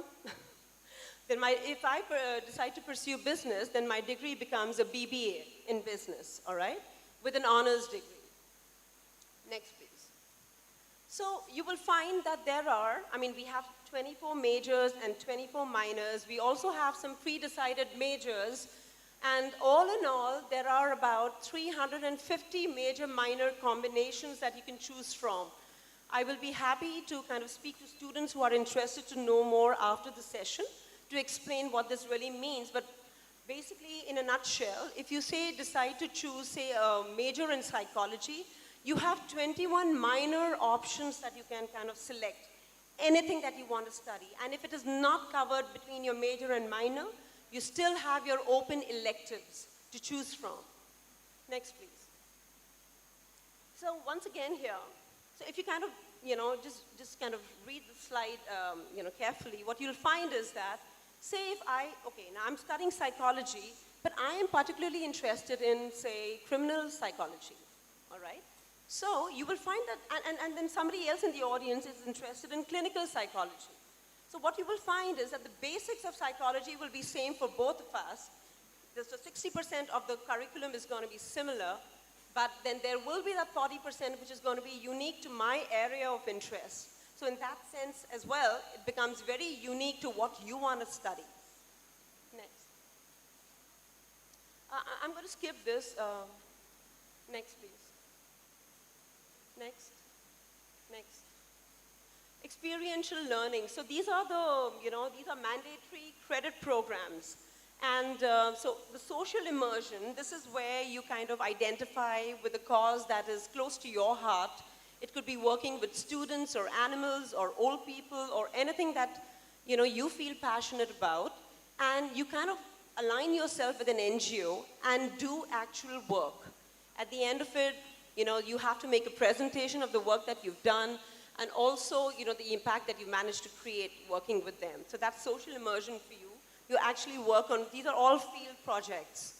Then of course you have your historical and cultural immersion, wherein you identify a place of interest to you, and then you sort of deeper dive, understand its history, its culture, and kind of once again do a project. And in many instances, students have actually identified a problem area in that city and have actually kind of come up with very creative ideas and solutions. So that's also kind of captured on our website in case you're interested. There is professional immersion somewhere along the line, depending on the subjects that you are studying. The career cell will help align it with, opportunities out in the industry for your summer internships and, of course, final placements as well. And last but not the least, the contextual immersion. This is based on the major that you study. And here the endeavor is to solve a real world problem. This typically is a 4th-year project that you do. Next, please. So, we follow the Guru Shishya philosophy, wherein every student that comes to university is aligned with a faculty who kind of then becomes your mentor, your guide. You can discuss academics, you can discuss any personal stuff that you're experiencing on campus with them. You will have your student mentors, you're going to have your faculty mentors, you're going to have a lot of support system while you're there at university. Next, please. Next, please. Oftentimes, obviously, since we are used to a certain style of studying, When you come to university, everything seems, because you're pretty much on your own trying to figure things out, doing a lot of research and stuff. And if you're not well versed on how to go about doing that, that can be very daunting. And therefore, we have a very strong support system. We have the writing center, typically to help you with your assignments and research and stuff. We have the Q center. This is for students who've taken up quantitative subjects. So if you have any challenges with them, you have the Q center to go to. And then the Vivekananda library, which sort of houses more than 50,000 books. It's a 3-story gorgeous building, on campus. Next, please. Global education. So typically, next slide. Here again, you will find that we have collaborations with some of the top universities, liberal education universities and IVs, and other top global universities abroad where you get an opportunity to spend a summer with them. You go for 1 semester, thereby getting your global exposure. This also sort of, will depend on, your overall academic performance. Like any other student, you will have to apply to these universities, and these being competitive,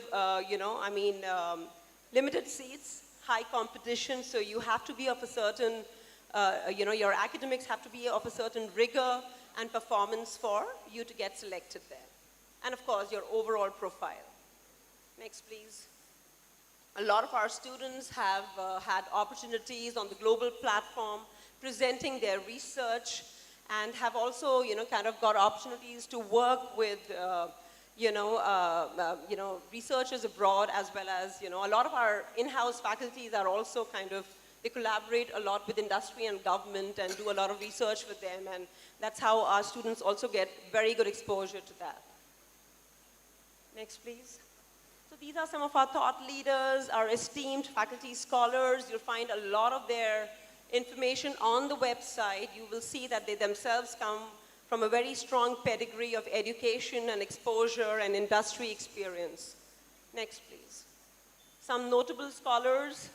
This is all available on the website. I wouldn't want to waste time on that. Next one, please. I'm going to show you a short video later. Next, please. Next. Just go on to the admission, right. Next, please. Next, yeah. So, now our selection process is very holistic, which basically means that other than strong academics, we will also be sort of looking at your overall profile. So to begin with, okay, for starters, please be notified that our admissions are open. They opened in October, and our first, the early decision round is happening in December. For those of you interested, this is very important. So to begin with, we assess you basis your 10th and 11th grade marks. You can submit predicted scores of 12th or what you feel you may get in your 12th board exam. And if you're not sure about that, that's okay, you can leave it blank. So for now, we will assess you basis your 10th and 11th grade marks. You will have to, of course, submit your transcripts for them. We are also interested in knowing who you are as people. So what's your overall profile like? Things that you like to do outside of school, outside of academics. It could be sports, it could be any other area of interest, drama, it could be speeches, whatever you do. We want to know that. And if you have kind of achieved any sort of recognition, while doing these activities, we certainly want to know about that. So that's your, we are interested to know about your profile as well. Then other than that, we charge a 2,000 rupees application fee. And along with that, you will also be submitting a statement of purpose, letting us know why you are interested in FLAME and what about FLAME excites you, what do you wish to do once you come there, etc. Once that is done, you will receive an email from us asking you to select your exam date. Now, as far as our entrance is concerned, we conduct the FEAT entrance exam. So basically, it's the FLAME entrance aptitude test, okay? For those of you who has, kind of taken their SAT, you do not need to write the FEAT exam, okay? We will then kind of look out for your SAT scores, ideally a 1350 above is something that we would consider. But it doesn't mean that if you have a lower score, we will not look at you because, like I said, our selection process is very holistic, and we definitely will be looking at your overall performance. So that's that. So other than feat, there will also be an on-the-spot essay where basically a problem statement is given, and you are you're supposed to kind of defend for or against. We just want to know how you think and how you're able to kind of put forth your arguments is all. There is no right or wrong answer here. So you understand that there's going to be the feat exam or/SAT. We will, kind of take one of the two, not both. There will be an on-the-spot essay. And if all goes well and you get selected, then you get invited for an interview. Now, within 2 weeks of giving the interview is when you then come for, you then get your offer letter. Now, if for any reason you do not get selected in, the first application round, you can reapply to FLAME. So in one academic cycle, we do allow students to apply twice. All right, and yeah, that's that. So I will be outside to address your questions after the sessions are over, and I will be sharing more information with your counseling team, which they will share with you as well. So thank you so much for your time and patience. I'd like to show you all a very short video to give you an overview of how the university looks. And so can you please play that?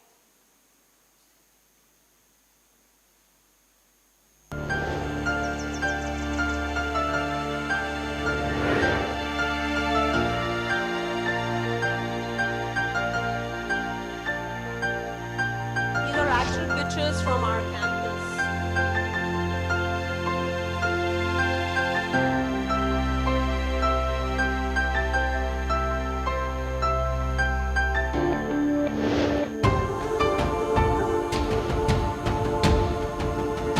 These are your classrooms, corridors.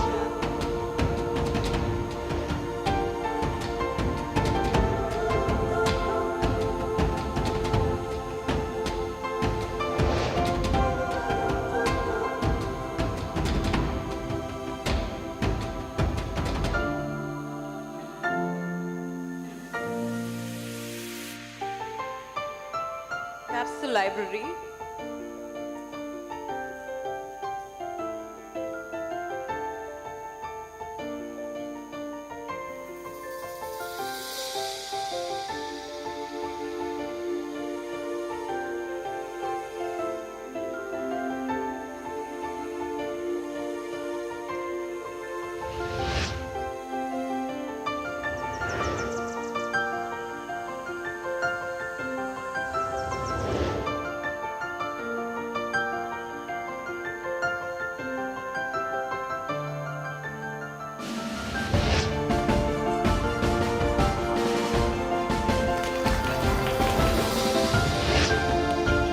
That's a sports arena.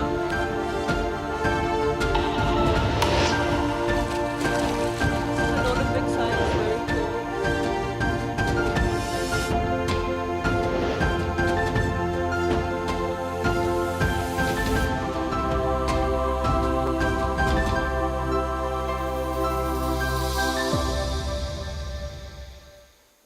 Thank you so much for your time and patience. You all were a wonderful audience after the last speech. So, and thank you so much, Gandhi ma'am, and the counseling team. Thank you.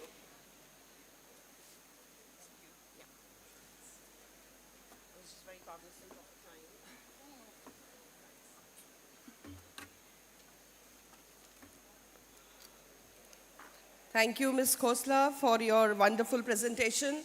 I think the children have really liked the idea of liberal education, that is a curriculum that is curated to your needs.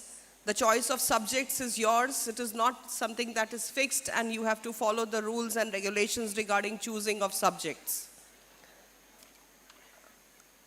Before we move on to the next guest speaker for the day, I would like to invite Mr. Vikram Patel once again, who has very kindly consented to briefly give you a gist. Students, as at that time you were not at your best as far as paying attention is concerned. So you have a second wonderful opportunity with Mr. Vikram Patel to understand more about Plaksha University. Children, remember the curriculum in Plaksha University is again a very futuristic curriculum which allows integration of subjects from different fields and prepares you for a future which you are not sure of. So over to you, sir. Thank you. I'm not going to take too much time. I think I'll not focus on Plaksha. I think anyone who was interested paid attention. But I think I'll just give you a few tips on how do you go about making this decision. You know, I've been in higher education for the past 10 years. I've worked with a liberal arts university called Kriya. There's a university called Ahmedabad University. Before that, I was with a design school called IST. And I've seen generally there are 2-3 kinds of students. First is the student who would say, I don't care. 12th खत्म हो जाएगा, marks आएंगे, उसके बाद सोचूंगा क्या करना है. If you fall in that category, it's a big problem because then you're going to become one of those statistics that you saw in that employability report, right?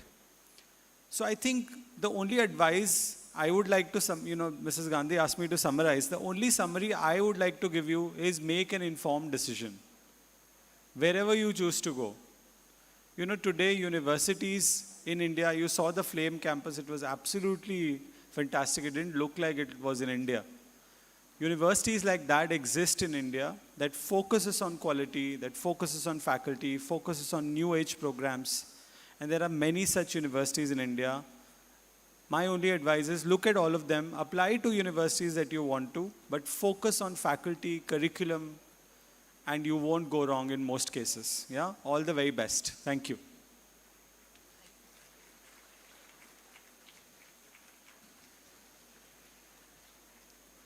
Children, I think that deserves a better response from all of you.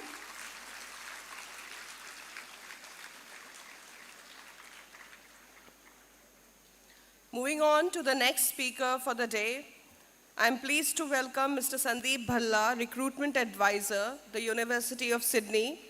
Mr. Sandeep is a highly experienced and dedicated professional who has been working in the education industry for more than 12 years now. He is known for his ability to connect with people and build strong relationships, and with his students and colleagues. He has a natural talent for inspiring and motivating others to achieve their goals. He is always willing to go the extra mile to help those in need, and is very committed to providing high-quality education and guidance to his students. So please welcome warmly Mr. Sandeep Bhalla.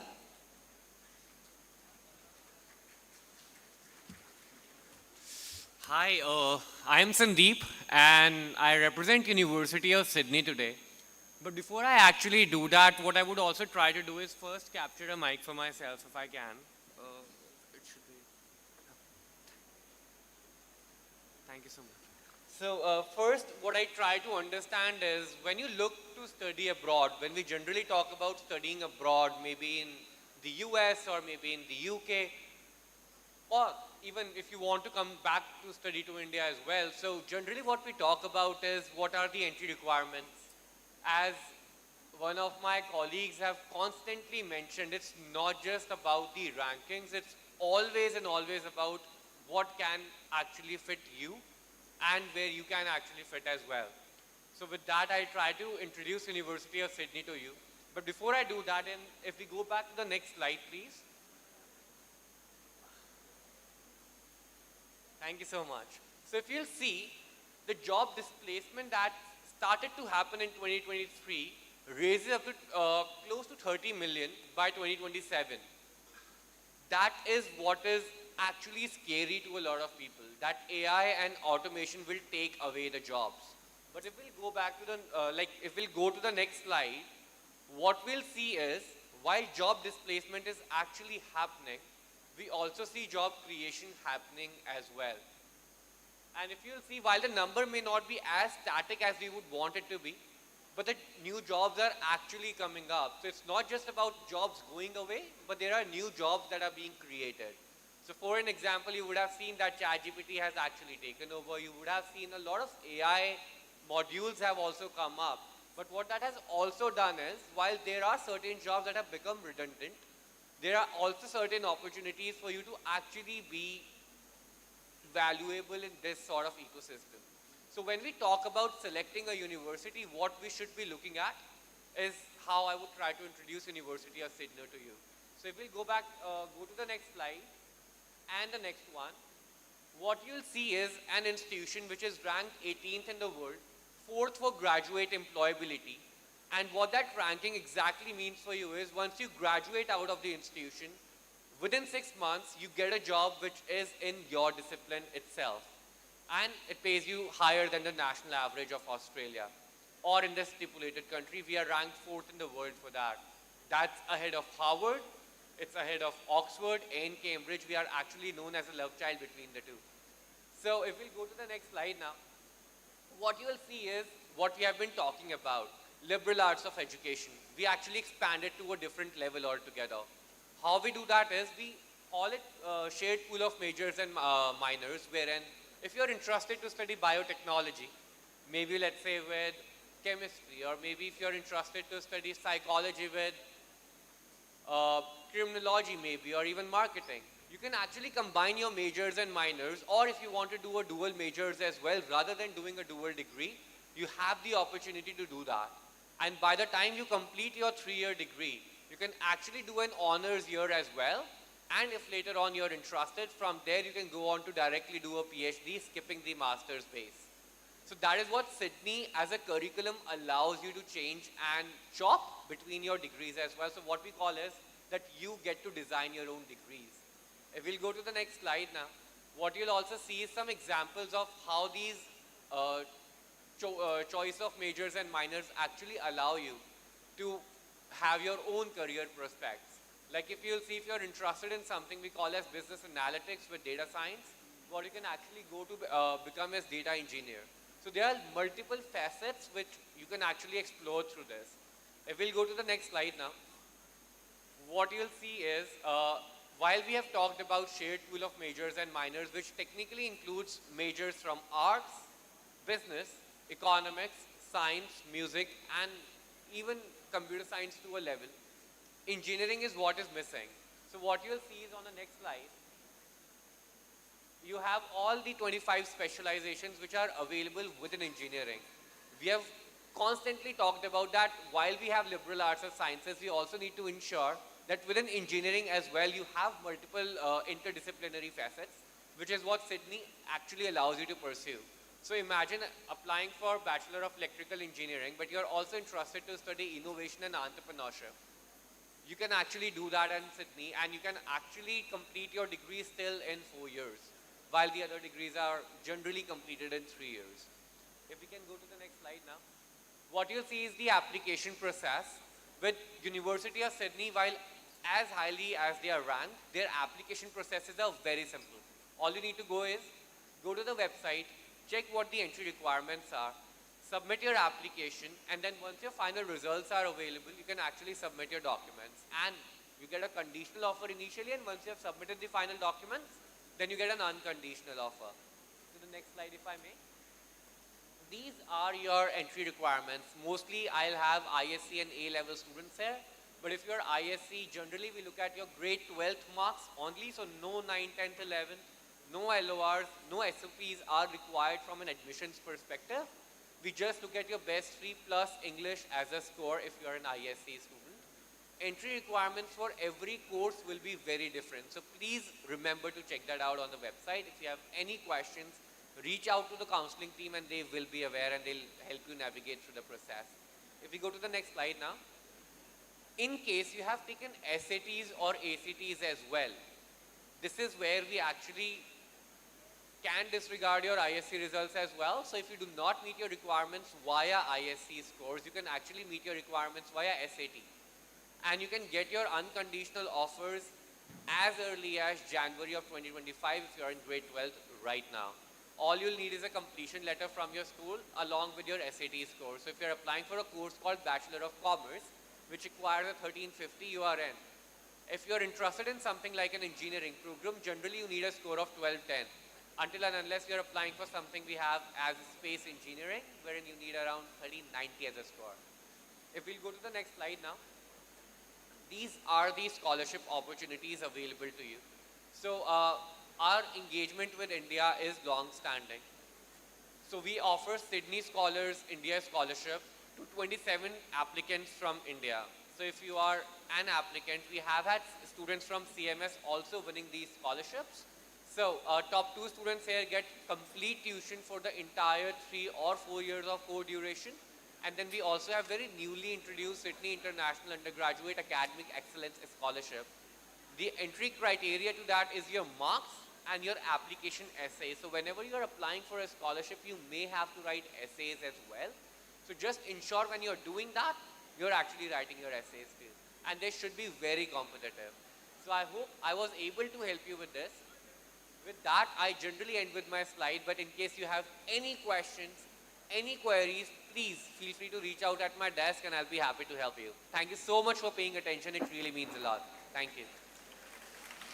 Thank you, Mr. Sandeep Bhalla. I think many of our students are aspiring to study abroad and this has been very helpful for them.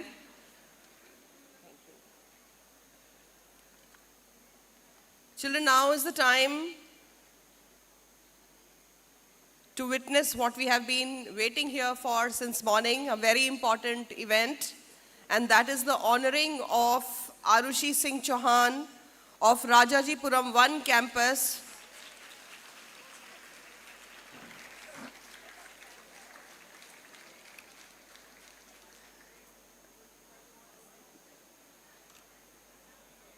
We'll just give a moment to that, but in the meantime, children, for your information, there are kiosks outside the auditorium on my right-hand side, that is your left-hand side, where Palaksha University, Flame University, they have laid out some brochures and your career counselors have some coupons which you can use to go there and visit the stalls and see if you find something interesting to go through later on. But that has to be done once the program is over. And I wait for Arushi to come up here. We are just taking a moment for Geeta ma'am and our superior principal, Ms. Sushmita Ghosh, to be here.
There are other students besides Arushi who have to be honored today. So may I request the teacher guardians to please line them up over here on my right hand side. In the meantime, as soon as Geeta ma'am is here, we'll be honoring Arushi.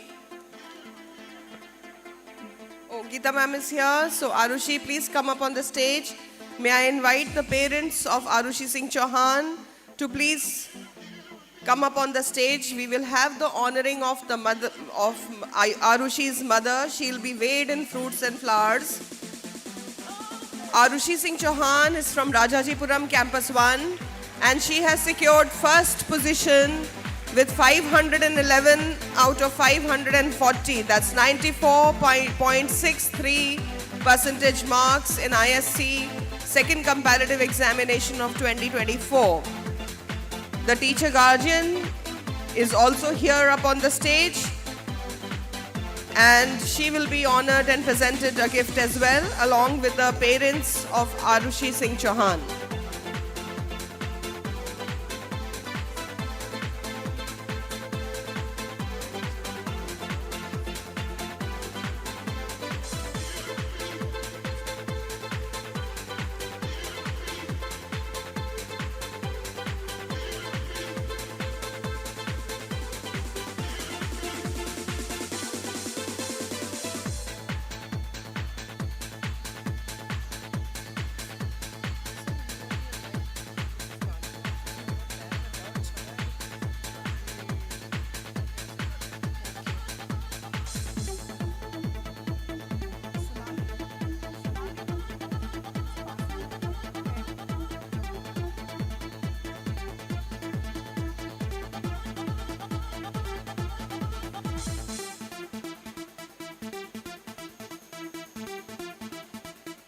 Congratulations, Arushi.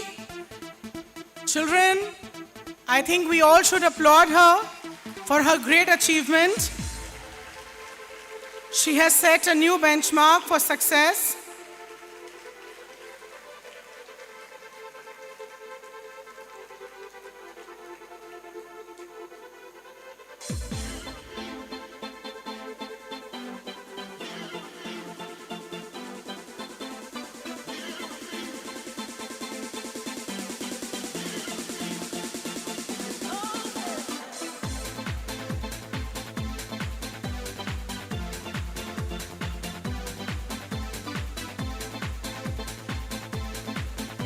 Now Arushi's mother will be weighed in fruits and flowers.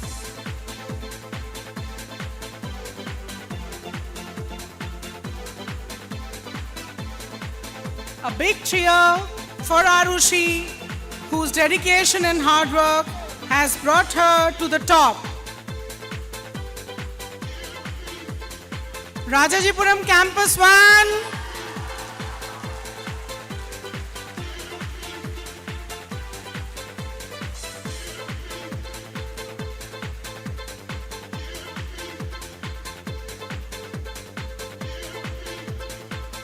Congratulations to the parents, to Arushi, to the proud principal, and all the teachers who have helped her achieve this milestone.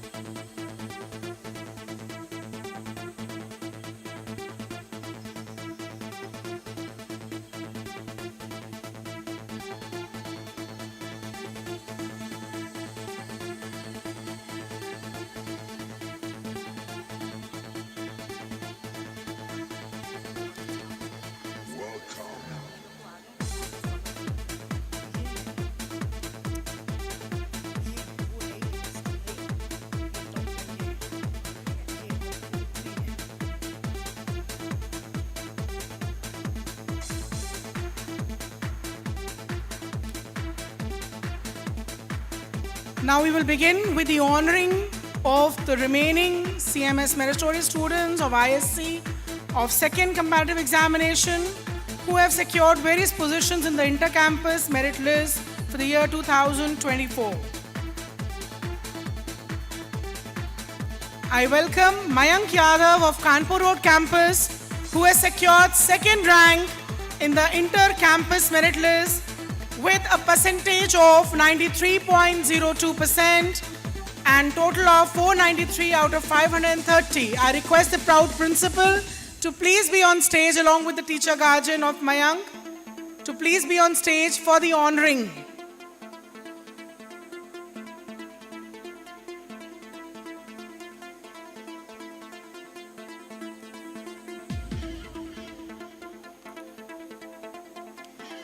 In the meantime, we are doing this honoring. I request the top 3 position holders of each campus to please line up for your honoring. Now I call upon Ishanya Mishra of Station Road campus, along with her proud principal on stage and the teacher guardian. Ishanya has secured 3rd rank in the inter-campus merit list with a percentage of 92.64%, and her scores were 491 out of 530. So Station Road campus, you have a job to do. You need to applaud your friend Ishanya, who will be on stage very soon. And Kanpur Road campus, thank you for that.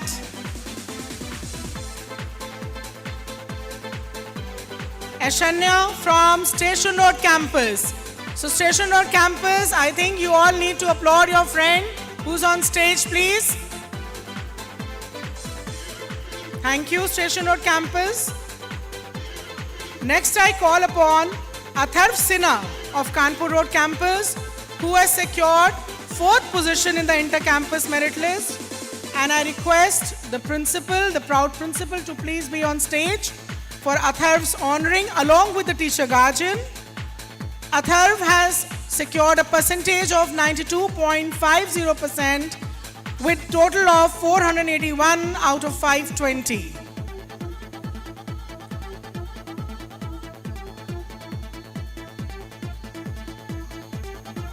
So Kanpur Road campus, your friend Atharv is on stage.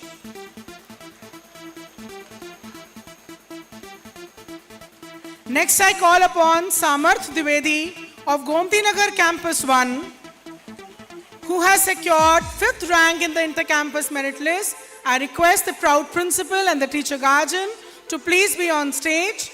Samarth has got a percentage of 92.04 with a score of 497 out of 540.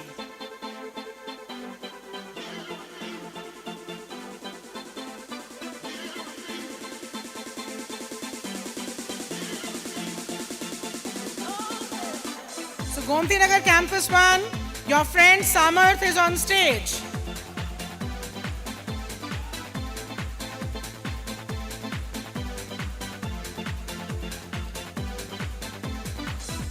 Amol Sagar from Mahanagar campus has secured 6th position in the inter-campus merit list. I request the proud principal and the teacher guardian to please be on stage. Amol has got a percentage of 91.14% with a total of 401 marks out of 440.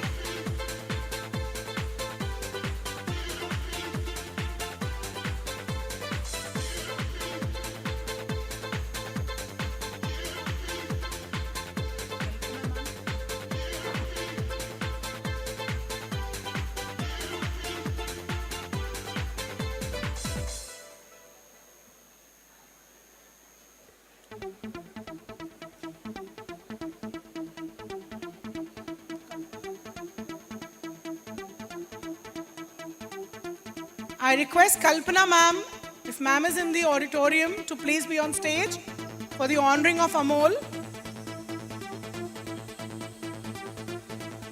Muhammad Akbar of Aliganj Campus 1 is requested to be on stage. He secures the 7th position in the inter-campus merit list. I request the proud principals, Senior Principal Jyoti ma'am and Principal Shivani ma'am to be on stage, please, along with the teacher guardian. Muhammad Akbar has secured a percentage of 90.74% marks with a total.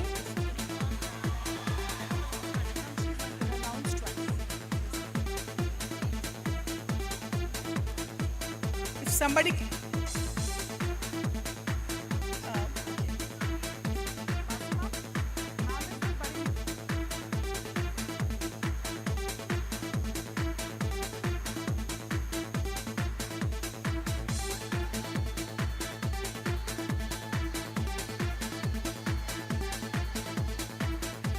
Mahanagar campus, your friend Amol is on stage receiving his appreciation certificate from our respected manager and our head QAID.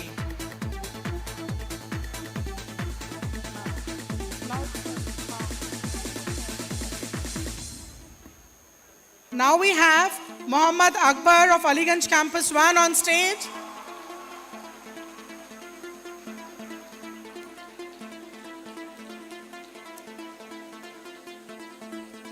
I request Ansh Nalin of Rajajipuram Campus 1 to please be on stage with his teacher guardian, and he secures the 8th rank in the inter-campus merit list with a percentage of 90.58%, the score of 471 out of 520.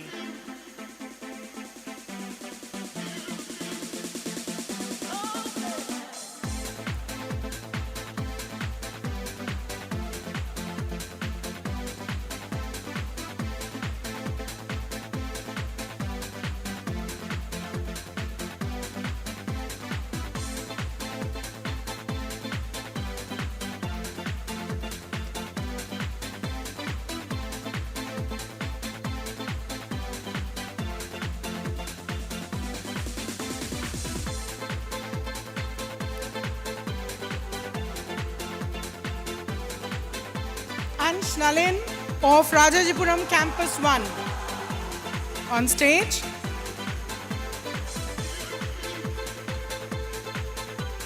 I request Samiksha Maurya of Rajajipuram Campus 1 once again to be on stage. Samiksha has secured the 9th position in the inter-campus merit list with a percentage of 90.19. Her grand total marks were 487 out of 540.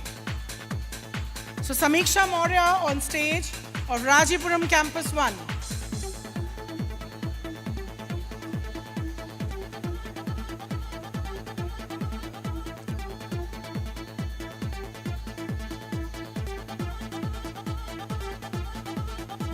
Now I request Abhineet Pandey of Mahanagar Campus to please be on stage, who has secured the 10th rank in the inter-campus merit list with a percentage of 90%. And I request the proud principal and the teacher guardian also to be on stage, please. His total marks were 396 out of 440.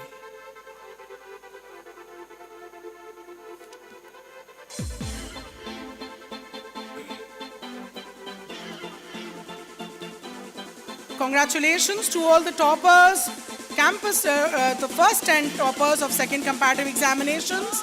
In the words of Nelson Mandela, education is the most powerful weapon which you can use to change the world. Today we celebrate not just the academic excellence, dear students, but the transformative power of education as well. Now with these words, very soon we shall begin with the honoring of the top 3 rank holders campus-wise who have secured highest aggregate percentage from every IST campus.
Before we honor the top 3 rank holders, we shall be honoring the campus toppers of the remaining campuses.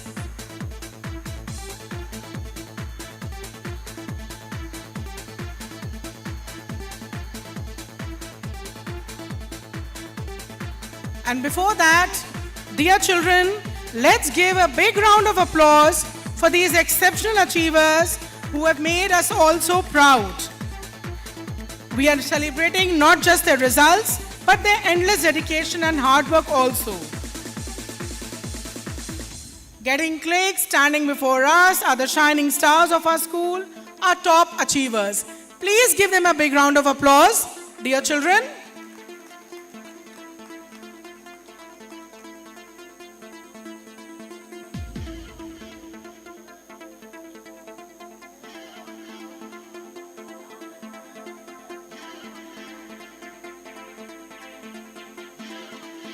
Now I request Shivan Srivastav, Rajanagar Campus 1 to please be on stage.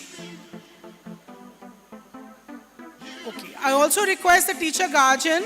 Shivansh is not there because he is not well, as the principal has stated. I request the principal and the teacher guardian to please be on stage.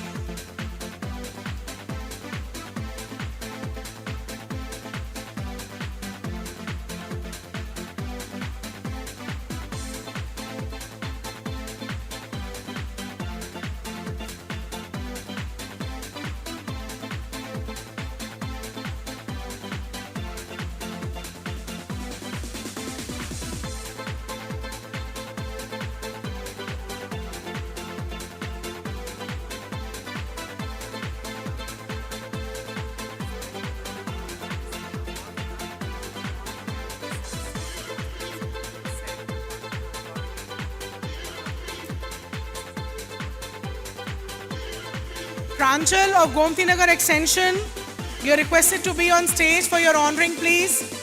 Pranjal from Gomti Nagar Extension.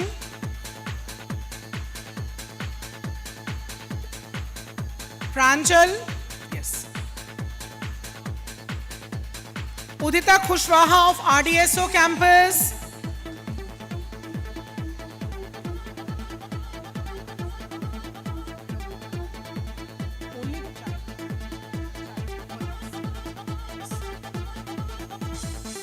Pranjal from Gomti Nagar Extension, please be on stage.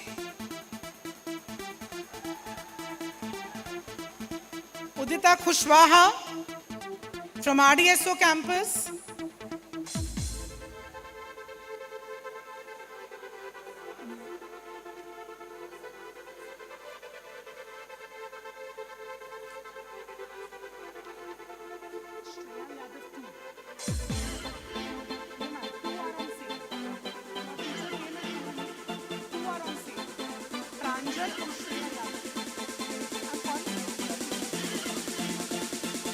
Pranjal and Shreya Yadav, both from Gomti Nagar Extension. Yes, they are the campus toppers.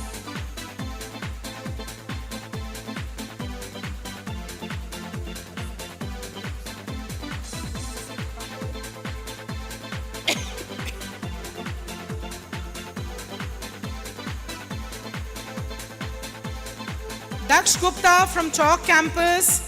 You are requested to be on stage, please, for your honoring. He is the campus topper.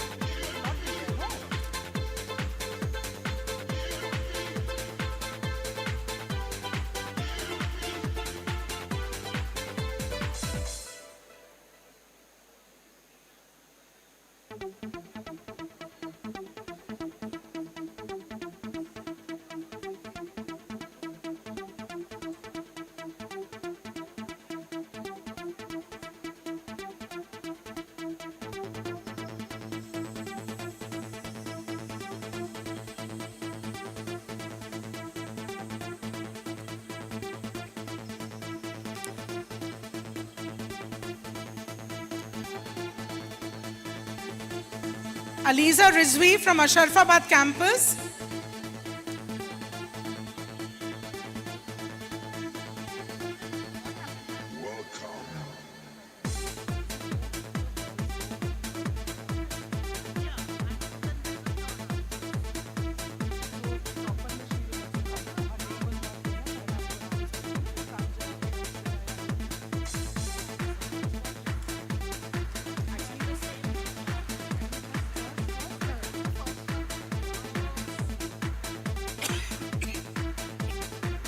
Aliza Rizvi of Ashrafabad campus. Aliza.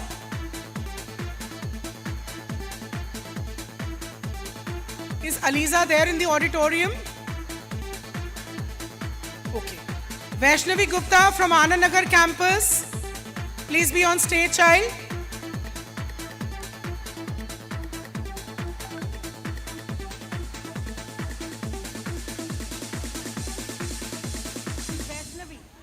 Vaishnavi.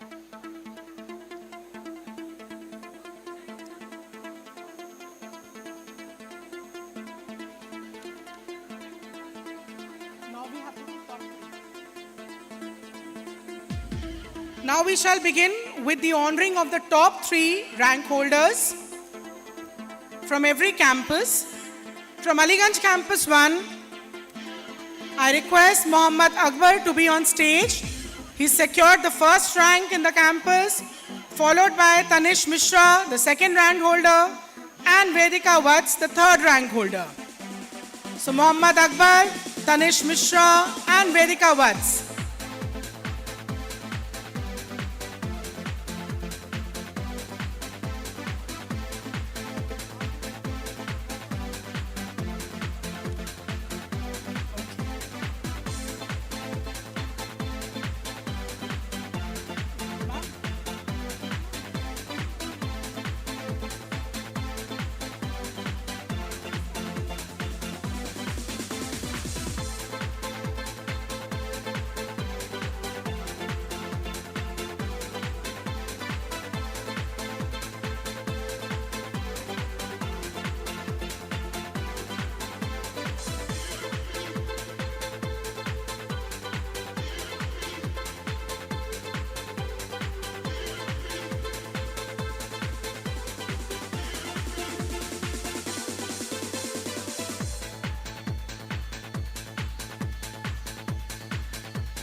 From Anand Nagar campus, I call upon Ananya Singh, who has secured the second rank, followed by Kartikeya Sharma, who secured the third rank.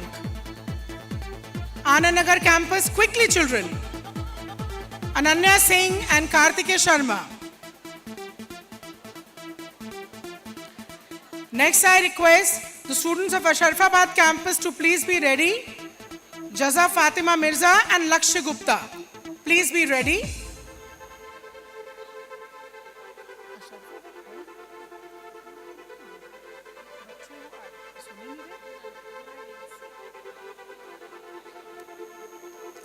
Jaza Fatima, the second rank holder from Ashrafabad campus, and Lakshya Gupta, the third rank holder.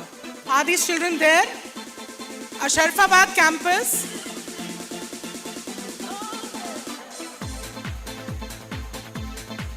Children, are you there in the balcony?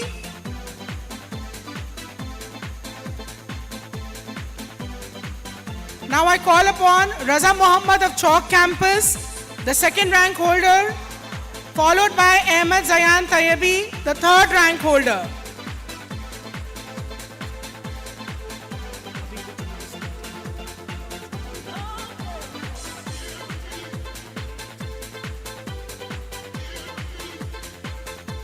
I request Sharvi Gupta and Oj Gupta of Gomti Nagar campus 1.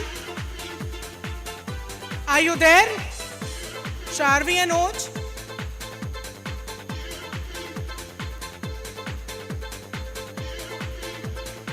Sharvi Gupta and Oj Gupta of Gomti Nagar campus 1. Okay, ma'am, they are coming. Then I'll announce their names once again, ma'am. Yes, ma'am. Now I request Mitul Maurya of Gomti Nagar Extension, who secured the third rank, to please be on stage. Mitul Maurya. So he's absent? He's absent probably.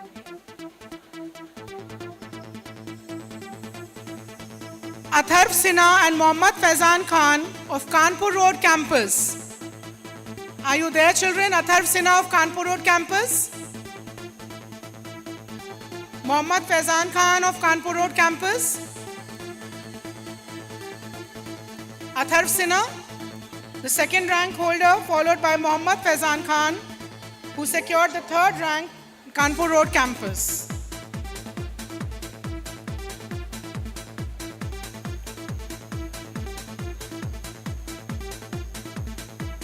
In the meantime, Abhineet Pandey, Tanisha Mishra, and Sakina Hassan of Mahanagar campus are requested to please be ready.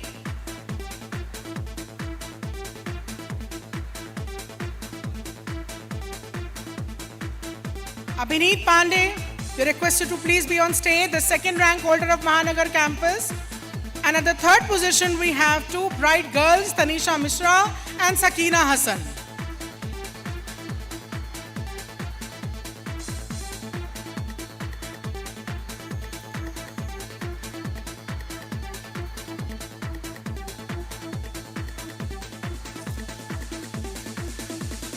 Now I request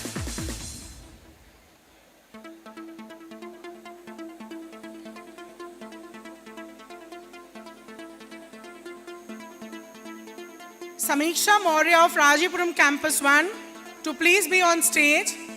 Samiksha, are you there? Rajajipuram Campus 1. Samiksha, come quickly.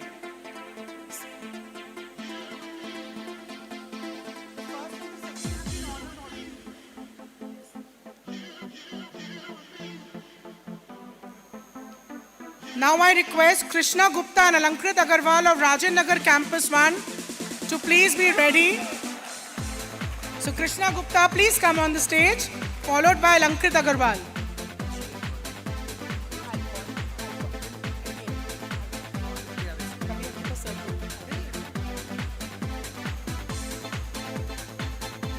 So Krishna Gupta and Alankrit Agarwal from Rajan Nagar Campus 1. Ayushi Yadav and Stuti Yadav of RDSO.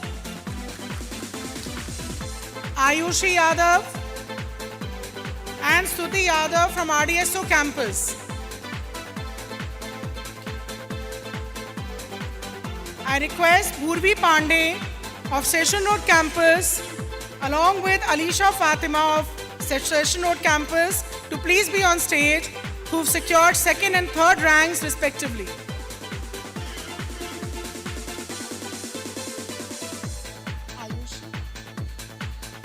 She's Ayushi Yadav, who's being honored from RDSO campus. And now, coming up, are Bhurvi Pandey and Alisha Fatima from Station Road campus.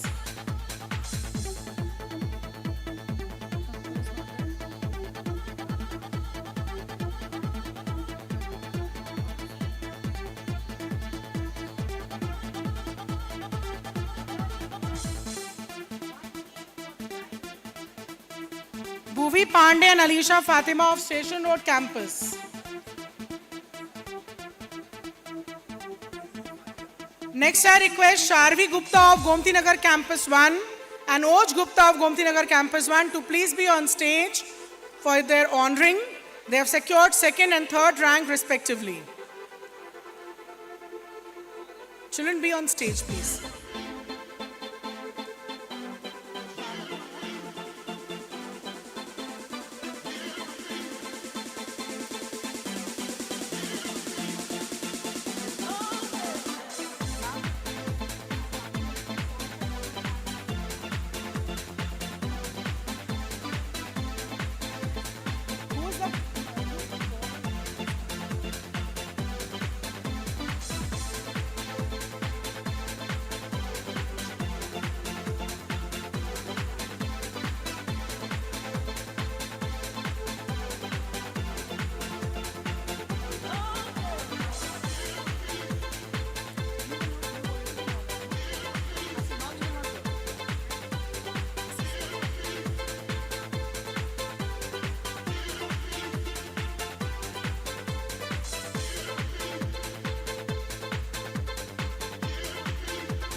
So, dear students, dear teachers, principals, and Geeta ma'am, we come to the end of today's program.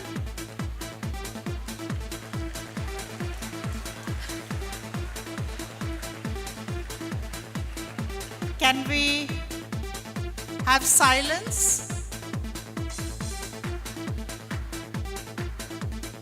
Thank you, Gomti Nagar Extension, for that melodious school prayer and Vande Mataram.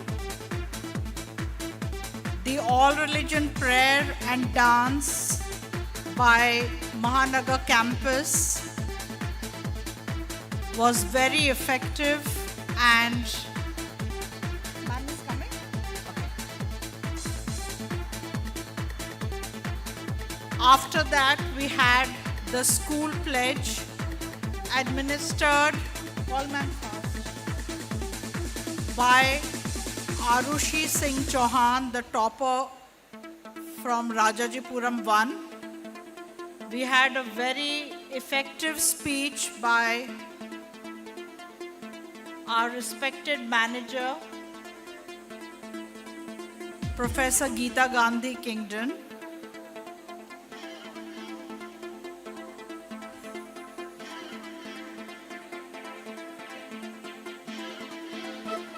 And now, our most respected director will be coming to address you all. So, dear students and teachers, can we maintain silence for another few minutes while we wait for the respected founder director? Thank you.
कभी अलविदा ना कहना।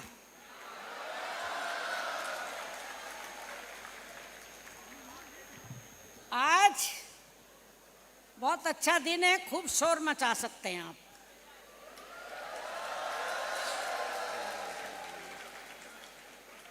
क्योंकि अभी तो आप बच्चे ही हैं,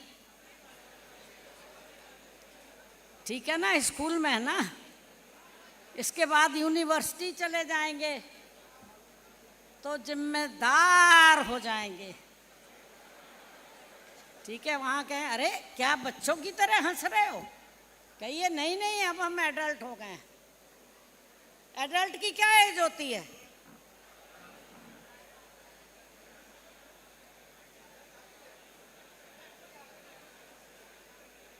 ये बंद करो, सामने से बिजली लड़कों का शक्ल नहीं दिखता मुझे। हाँ अब दिख रहा है। हाँ हाँ बोलिए। 18 साल तक तो क्या हैं आप? एडोलोसेंट, किशोर। खूब उधम करिए, खूब मनमानी करिए, ठीक है ना। उसको हिंदी में बोलते हैं विशृंखल। लेकिन उसके बाद क्या हो गए आप? ले भैया पता ही नहीं है क्या हो गए। 18 साल के बाद में हो गए आप एडल्ट। लो भैया, हो गई जयराम जी की, है? हाँ, तो जितना कूदना फांदना है, रस्सी कूदना है, पेड़ों पे चढ़ना है, ऊधम मचाना है, बस थोड़े दिन और बाकी हैं। अब आज हम आखिरी बात कर रहे हैं।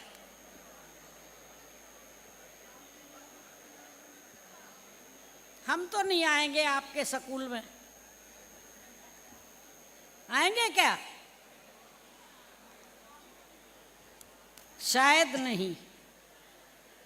और इतनी बड़ी स्टूडेंट्स की गैदरिंग में तो शायद कभी भी नहीं आएंगे आपके बीच में।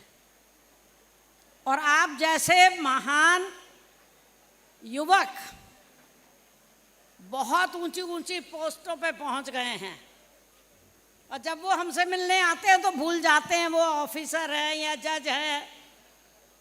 मिस कौर के यहाँ लखनऊ के सिटिंग जज हैं, तो उन्होंने, कौर दीदी की कौन सी ब्रांच है जो बताएगा 500 रुपये पाएगा? एक जना बताओ, सबको नहीं मिलेगा 500। हाँ, तो मेरा तो बच गया पैसा, सब जो लोग बता रहे हैं। एवरीबडी नोज कि miss Kaur is from Rajendra Nagar branch. तो हमारी बड़ी दीदी बैठी हैं राजेंद्र नगर की, कहाँ चली गई? दूर होंगी कहीं। मिसेस कृष्णन, ये हैं शायद कहीं। ओ, ये हैं, देखिए। तो इन्होंने एलुमनाई बनाया। आइए इधर आइए। तो जब इन्होंने एलुमनाई बनाया तो उसमें एक हाई कोर्ट के जज आ गए। भैया हम तो डर गए, उनके साथ 13 पुलिस वाले थे, याद है? हाँ, बताइए जरा। ना, एग्री, नेम की जरूरत नहीं है, फेम की जरूरत है। तो ही वाज सो फेमस, और वो कार में आए, उसके साथ में बहुत सारे बंदूक वाले सिपाही थे। तो हमको बताया हाई कोर्ट के कौन आए हैं? जज आए हैं लखनऊ से। तो उनको लाके कुर्सी उर्सी पे बिठाया गया, और जैसे ही उन्होंने कौर दी को देखा, उनके पैर छुए, जिनसे हम इतना डर रहे थे, कांप रहे थे, क्योंकि सीएमएस के मुकदमे जाते रहते हैं। तो हमने कहा पता नहीं कौन सी मुसीबत आ गई, यहाँ जज साहब आ गए हैं।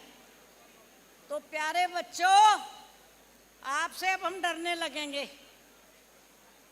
एक हमारा विद्यार्थी इनकम टैक्स कमिश्नर हो गया है लखनऊ का। वो उस स्कूल में पढ़ा था जिसमें गीता पढ़ी थी। अब आपको ये पता ही नहीं है, मेरे बच्चे सीएमएस में पढ़े ही नहीं। पता है क्यों नहीं पढ़े? अब जरा सुन लो बेटा हमारी भी कहानी। हाँ, तुम्हारी कहानी हम एक एक की सुनेंगे। आज तो हमारी कहानी सुनाने का दिन है। हाँ जी, ना जी? हाँ, तो सुन लो बेटा।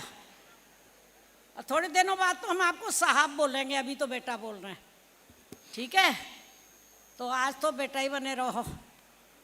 पानी वानी रख दो भैया, प्यास लग रही। तो क्या हुआ कि कहाँ से शुरू करें?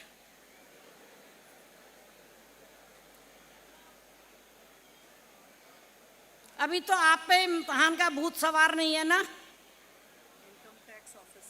हाँ, वो तो है। हमने अपने बच्चे नहीं पढ़ाए सीएमएस में, बताइए क्यों? जबकि सीएमएस हमारा पहला बच्चा है। सीएमएस हमने एस्टेब्लिश किया था, पहला बच्चा 59 में। अब जरा याद करते जाना, लोग पूछेंगे इंटरव्यू में तो क्या बताओगे? अभी तो गप्पों में भूल जाओगे सब, दिमाग में लिखते जाओ। पहला बच्चा भारती गांधी का कब पैदा हुआ? 59 में उसका नाम था सिटी मॉन्टेसरी स्कूल। उसके बाद 1960 में एक बच्चा पैदा हुआ, दूसरा, उसका नाम था सुनीता गांधी। अब वो बड़ी हो गई, फिर वो विनय गांधी आए, तो फिर गीता गांधी आई, तो फिर नीता गांधी आई। तो चार, आप नर्स यहाँ ना बैठो, वहाँ काम करो, यहाँ बैठने के लिए नहीं आई हो। हमारी एक नर्स हमारे साथ चलती हैं, गांधी जी का इसी ब्रांच में देहांत हुआ था, और तब से गीता गांधी ने हमारे पीछे एक डॉक्टर लगा दिया है कि देहांत नहीं होने देना। बताइए भला।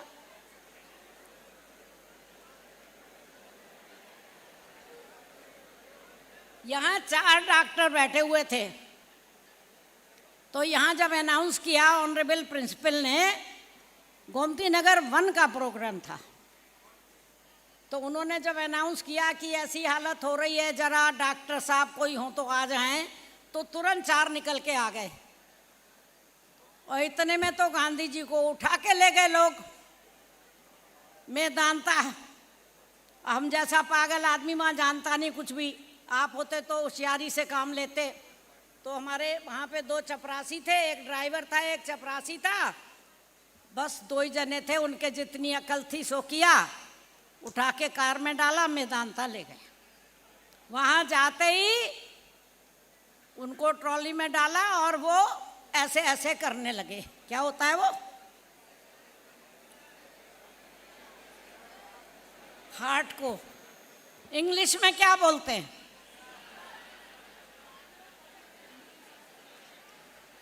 अब देखा, हमको इतनी इंग्लिश नहीं आती, इसलिए हमने अपना कोई भी बच्चा सिटी मॉन्टेसरी में नहीं पढ़ाया। हाँ, क्योंकि हम ही को इंग्लिश नहीं आती। और हमने टीचर्स ट्रेनिंग कॉलेज खोला। गांधी जी बोले इतिहास सुन लो, कई लोग पूछेंगे, ज़्यादा नंबर मिल जाएंगे इंटरव्यू में। तो वो ट्रेनिंग कॉलेज जरूर खोलेंगे, टीचर ट्रेनिंग कॉलेज। जब टीचर आदर्श होंगे, पंखा वंखा कुछ नहीं है यहाँ, तो बच्चे आदर्श बनेंगे। तो क्या खोलना है? टीचर ट्रेनिंग कॉलेज खोलना है, वो भी प्राइवेट। वो भारती गांधी तो तैयारी थी, एमएड थी, साइकोलॉजिस्ट थी, है ना, फुल्ली क्वालिफाइड। तो गांधी जी ने लेके लिखा लगा दिया बोर्ड, प्री प्राइमरी। अब बोलो नहीं, सुनो ध्यान से, प्री प्राइमरी रटना है सभी आपको, आपका भविष्य बनेगा इससे। Pre primary teachers training college along Montessori lines. 25 लड़कियां भर्ती हो गई और उनकी टीचर ट्रेनिंग होने लगी।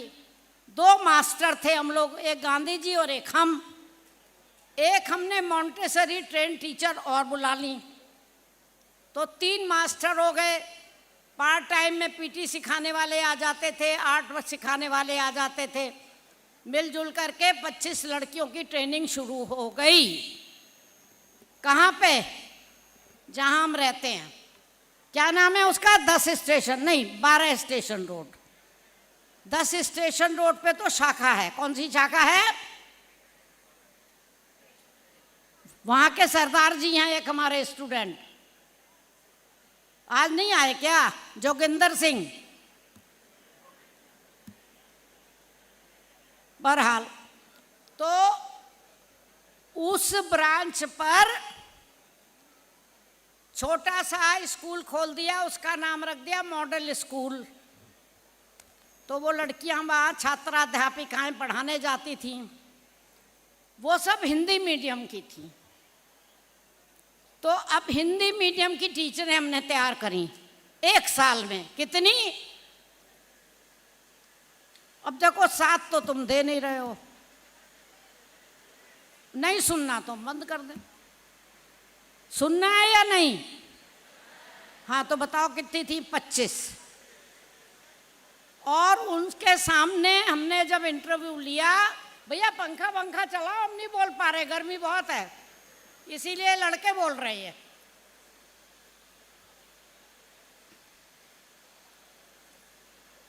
तो क्या हुआ, खद्दर का थान रख लिया और हरे रंग का कपड़ा रख लिया और कहा देखो अगर तुम्हें हमसे ट्रेनिंग लेनी है तो तुम्हें खद्दर की साड़ी वाइट, उस पे हरा बॉर्डर लगा करके पहनना पड़ेगा, हरे रंग का ब्लाउज होगा और हरे रंग का कोट होगा, क्योंकि पहचान होनी चाहिए कि टीचर कितनी महान होती है। देखो वकीलों के कोट होता है कि नहीं होता है? हाँ ये बात, तो आपका भी कोट होना चाहिए। डॉक्टरों का कोट होता है कि नहीं होता?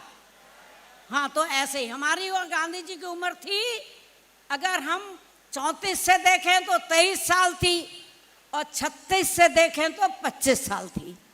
तो दो नौजवान है ना, 25 साल के 34 के हिसाब से और 36 जो हमारी डेट ऑफ बर्थ आप लोगों को पता है उसके हिसाब से 23 साल के, दोनों ने मिलकर टीचर ट्रेनिंग कॉलेज खोला। 25 लड़कियां भर्ती की, उनको हरे बॉर्डर की और हरे रंग का कोट पहनाया खादी का और सबको 1 साल ट्रेनिंग दी।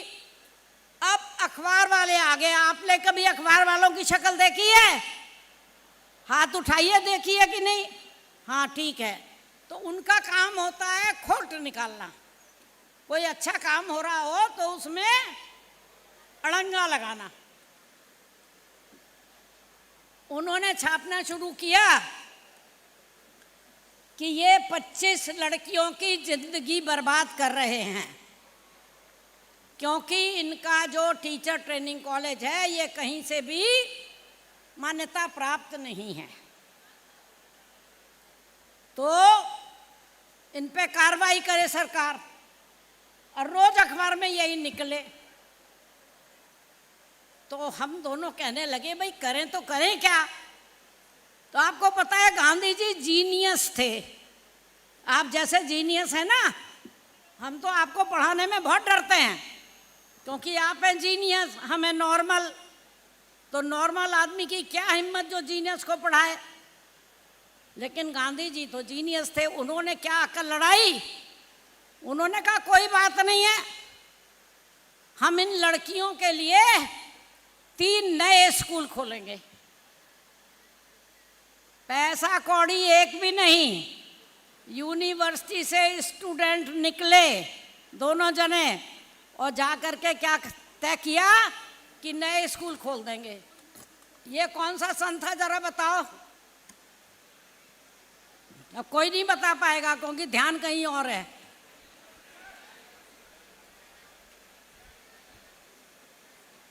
ये 59 था, एक कम 60। अभी कितने साल हो गए स्कूल को? अब गणित वणित नहीं लगाना आता तो काहे पढ़ते हो CMS में?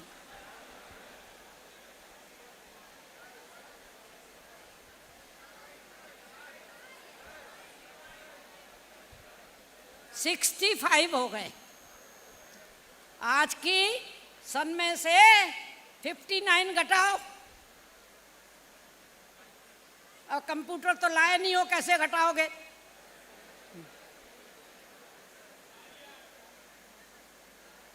$65 ईयर्स हो गए सिटी मॉन्टेसरी स्कूल को खुले हुए।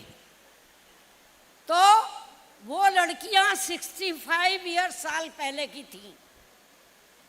तो उनके लिए गांधी जी ने कहा हम 3 स्कूल और खोल देते हैं।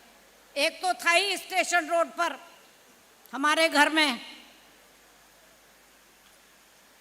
फिर क्या हुआ, 25 लड़कियों को उठा करके 3 स्कूलों में बांट दिया, 8 दिया 24।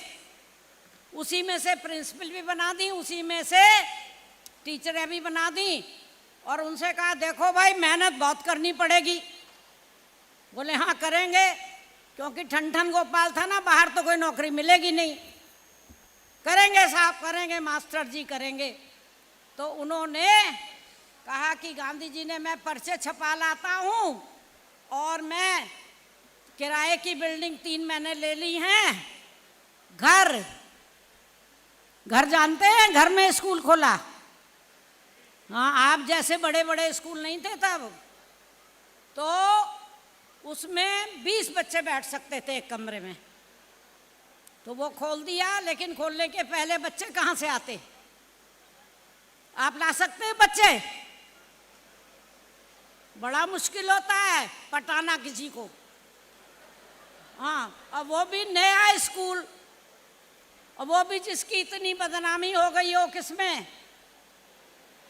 हाँ, अब तुम आए साथ में हमारे अखबार में, तो हर लड़की को इतने बड़े बड़े इसके बराबर के इतने ऊंचे 3 बक्से टीचिंग एड बनवाई गई थी। तो उनसे कहा गया आप लोग भी स्कूल खोल सकते हो। हाँ, कोई धंधा ना मिले तो स्कूल खोलो। तो क्या हुआ कि उन्होंने वो कहा कि देखो तुमने जो ये बनाया है टीचिंग एड, उसको बोलते हैं डाइडैक्टिक एड्स, हिंदी में बोलते हैं शैक्षिक सामग्री। इसकी आपको एग्जीबिशन लगानी होगी और पर्चे बांटने होंगे। कौन से महीने में? इम्तिहान कब होते हैं? हम नहीं बात करेंगे, आप नहीं बताओगे तो। इम्तिहान कौन से महीने में होते हैं? हाँ, तो मई के महीने में आपको बांटने पड़ेंगे।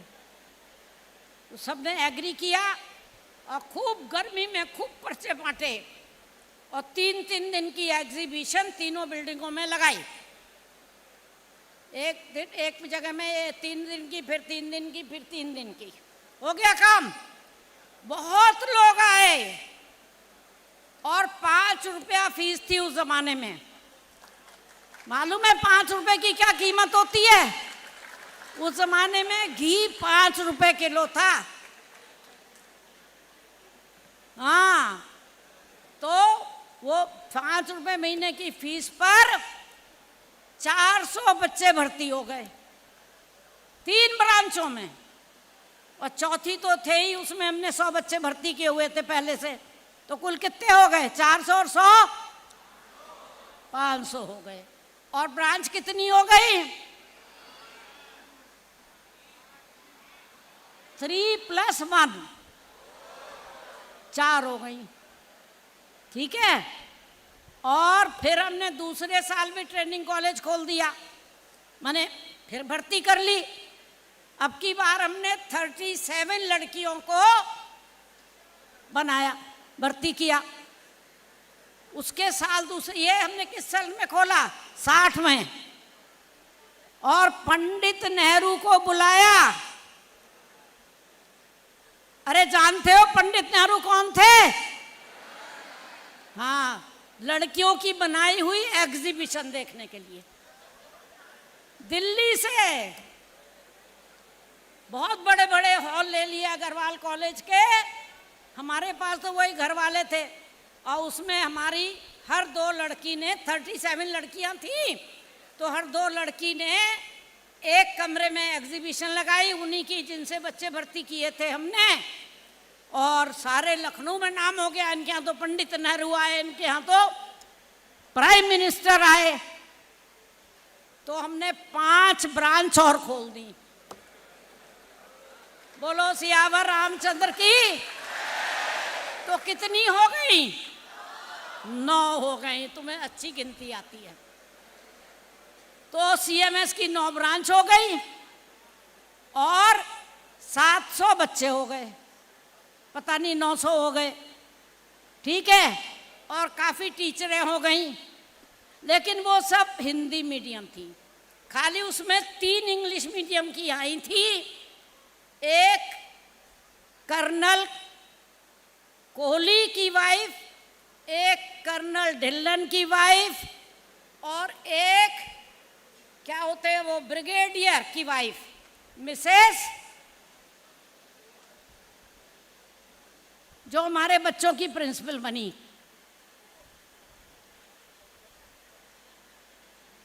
बताइए भला। Francis, Usha Francis.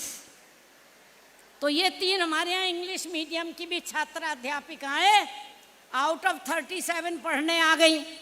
मजा आ गया। कैसे कि हमने उन्हें फिर अपनों बच्चों के लिए अलग स्कूल खोला, इंग्लिश मीडियम। वो कहाँ है, आज आई नहीं है यहाँ। जो हमारी स्टूडेंट हैं वो गोमती नगर की वाइस प्रिंसिपल हैं 1 की, क्या नाम है उनका, सबा हुसैन। वो भी उसी स्कूल की पढ़ी क्योंकि वो इंग्लिश मीडियम था। और मिसेस हमारी स्टूडेंट ने उनको पढ़ाया था, क्या नाम था हमारी स्टूडेंट का, मिसेस उषा फ्रांसिस। तो फिर हमने अपने बच्चों के लिए 5 कमरे का मकान किराए पे लिया हजरतगंज में। उसका नाम था मकबरा रोड। और वहाँ पढ़ने जाते थे हमारे बच्चे। मिसेस फ्रांसिस प्रिंसिपल थी। और वो आपको बताएं क्यों हम ये कहानी सुना रहे हैं, क्यों हम इंग्लिश के पीछे लगे हुए हैं। क्योंकि हमारी बड़ी दुर्गति हुई। ना गांधी जी को इंग्लिश आती थी ना हमें आती थी, ठीक है। तो जो ज़्यादा पढ़े लिखे पेरेंट्स होते हैं वो अपना बच्चा हमारे यहाँ नहीं भेजते थे। एक बार हम और मिस बत्रा एक बहुत बड़े पढ़े लिखे लोगों के यहाँ गए कि अपना बच्चा CMS में दाखिल कर दीजिए। तो मालूम है उन्होंने क्या कहा, उन्होंने कहा अरे अभी तो छोटे हैं हमारे बच्चे, जब 8वां पास कर लेंगे तब लाएंगे। तो हमने कहा ऐसी बेइज्जती हमारी क्यों कर रहे हो। वो पत्रकार थे, नैयर थे इसके तो बहुत बड़े, और उनकी वाइफ थी अवध डिग्री कॉलेज की प्रिंसिपल लॉरेटो की। तो बोले तब लाएंगे। हमने कहा क्यों, बोले आपके यहाँ पे स्पोकन इंग्लिश अच्छी नहीं है। और आपके यहाँ पे क्या नहीं है बताइए बत्रा दीदी, ग्रूमिंग नहीं है। अब भला बताइए, हम जानते नहीं थे ग्रूमिंग क्या होता है, ठीक है। तो वो बच्चे हमको नहीं मिले। फिर हमने कसम खा ली कि अब हम इंग्लिश मीडियम वाला ही करेंगे। तो फिर हमने क्या किया, हिंदी मीडियम वाले में इंग्लिश मीडियम वाला भी खोल दिया। जो बच्चे इसमें पढ़ना चाहें, जैसे प्रकाश गुप्ता। प्रकाश गुप्ता आजकल क्या है कौन जानता है, 500 रुपये मिलेंगे जो बताएगा। बहुत सारे बताएंगे तो नहीं मिलेगा।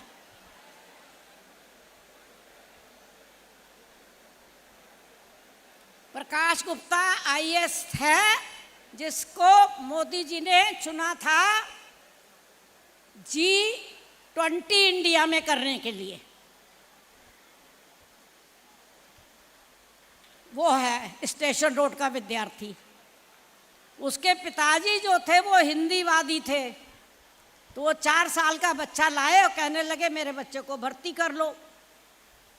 तो हमने कहा कि वो उसमें थे, टाइम्स ऑफ इंडिया में एडिटर थे। तो हमने सोचा इंग्लिश पढ़ाना चाहते होंगे। बोले नहीं मेरा बच्चा इंग्लिश नहीं पढ़ेगा, हिंदी पढ़ेगा। तो हमने कहा अच्छा ठीक है जाओ। वो चले गए। मैंने उनको बच्चे को लाके इंग्लिश मीडियम में बिठा दिया। वो इंग्लिश मीडियम में पढ़ के इतना होशियार बन गया कि सबका वो सिरताज है। किसी को वीज़ा नहीं मिलता है ना, भेद की बात है बता देते हैं। गीता तो नहीं सुन रही हैं? हाँ तो वो दिला देता है। कभी आपको प्रॉब्लम हो तो आ जाना। हमारे कई विद्यार्थी हैं ऐसे चक्कर वाले। तो क्या हुआ प्यारे बच्चों, फिर वही मुसीबत कि वो इंग्लिश और हिंदी मीडियम दोनों पढ़ाया जा रहा है। तो हिंदी की टीचरें ज़्यादा बोलती हैं तो वो इंग्लिश वाली भी हिंदी बोलने लगती हैं। देखा ना, बातें हो रही हैं घर गृहस्थी की। तो लड्डू बनाया कि हल्दी डाली कि नहीं, तो वो सब हिंदी में बातें होने लगती हैं। हमने कहा ये तो बड़ा मुश्किल बात है। तो हम लोगों ने कसम खा ली कि अब हम इंग्लिश मीडियम स्कूल ही खोलेंगे। आप लोग कौन से स्कूल में पढ़ते हैं? इंग्लिश मीडियम में पढ़ते हैं? इंग्लिश बोलनी आती है? हाँ, नहीं तो भगा दिए जाओगे, क्योंकि जिस बच्चे को इंग्लिश नहीं आती है उसका भारती गांधी जैसा बुरा हाल होता है।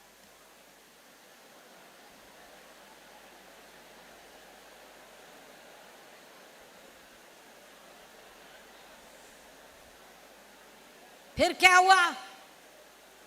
अब हमने सोचा कि हमारे बच्चों को इतनी अच्छी इंग्लिश बोलनी आनी चाहिए। अभी आपको कुछ बट रहा है, वो बटने का मतलब है दिमाग खराब। थोड़ा रोशनी वोशनी करो भाई। दिमाग खराब माने वर्ल्ड गवर्नमेंट, ये सामने वाली नहीं चाहिए, पीछे पीछे पीछे। तो अभी देखिए, जयचंद जो उज्जैन के हैं, उन्होंने चढ़ाई पृथ्वीराज कौन थे, बिहार में थे, उन पे कर दी। लेकिन अब अगर आप और हम सब मिलके बिहार पे लड़ाई करने जाएं तो कर पाएंगे? क्यों नहीं कर पाएंगे? मोदी जी बीच में आ जाएंगे, उनकी मिलिट्री आ जाएगी, हमें अलग अलग कर देगी। पर उस जमाने में कोई ऐसी गवर्नमेंट नहीं थी। ठीक कर रहे हैं गलत कह रहे हैं, बोलो। अच्छा, अभी मोदी जी वहां गए, अरे वहां गए थे ना जहां लड़ाई चल रही है, वो कौन सा, रूस के साथ किसकी हो रही है? हाँ, तो उन्होंने कहा भैया लड़ाई बंद कर दो, क्या हो गई? उसके लिए चाहिए वर्ल्ड गवर्नमेंट।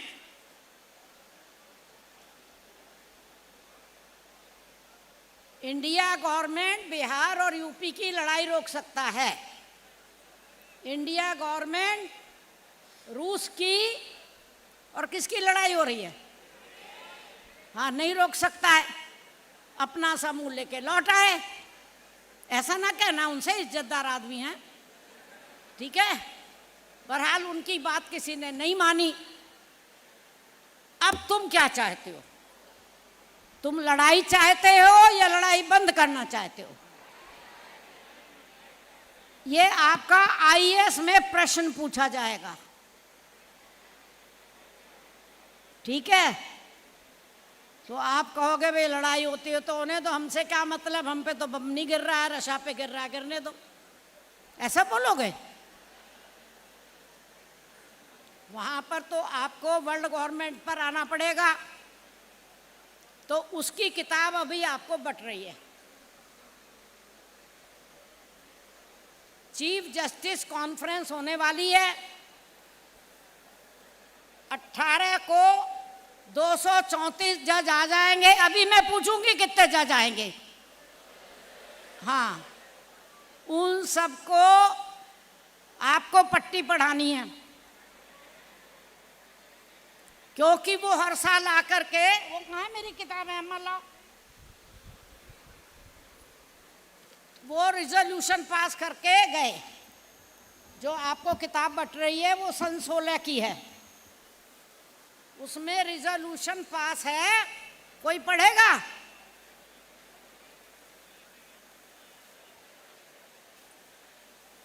ये सारे इंटरव्यू में काम आने वाली किताब है। देखिए, ये सन 17 की है, हमने आप लोगों को देने के लिए संभाल के रखी हुई थी, और ये सन 16 की है। कौन सी है आपके पास, 17 की है कि 16 की है? कोई भी नहीं है, 17 की है। चलो 17 की खोलते हैं।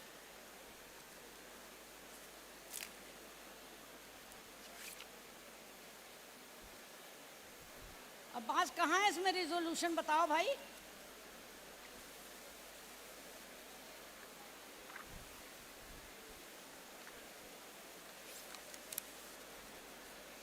पहला तो इसमें message from the convener mister Gandhi.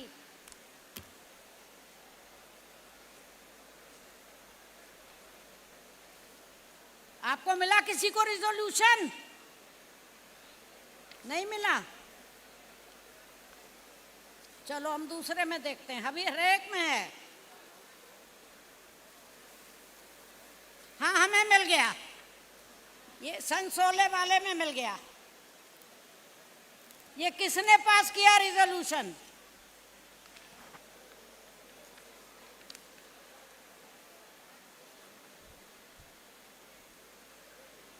इसमें लिखा है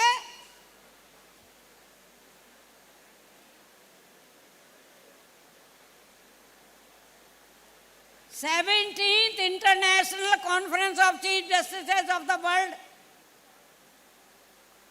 on Article 51 of the Constitution of India, organized by City Montessori School." Resolution है ये, पास बाई।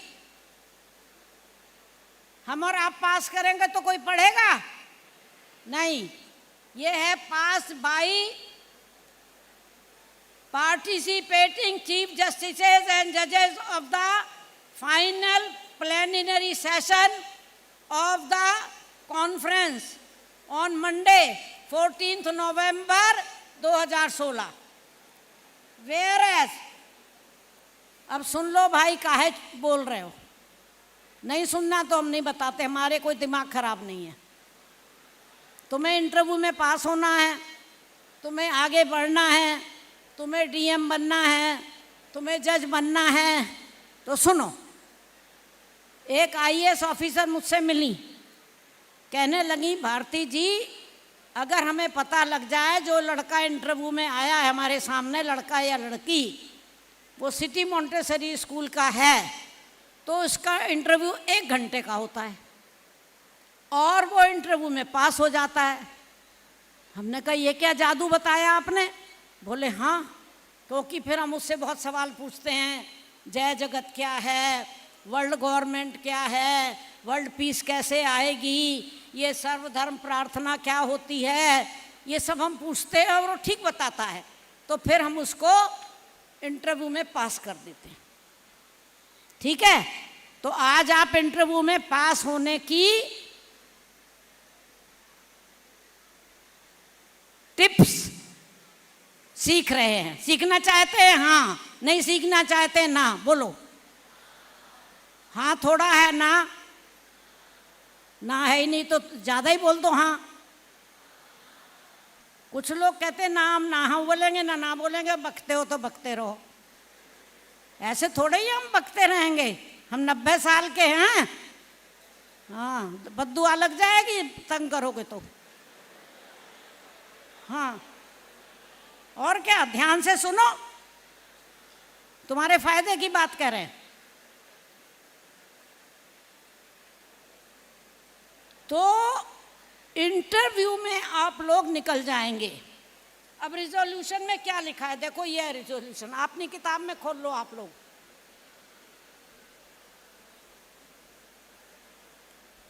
इसमें लिखा है वेयर एज। ये चक्कर चक्कर करने से क्या फायदा मिलता है तुम्हें? बाहर चले जाओ। कोई डांस हो रहा है यहाँ?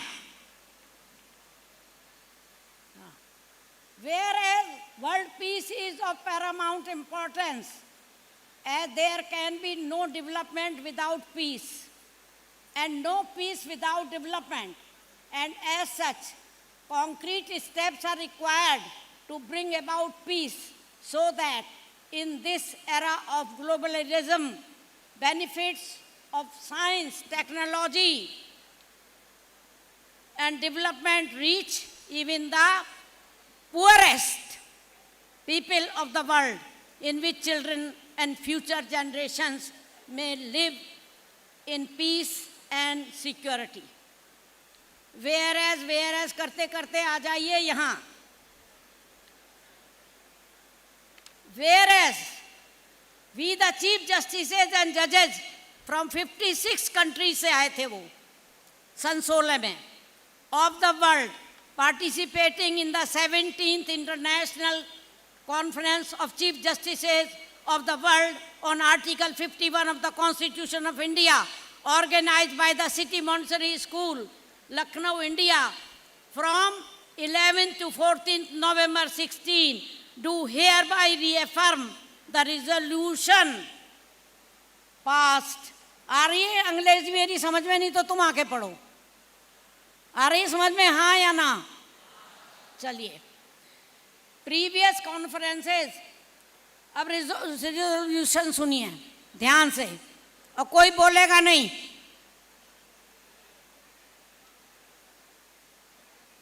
वो चुटकी काटने वाला सेशन नहीं होता आपके यहाँ? जो बोले उसके चुटकी काट दो.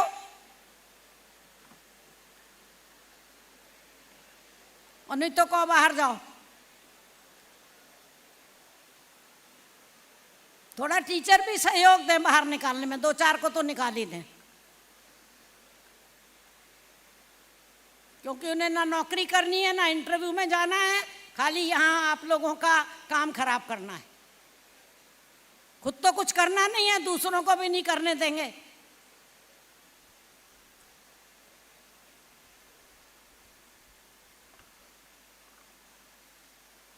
हम लोग जब बच्चे थे ना तो हमारी टीचर मुंह पे टेप लगा देती थी.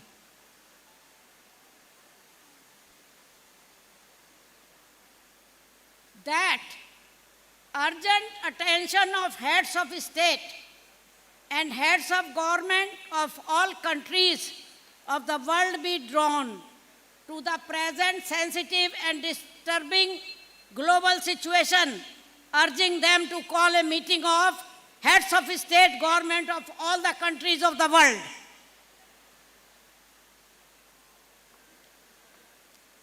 To consider, मीटिंग क्यों बुलाएंगे? बोलने के लिए नहीं, सुनने के लिए.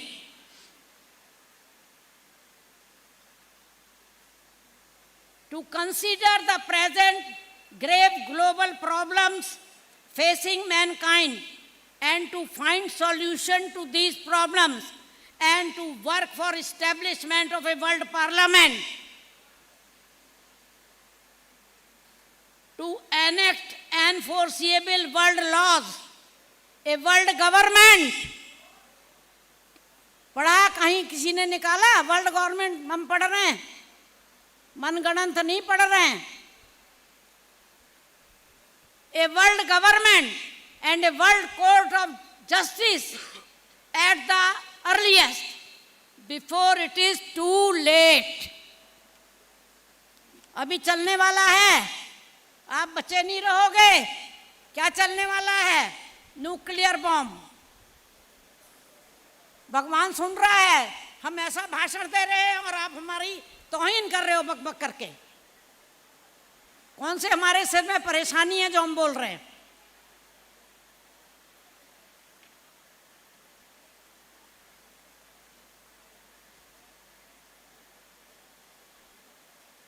उसका इलाज है. दुनिया में हम क्यों आए हैं? ऐसा काम करने के लिए जो कि जिसकी की सबसे ज्यादा जरूरत है दुनिया में, वो है शांति. मेरे घर के सामने अगर तलवारें चल रही हों तो मैं अपने घर में शांति से काम कर सकती हूं? तो सोचिए वो शांति लाने का उपाय क्या है?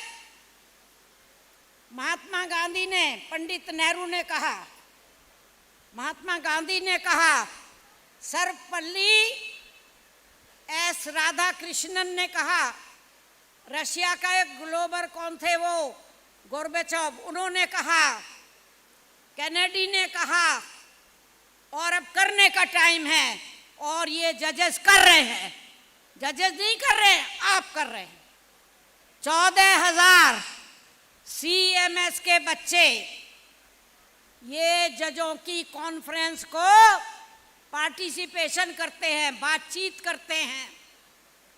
जब वो जाने लगे जजेस ये रिजोल्यूशन पास करके पिछले साल तो मैंने उनसे पूछा आपने रिजोल्यूशन तो पास कर दिया, पर जनाब आप क्या करते हैं मी लॉर्ड?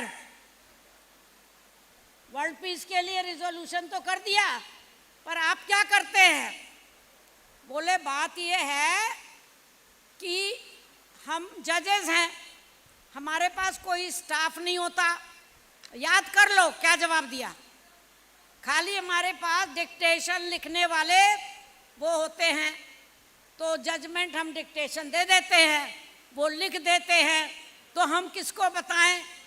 आपको पता है जजों को भाषण देना बाहर अलाउड नहीं होता है। तो हमने कहा हम पे इलाज है आपका।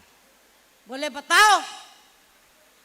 हम डरते थोड़े जजों से, आप डरते जजों से? अरे हाँ ना कुछ तो बोलो।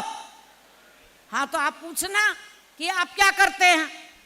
तो उन्होंने हमसे बताया कि हम पे कोई मैन पावर ही नहीं है जो जाके लोगों को बताए, हमारी बात सुने। तो हमने कहा अरे ये तो बहुत अच्छी बात है। बोले क्या अच्छी बात है? हमने कहा हमारे बच्चे जो हैं बहुत सारे सब देशों में पढ़ते हैं, हर साल करीब करीब 100 बच्चे हमारे पढ़ने जाते हैं विदेशों में। क्यों टीचर्स ठीक है गलत कह रहे हैं? गप लगा रहे हैं या ठीक है?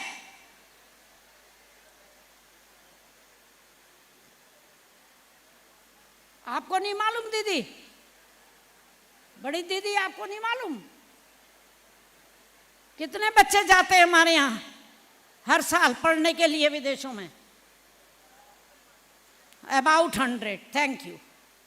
तो वो वहां जाके पढ़ते हैं, उन्हें आपके जैसा दोस्त चाहिए, तो आप से वो मिलने आएंगे और वो विश्व सरकार बनाने के लिए पूरी तरीके से तैयार हैं। हमारे यहाँ पे हर साल वो लोग वर्ल्ड पार्लियामेंट करते हैं, तो वो आपका मैसेज जा जा करके आपके देश के सब लोगों को बताएंगे। तो आपको मैन पावर मिल गया। और हमारे बच्चों को क्या मिल गया बताइए? हमारे बच्चे अनाथ की तरह रहते हैं दूसरे देशों में जाके। उनको आप लोग अंग्रेजी में बोलते हैं सरोगेट। बच्चों को क्या मिल गया? एक मददगार मिल गया। अच्छा, अब वो सबको जाके बताते हैं मेरे दोस्त चीफ जस्टिस हैं। तो लोग कहते हैं तुम इंडियन काले, तुम्हारे दोस्त कैसे हो सकते हैं चीफ जस्टिस? बोले चलो मिला देता हूं। तो आपकी तूती बोलने लगती है। और हुआ क्या, एक बार मैं जा रही थी इजराइल, तो जैसे मैं बोल रही हूँ बकबक वहां भी करने लगी प्लेन में। एयर इंडिया का प्लेन डायरेक्ट जाता है दिल्ली टू तेल अवीव। तो मैं कहने लगी अरे हमें तो इजराइल देश के जेरूसलम के चीफ जस्टिस ने खाने पे बुलाया था और वहाँ बहुत सारे जजों को भी बुलाया था। अब वो अंग्रेजी में हमने भी बोल दिया तो उनके कान खड़े हो गए पूरे जहाज वालों के। कहे बुढ़िया ये हमारे चीफ जस्टिस से मिली है, इसको क्या अकल है? हम वाइट ये काली है ना। लेकिन हम बोले ही जा रहे थे। हमने नाम बताए उनके, वो तो नाम सुन के दंग रह गए। अब भला बताइए तो इज्जत बढ़ी कि नहीं बढ़ी? तो आप लोगों की भी इज्जत बढ़ेगी जहां कहीं भी पढ़ने जाएंगे। अभी वो बता रही थी, एक सज्जन थी यहाँ या सज्जन थे कि वर्ल्ड की बेस्ट यूनिवर्सिटी कौन से देश में है। हाँ वेरी गुड, जल्दी आओ 500 मिलेंगे। एक जने ने बोला इजराइल, जल्दी आओ भाग के आओ। हम देख नहीं पा रहे, भाग के आओ। ये देखो मिला 500 रुपया। तो इजराइल में दुनिया की 2 बेस्ट यूनिवर्सिटीज हैं और वहां के जज हमारे दोस्त हैं। हमारे क्या, आपके दोस्त हैं। वो जो आप उनसे प्रश्न करते हैं और जो आपके अनिरुद्ध जी आपको भाषण के लिए तैयार करते हैं, जो आपको उनको भाषण सुनाते हैं, है ना, तो वो सब आप पे फिदा हो जाते हैं। कहते हैं ये सिटी मॉन्टसरी के बच्चे तो बहुत विद्वान हैं। एक लड़की है वो वहाँ पर पता नहीं वर्ल्ड उसमें वो पढ़ रही है, गीता बताएंगी कौन लड़की है वो जो वहां पढ़ रही है, हेग में, आप ही के यहाँ की निकली हुई लड़की। दोस्ती करो, हो जाओ आगे। अरे हमने दोस्ती करी, हमारी इंग्लैंड में गए, हमारी डिग्रियां रिकॉग्नाइज हो गई, हम वहां टीचर बन गए, गांधी जी डर गए, अरे अब क्या होगा, चलो चलो चलो जल्दी छोड़ो लंदन। हमारे चारों बच्चे वहां फ्री में पढ़ जाते हैं इंग्लिश में। ठीक है, तो बाहर निकलने से, दोस्ती करने से लड्डू मिलते हैं। तो बनो बाहर जाने वाले, नहीं साहब हम तो घर के ही कीड़े हैं, यही मरेंगे यही रहेंगे, कहीं नहीं जाएंगे हैं। अरे भाई, मैथिली शरण गुप्त ने लिखा था, होती नहीं उन्नति, घर बैठने से होती उन्नति कभी नहीं। आगे बताओ, विश्व परिवार है उदार वृत्ति वालों का।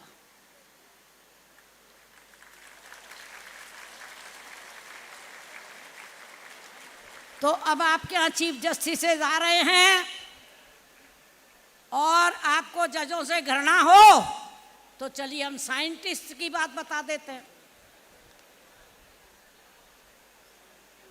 एक साइंटिस्ट हैं जिनको सब लोग जानते हैं, उनका नाम है, क्या नाम है, आइजन नहीं,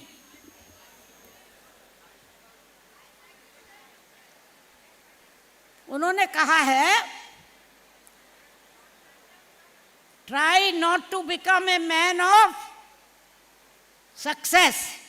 बहुत बार बता चुके हैं, अब रट जाना चाहिए तुम्हें।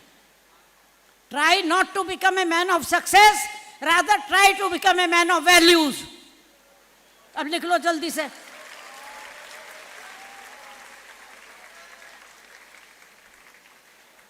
बहुत कुछ कहने सुनने को है, पर गीता का प्रेम पत्र आ गया है कि छोड़ दो, नहीं तो हमारा काम खराब हो रहा है। सही, छोड़ दिया।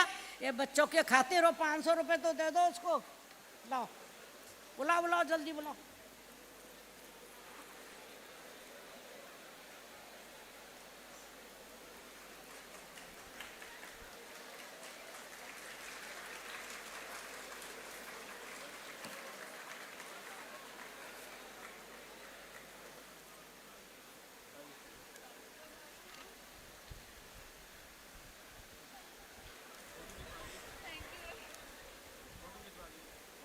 बात यह है कि हम सब लोगों को मिलके दुनिया को बदलना है। ठीक है, कुछ सीखे हैं गाने। CMS के जवान गाएं एकता का गान, हमें बोलो, गाओ। CMS के जवान गाएं एकता का गान, हमें रोक ना सकेगा कोई आंधी और तूफान। आज देश को नए विचार चाहिए। ये श्री जगदीश गांधी जी का गाना है, जिसको सुना सुना के वो प्रेसिडेंट चुने गए थे लखनऊ यूनिवर्सिटी में, हर क्लास में। तो लड़के कहते थे एक और सुनाओ तो डबल वोट मिलेगा। सुनिए गाना। आज देश को नए विचार चाहिए, आज विश्व को नए विचार चाहिए, अब न सहन होगी बेबसी की यातना, आज आदमी का शत्रु आज आदमी बना, एक दूसरे से आज हो रही घृणा, तो आदमी को आदमी का प्यार चाहिए, आदमी को आदमी का। आज देश को नए विचार चाहिए, आज देश को नए विचार चाहिए, एक शूद्र ब्रह्मना सन लड़ सकेगा, एक शूद्र दीप ना आंधियों से लड़ न सकेगा, एक वाणी एक शीर्ण स्वर न राग जोड़ सकेगा, एक शीर्ण स्वर न राग गाओ जोड़ सकेगा, तो कोटि कोटि कंठ की पुकार चाहिए, तो कोटि कोटि कंठ की पुकार चाहिए, आज देश को नए विचार चाहिए, आज विश्व को नए विचार चाहिए। बोलो जय राम जी, जय जगत। और ये सुन लो, ये मैंने 72,000 छपाया है। अब भैया लाइट जला दो, इनको दिख नहीं रहा है क्या बला है।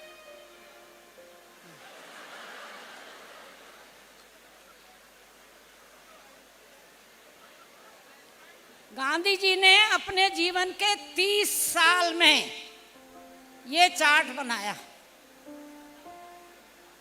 आप सबको मिला? जरा उठा के दिखाओ किस किस को मिला। हाँ, तो इसे फेंकना नहीं। हाँ, कसम है तुम्हें हमारी। हाँ, इसमें लिखा है, एक छोटा सा बच्चा बना है। If one child or youth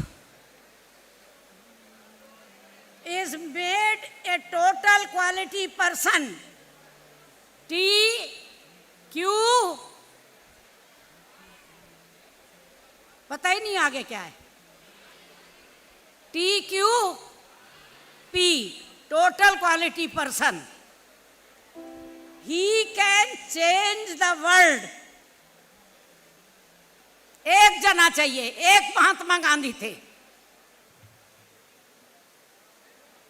हमें भीड़ नहीं चाहिए। If one child becomes total quality person, one youth becomes total quality person, he or she can change the world. Total quality person. कैसे बनेगा? पढ़ो। स्कूल, अब आप यूनिवर्सिटी जा रहे हैं। स्कूल और university is the light house of the society. Light कहाँ से मिलती है? हाँ, तुम्हारे जैसे चूचू के मुरब्बे जो शोर करते हैं उनसे नहीं मिलती है, जो ध्यान से सुनते हैं। जब ध्यान से सुनोगे तो ध्यान से बोलोगे, विवेकानंद की तरह। भारती गांधी के विद्यार्थी विवेकानंद होते हैं। मैंने स्कूल आप जैसे लोगों के लिए थोड़ा ही खोला है, क्रांतिकारी बच्चों के लिए खोला है। Total quality person. Thank you. Who can?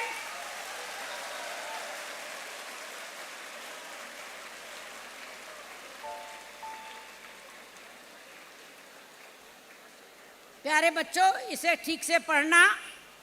और उन्होंने बताया था बच्चों को आगे बढ़ने के लिए 3 चीजें सीखनी चाहिए। एक है एजुकेशन, उसका उन्होंने फोटो बनाया। फोटो में आप देखिए, टोटल क्वालिटी पर्सन और टोटल क्वालिटी मैनेजर। अब आप कहीं भी जाएंगे, वहां जाके ज्योति फैलाएंगे, प्रकाश फैलाएंगे, तो आपकी शिक्षा कैसी हो? With the help of balanced education of all the 3 realities of life. क्या क्या रियलिटीज है? Material, I am a material being, I am a human being, and I am A,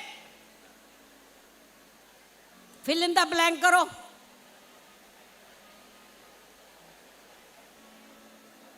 I am a divine being, मैं आत्मा हूं। I am a divine being. फिर है religion and prayer, सारे धर्म। अभी आपने देखा क्या बताया? सारे धर्म एक हैं या अलग अलग हैं? मार काट करना चाहिए? नहीं, थैंक यू।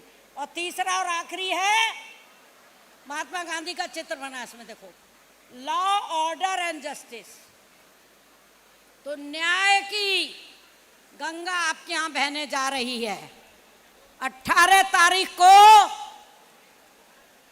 ध्यान से सुनो, कितने जजेस आ रहे हैं? हाँ, वेरी गुड। किसने बताया इनाम मिलेगा? सबको नहीं मिलेगा, एक को मिलेगा। हाँ, 234 जजेस आ रहे हैं। गीता गांधी दीदी बुला रही हैं, ठीक है? उनसे आपको बातचीत करनी है, ऊंचे ऊंचे पदों पर जाना है। और हेग में जो वो लड़की प्रोफेसर हो गई है, पता नहीं क्या पढ़ रही है, ये सब बताएंगी गीता आपको। वो उस तरह से आपको बड़े बड़े देशों में, और एक हमारे और शिशिर जी कहाँ गए, वो एलुमनाई के क्या हैं, कुछ हैं, तो उनसे संपर्क करिए और इस तरह से महान बनिए और इसको संभाल के रखिए। और अंत में कहा है उन्होंने, बल्ब, अगर बल्ब जुड़ा हुआ है बिजली घर से तो लाइट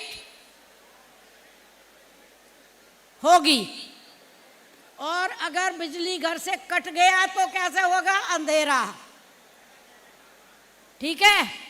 ऐसे ही अगर हम भगवान से जुड़े हुए हैं, आत्मा से जुड़े हुए हैं, तो हम प्रकाशित होंगे, और नहीं तो हम, उन्होंने बताया, कुत्ते की तरह होंगे।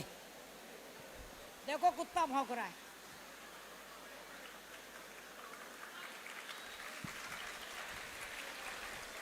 थैंक यू, जय जगत। मैं आज अपनी सभी प्रिंसिपल्स को बहुत हृदय से धन्यवाद देती हूँ कि उन्होंने आज इतना बड़ा आज यज्ञ किया है कि हमारे सारे विद्यार्थी जो विश्व व्यवस्था को बनाएंगे, यहाँ से दीक्षित होकर जा रहे हैं, और वो सारी दुनिया को स्वर्ग बनाएंगे, वर्ल्ड गवर्नमेंट बनाएंगे। दीज क्या करेंगे? These fruitless Wars, these fruitless wars, these stripes will pass away. These fruitless wars will pass away, and most great peace will come. फिर से बोलो, most great peace will come. बोलो सियावर रामचंद्र की जय।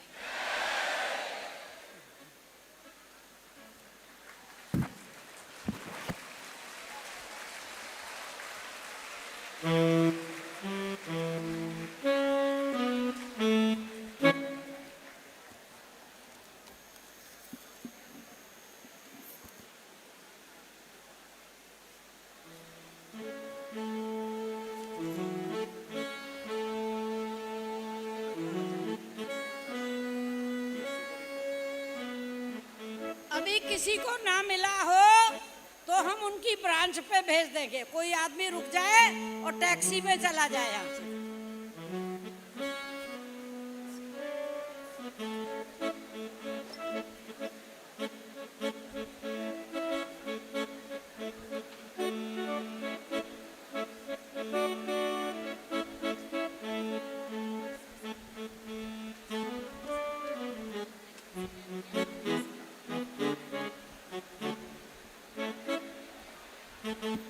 Students, it's very nearly the end.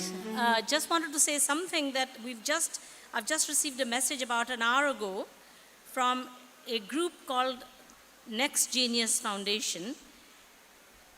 These people, this organization called the Next Genius Foundation is based in Mumbai. It has been giving scholarships to our students for the last maybe about 10 years for higher education in US universities.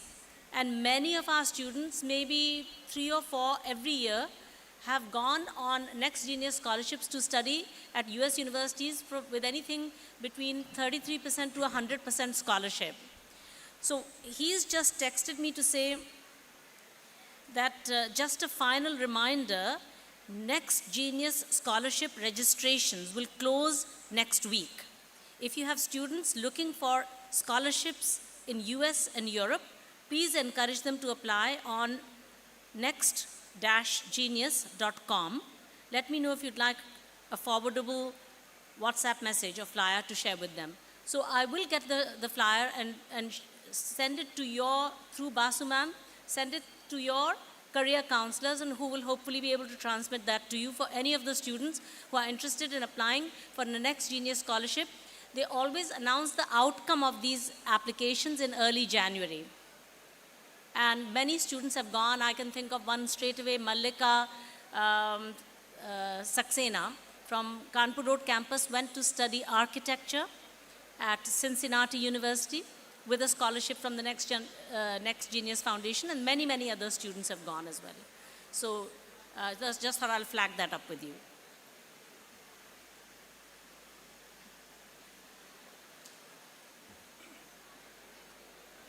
Thank you, respected ma'am, and thank you, respected Badi Didi, for addressing the gathering and motivating the students to achieve higher goals in life and at the same time keeping the values of CMS intact. So dear students, with this we come to the end of the program. Now I request all of you to kindly rise for the national anthem.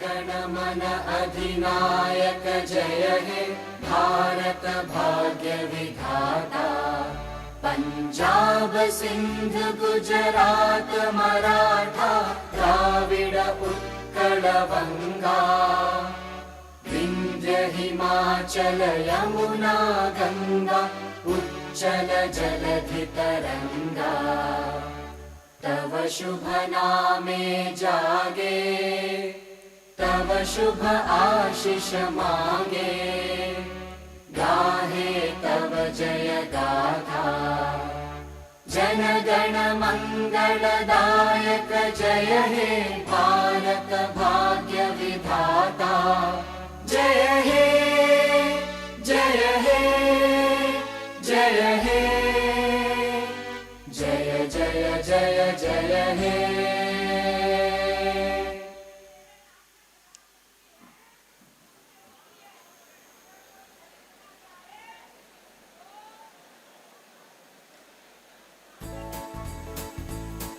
Thank you and Jai Jagat everyone. The teachers who are supposed to go with the students, you are requested to kindly safely board the buses with the children.